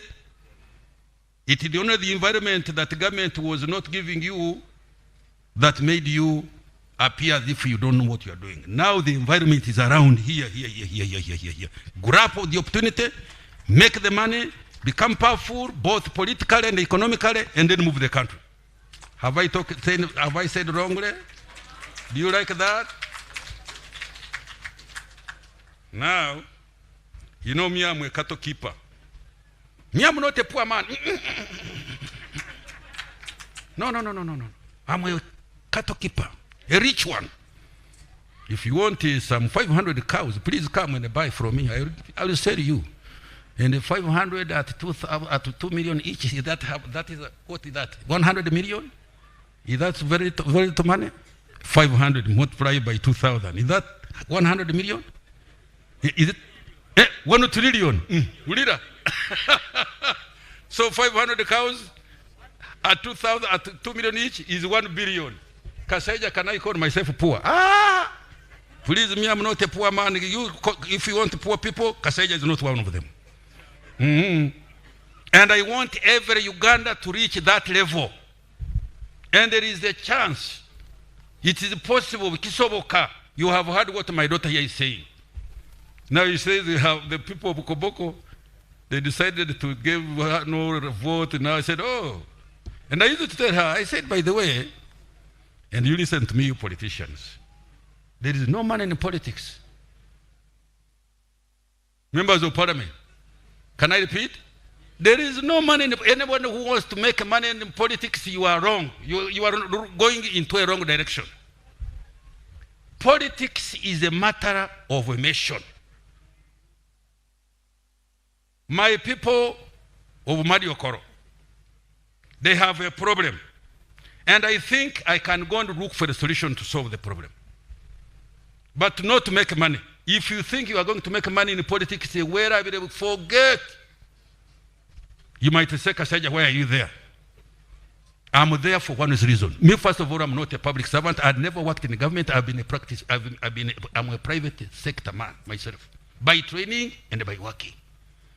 I had to come into politics because when Amin's government was overthrown, I had a factory in this area. That factory was burnt down, Kabisa. My wife had a shop on Room Street. It was all ransacked. I had a hardware shop on Entebbe Road. Everything down. I became poor. So, our friend is the UNLF. Come. When they come, they want to expand what we are calling the National Consultative Council. Then I had a friend of mine who passed away, my business. He said, Kasaija, you seem to have a knack for politics, because at one time I was the Secretary General of Uganda Students Association in Nairobi. So I went to him and asked for the vote, and they voted me to come and help stabilization. That's what I'm here for, to stabilize, so that I can go and do business with nobody bothering me. At those times, you would find a roadblock on the road. They stop you. And when they stop you, they say, where are you going? If you don't, wanakwenda wapi? If you don't answer in Kiswahili, either they slap you, or they do what, or they take money out of your pocket, and so forth. So I said, okay. Unfortunately, I must say I have stuck there.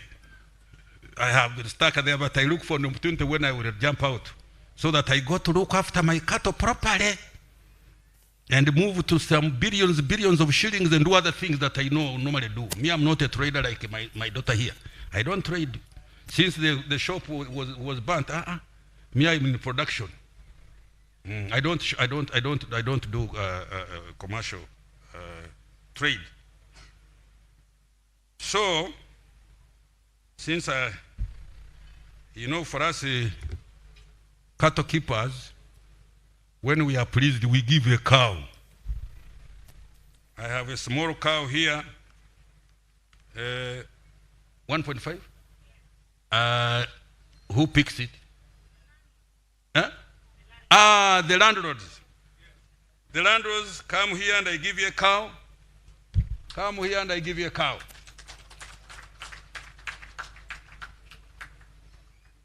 Come here and I give you a cow.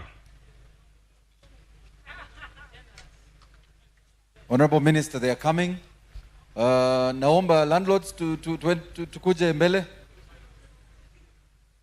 The landlords, please come, those who gave us this beautiful piece of land. The cultural dancers, our cultural dancers, you could have been doing something. There you go. Hey.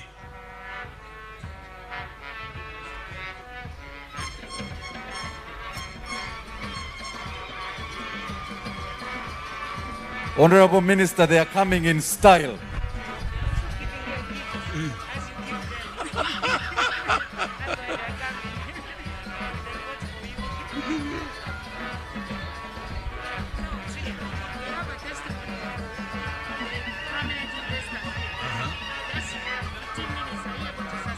Yes, sir, sure. We want the members of parliament to witness this. And the honorable ministers, you will officially witness the handover of a cow by the honorable minister to the landlords where the West Nile Investment Summit is being held. The landlords of the brand new Nebi Industrial and Development Park.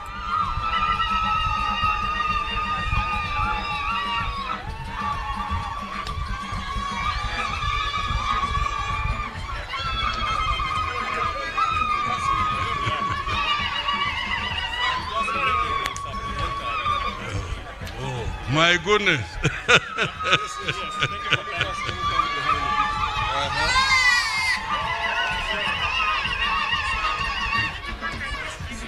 Just time.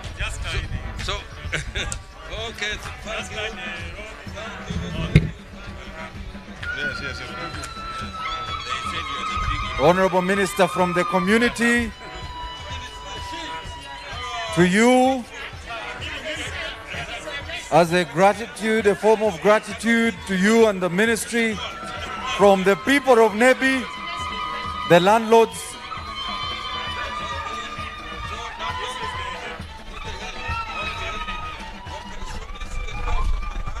there you go. Ladies and gentlemen, round of applause from the Honorable Minister. Stand this way for picture. Come here and greet the minister. Greet the minister. Yes. Round of applause, ladies and gentlemen. Those are the landlords of this Nebi Industrial Development Park, formally receiving their gift, a cow, from the Honorable Minister and our chief guest. And also from the community to you, Honorable Minister, is a goat, a sign of gratitude to you.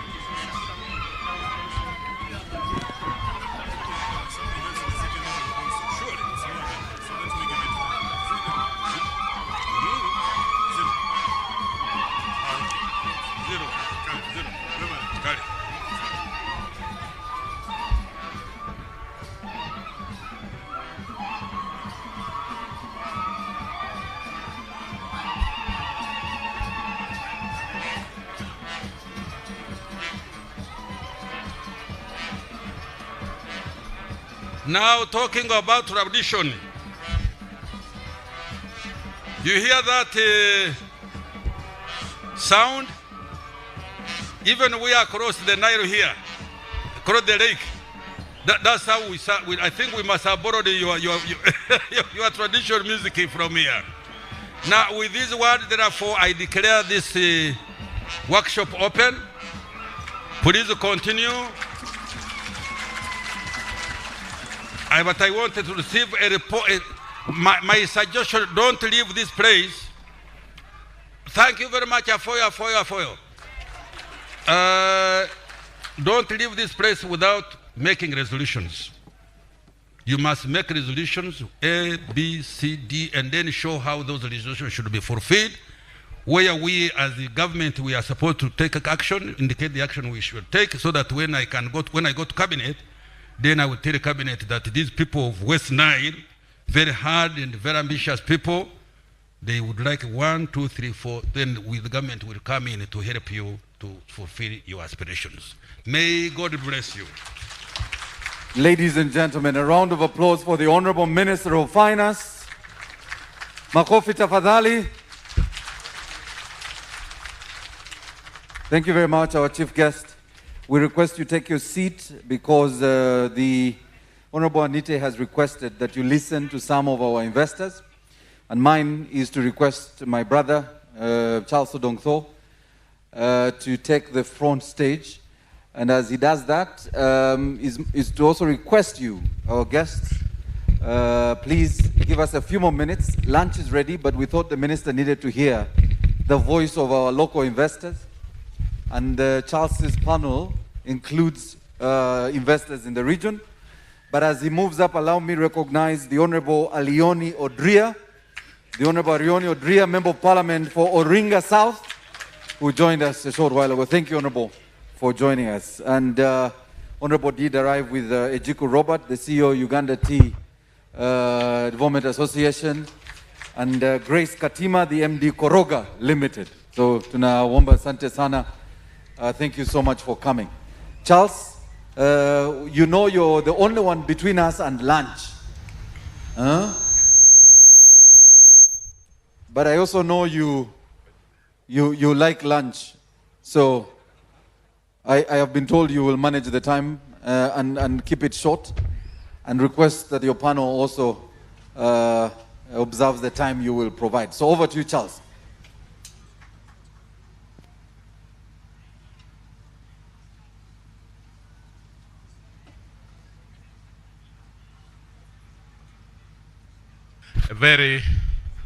Morris, I want to start by thanking you for steering the day since this morning, and it's an honor for me to be here. I'm home.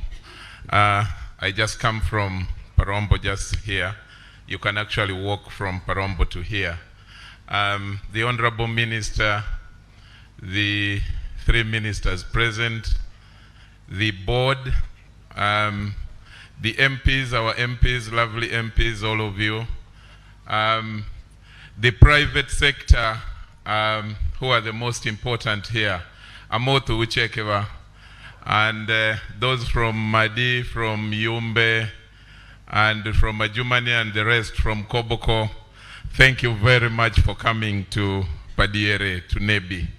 My name is Charles Odongtho, and I am a son of this soil. So for me, I am happy, Honorable Minister, and my sister, Honorable Anite, and of course to government for bringing this here.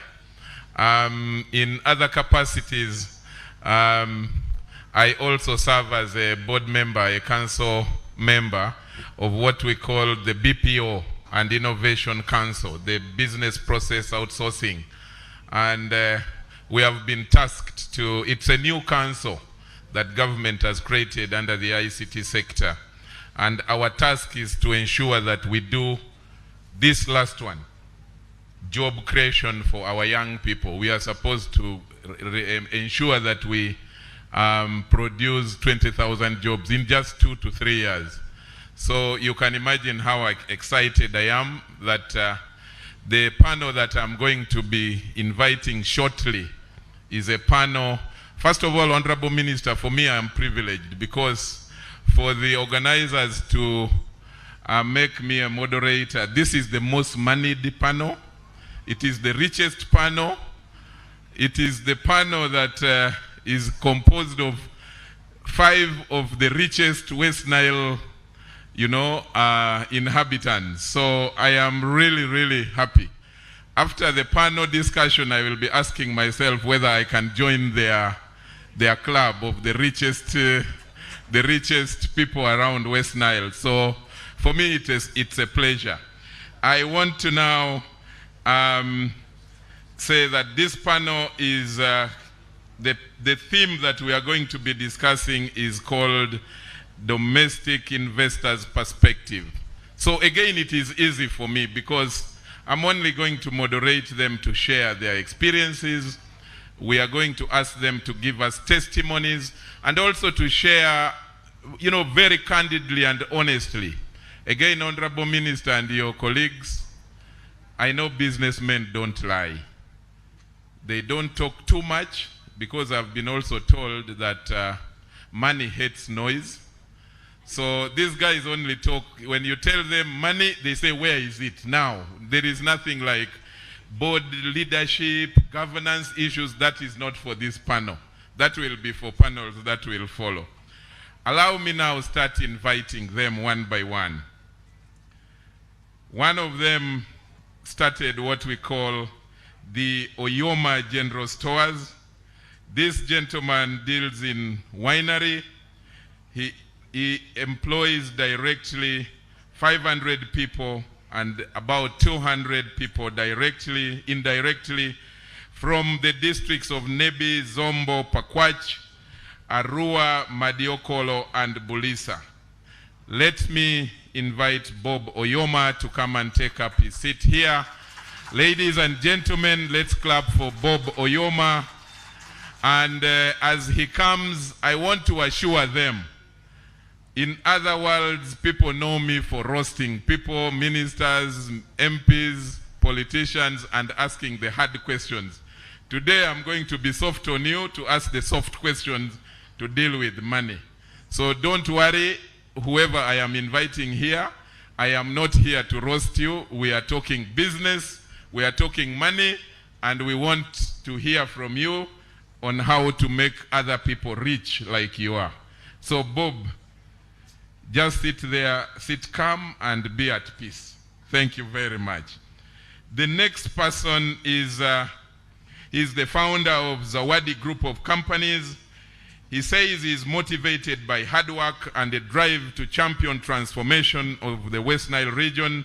He is also involved in transport, accommodation, construction, and supply chain management business. Let me take this pleasure to invite Mr. Amaza Emmanuel of the Zawadi Construction Group.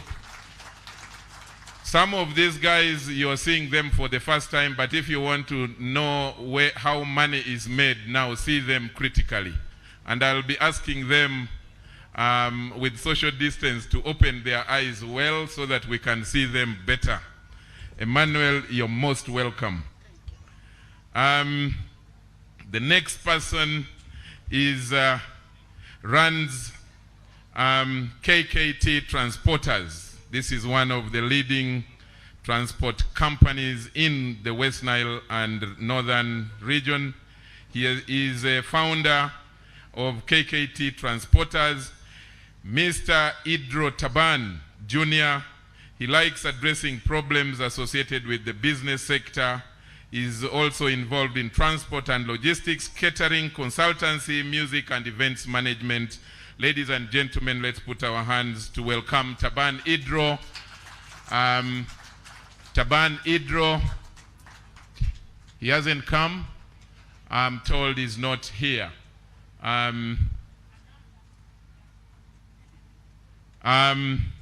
Sorry about that. The next person that we are inviting runs the Rock Global Oils Limited. He has a chain of petrol stations spread across Uganda, especially northern Uganda, specifically over 25 of them in Lira, Gulu, Koboko, Arua, Nebi, Pakwach, Bweyale, Paida, and recently has spread his tentacles, that's business, in Kampala, where he has another petrol station. Ladies and gentlemen, let's put our hands to welcome Mr. Vincent Okaba to share with us his experiences. Now, if you see all of them, there is one common thing. Honorable Anita, just a few minutes ago here said, the Honorable Minister, Anita said that when you look at some of them, you really see money. So look at their bodies, look at their skin texture, and you really see money. Finally, and I'm very excited about this, the next one is a lady who is going to join the panel. This lady is the founder and managing director of the Vendor Capital Finance Limited. She is a finance and expert and also a professional teacher, farmer and businesswoman. She's called Hope Ann Anguyo. Ann Anguyo grows tomatoes, sweet potato, sweet pepper, onions, watermelon, and spinach. And in a week, she sells not less than 1 million worth of vegetables. And Ann, you're most welcome and be privileged. But of course, you can see the common element or characteristic about all of them. Their sizes are enhanced. So we thank God for that.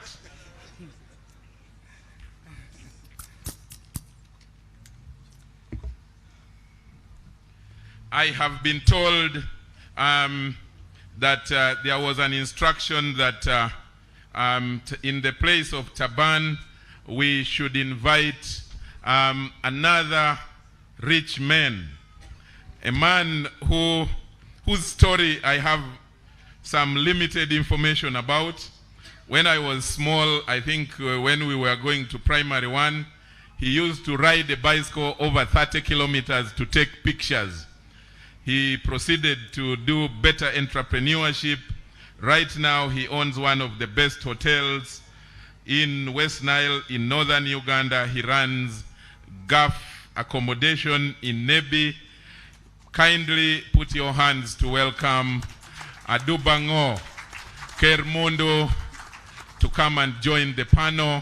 He also happens to be the chairman of the NRM party in Nebi district. A tall, dark man, and no wonder he fears joining elective politics. Like Anita says, even if you are tall, they will have an excuse to add. They will say he's too dark. So Aduba feared joining active politics, but he's the chairman of Nebi party, the NRM party. Now, the most important thing that we need, ladies and gentlemen, the most important thing that we need to start by finding out from these people is how they made it. They need to share with us very quickly, and then I will also tease out from them the challenges of cross-border business. Like someone said here before, that our people are already integrated even before the processes. So we need to find out from them how they think the integration process can be better deepened. Again, I want to share with you that this could not have come at a better place, at a better time. The Congo, with 90 plus million people, that's a huge market. The president keeps talking about the access to market. Without the population and the population which can buy, you have no market.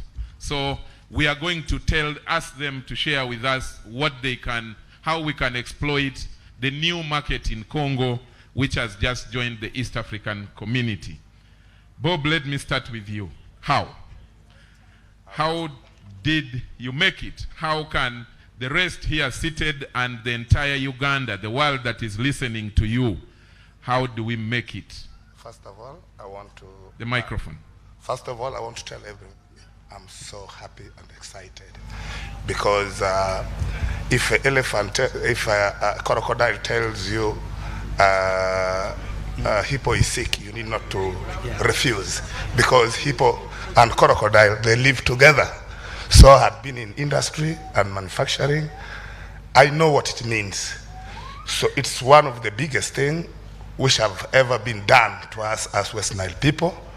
I'm requesting all the West Nile people, we should come together and receive it, because eating food is also not easy. When food is given to you for free, you will think it is just given and you will not lose energy. At the end of the day, you have to lose some energy to eat it. So we have to come together, join hands in order to eat the food. That's one. Two, And industry is something which is very good because you don't enjoy the fruit alone. It's for everybody.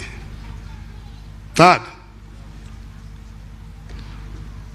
we need to I want to appreciate Uganda Investment Authority for not being greedy and for not being corrupt, because actually where the industrial park is located is more strategic, which means they did what is supposed to be done. Because where the industrial park is, this joins us with Central Africa, Ituri region from Congo, all the road that brings everybody, every country from our bordering this side. It's their road, the single road that they use, which means by putting this industrial park here, we would get everybody from Central Africa, from Ituri region of Congo, from Sudan, because it's the single road. If this park was supposed to be put anywhere else apart from here, then we would lose, because we cannot every time be advertising over the radio when the things cannot be seen. So everybody who will be passing here from all these countries will see the industrial park without failing. So we appreciate you, the Investment Authority, for making right decision for Ugandans. And I'm trying to assure all investors in Uganda, in West Nile, we have very huge market. Even before we talk, already the market is there.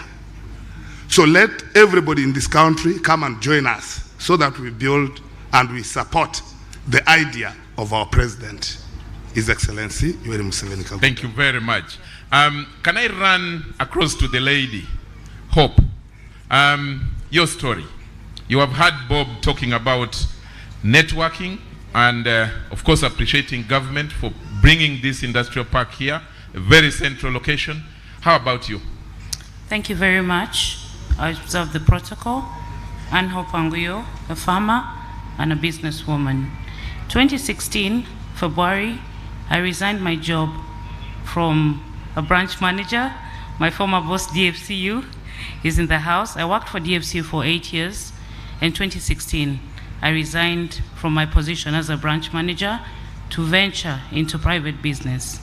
The first business that I started is called Vendor Capital Finance, where we do micro-lending to business people, particularly Arua, Maracha, Koboko, Yumbe, and parts of Madiokolo. Right now, currently I employ 15 young people who come from the region. Now, when I started Vendor Capital Finance, I realized that I had a lot of time in my hands, meaning I would actually do something besides. Now, every day, if you go to Arua, you see trucks and trucks of food coming from the central region and parts of Mbale. Irish potatoes, matoke, tomatoes, onions. And this gave me a huge challenge. I asked myself, does it mean the people of West Nile cannot grow tomatoes, cannot grow Irish potatoes, cannot grow these foods that are coming from other parts of the country?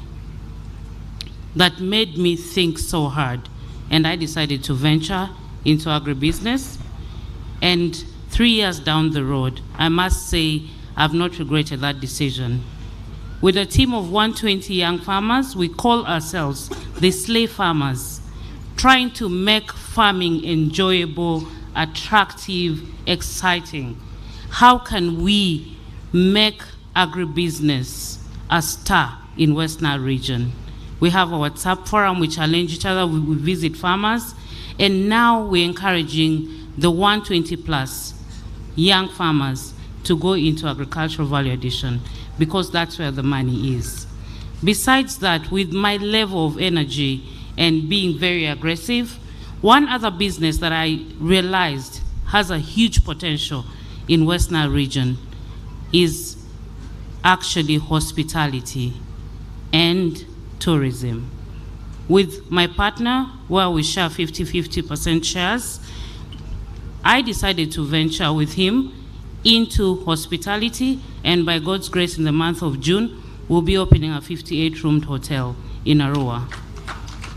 So those are the few businesses that I'm doing, and of course, we've talked about value addition, and now passionately, I'm growing and also encouraging other farmers, and I would like to encourage the farmers of West Nile to go into growing sunflower and soya, because we want to start aggressively making our own edible cooking oil. There's a lot of adulterated cooking oil in the market, and the prices are alarming. I don't know what the cost of cooking oil is where you are, but where I live, a liter of cooking oil is now 13,000 shillings. So we don't know what tomorrow will be like. So I want to encourage our farmers in this house today, let's grow sunflower, be sure of market. Let's grow soya, be sure of market. We will come and buy you sunflower, buy soya, make virgin cooking oil, edible, clean, 100% for our people of West Nile, Congo, South Sudan, and other parts that we can be able to reach. Thank you. Thank you very much, Anne. Let's clap for Anne. She just saw what many of us do not see easily, and she saw that that was an opportunity. What a wow. I think you need to clap for her again. Let me come to Emmanuel of Zawadi. Tell us your story very briefly, and share with us your challenges and how you think that, you know, in partnership with government, in partnership with the rest, networking, those challenges can be overcome. Thank you, Charles. I've been seeing you on TV together. I mean, today we are together. Thank you for hosting us. Yeah. I'm going to have two. First, before I tell you where I belong, I would like to bring out, because government of Uganda has done very many interventions to help, which we call the local community or local investors. But there's a gap. Sometimes in many cases we make intervention without understanding.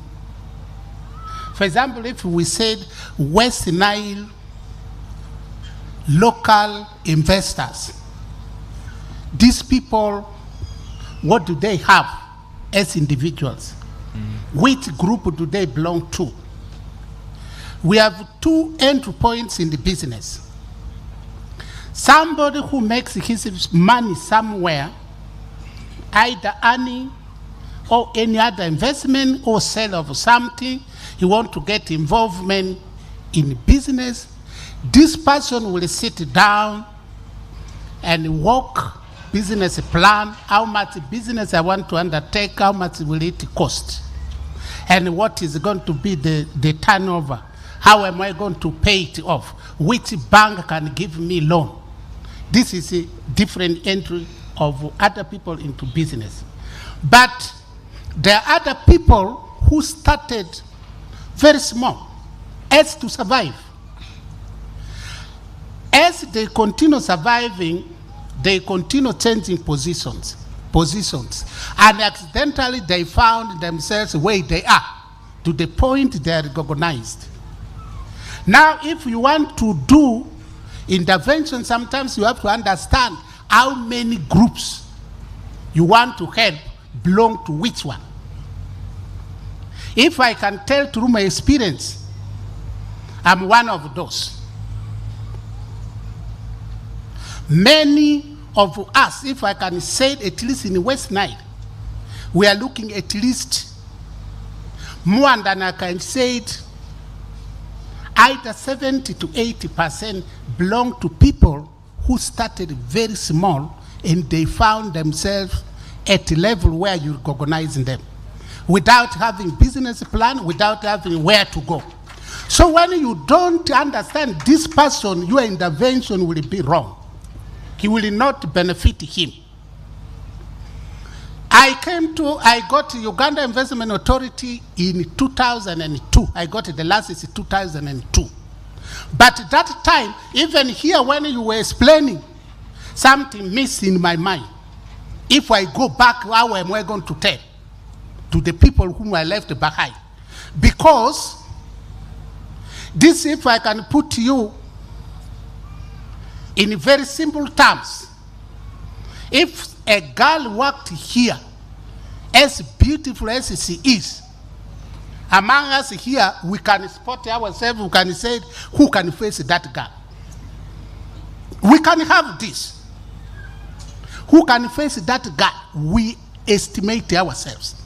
We can say that, Vincent, you go and face that girl. So in every life, people think this one belongs to us. When the Uganda Investment Authority came first, all the local investors think it does not belong to them. It belongs to people who come out. That time we engaged even Maggie Kigong. He said for you to be an investor, to be recognized as an investor, you must have 60,000 US dollar as to declare to you as you are an investor. For example, today I have not got even clearly, if I go there to that table, what can determine you as an investor, as a local person, to be recognized as an investor? That one has not come clearly. So I'm with that old memory. Therefore, many of our individuals are this type of groups that started from small and they continue changing their business, changing their way of doing things. They found themselves to the position of recognition. Okay. If you want to make intervention to this person, you must understand him first. Thank you. So that he can do. So my experience is, we are here, and the industrial park has come. The government is very, very strategic, and we brought this one here. The point is, what type of people are we going to attract here? Thank you very much. Yes. That's a very important point, and let's clap for him as well. The issue of credit, starting small, which for me has tickled my ears. In the course of the discussion, perhaps after, maybe the team from Uganda Investment Authority, he has posed a big challenge. Who is an investor? And I can even add, who is a domestic investor? Probably we need to make that clear for the sake of all our people and the people who are our audiences right now. I think that, thank you very much, Emmanuel, for raising those points. And of course, the issue of the attitude. At what point do you think that there is enough money to start? And for me, that brings me to Vincent Okaba of Rock Oils. Because I saw him, I know how he would run small. And today, over 25 petrol stations strewn all over Uganda. I'm sure now he's thinking of going to Congo, he's thinking now of going to South Sudan. Vincent, tell us how that starting small helped in 2 minutes, and also the challenges that you face and how they are overcome. Thank you, Charles. By name, I'm Kaba Vincent, like you said. I come from Parombo. A lot has been said about Parombo. I come from there. A very proud man from Parombo, like Charles himself. I was born there. I grew up there. I started the business there. I was born in a business family. My father was a businessman, a small-scale businessman at the level of Parombo. The way he brought us, he had a small pickup doing transport. And the way that small pickup brought us up is something that I started looking at when I'm very young, that I need to become a businessman, beyond Parombo actually. During my time of primary school, I started selling kerosene. That's why I'm so much attached to fuel business. I started selling kerosene in the market. That is primary 3, 4, 5. And it's from there that from paraffin, if we can all remember, Nebi district by then, actually the entire West Nile, we never had any competent fuel station. So we started buying fuel from actually across, because there was no petrol station in Uganda, selling as OPEC boys along the road in Parombo and Nebi.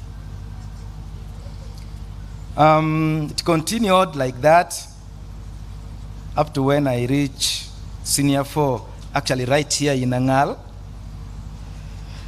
I think the best moment of my life was when I was suspended from school, because I never liked personally to be in school, and when I was suspended, I felt like that's how I was going to achieve my dream, because my father was so much into getting education. Then I continue massively from there. Not until 2000, when I left Parombo for Nebi, doing some other business. I don't want to go into so many things. Then in 2006, I built the first station in Nebi, and it continues today, like Charles is saying. We have about 20 fuel stations in Uganda, owned by me. I'm not in partnership with anybody. I'm happy to be here to share with you this, but when we are trying to talk about industrialization, there are things that I want to put forward to us here. There is no way that we are going to put industries here without considering things like, one, people have been talking about transport. Transport is a major factor. Yes, we may have the trucks, but now the challenge in our region, so many people have talked about it, is actually the road. Cost of maintaining trucks, because at the end of the day, it counts on the business.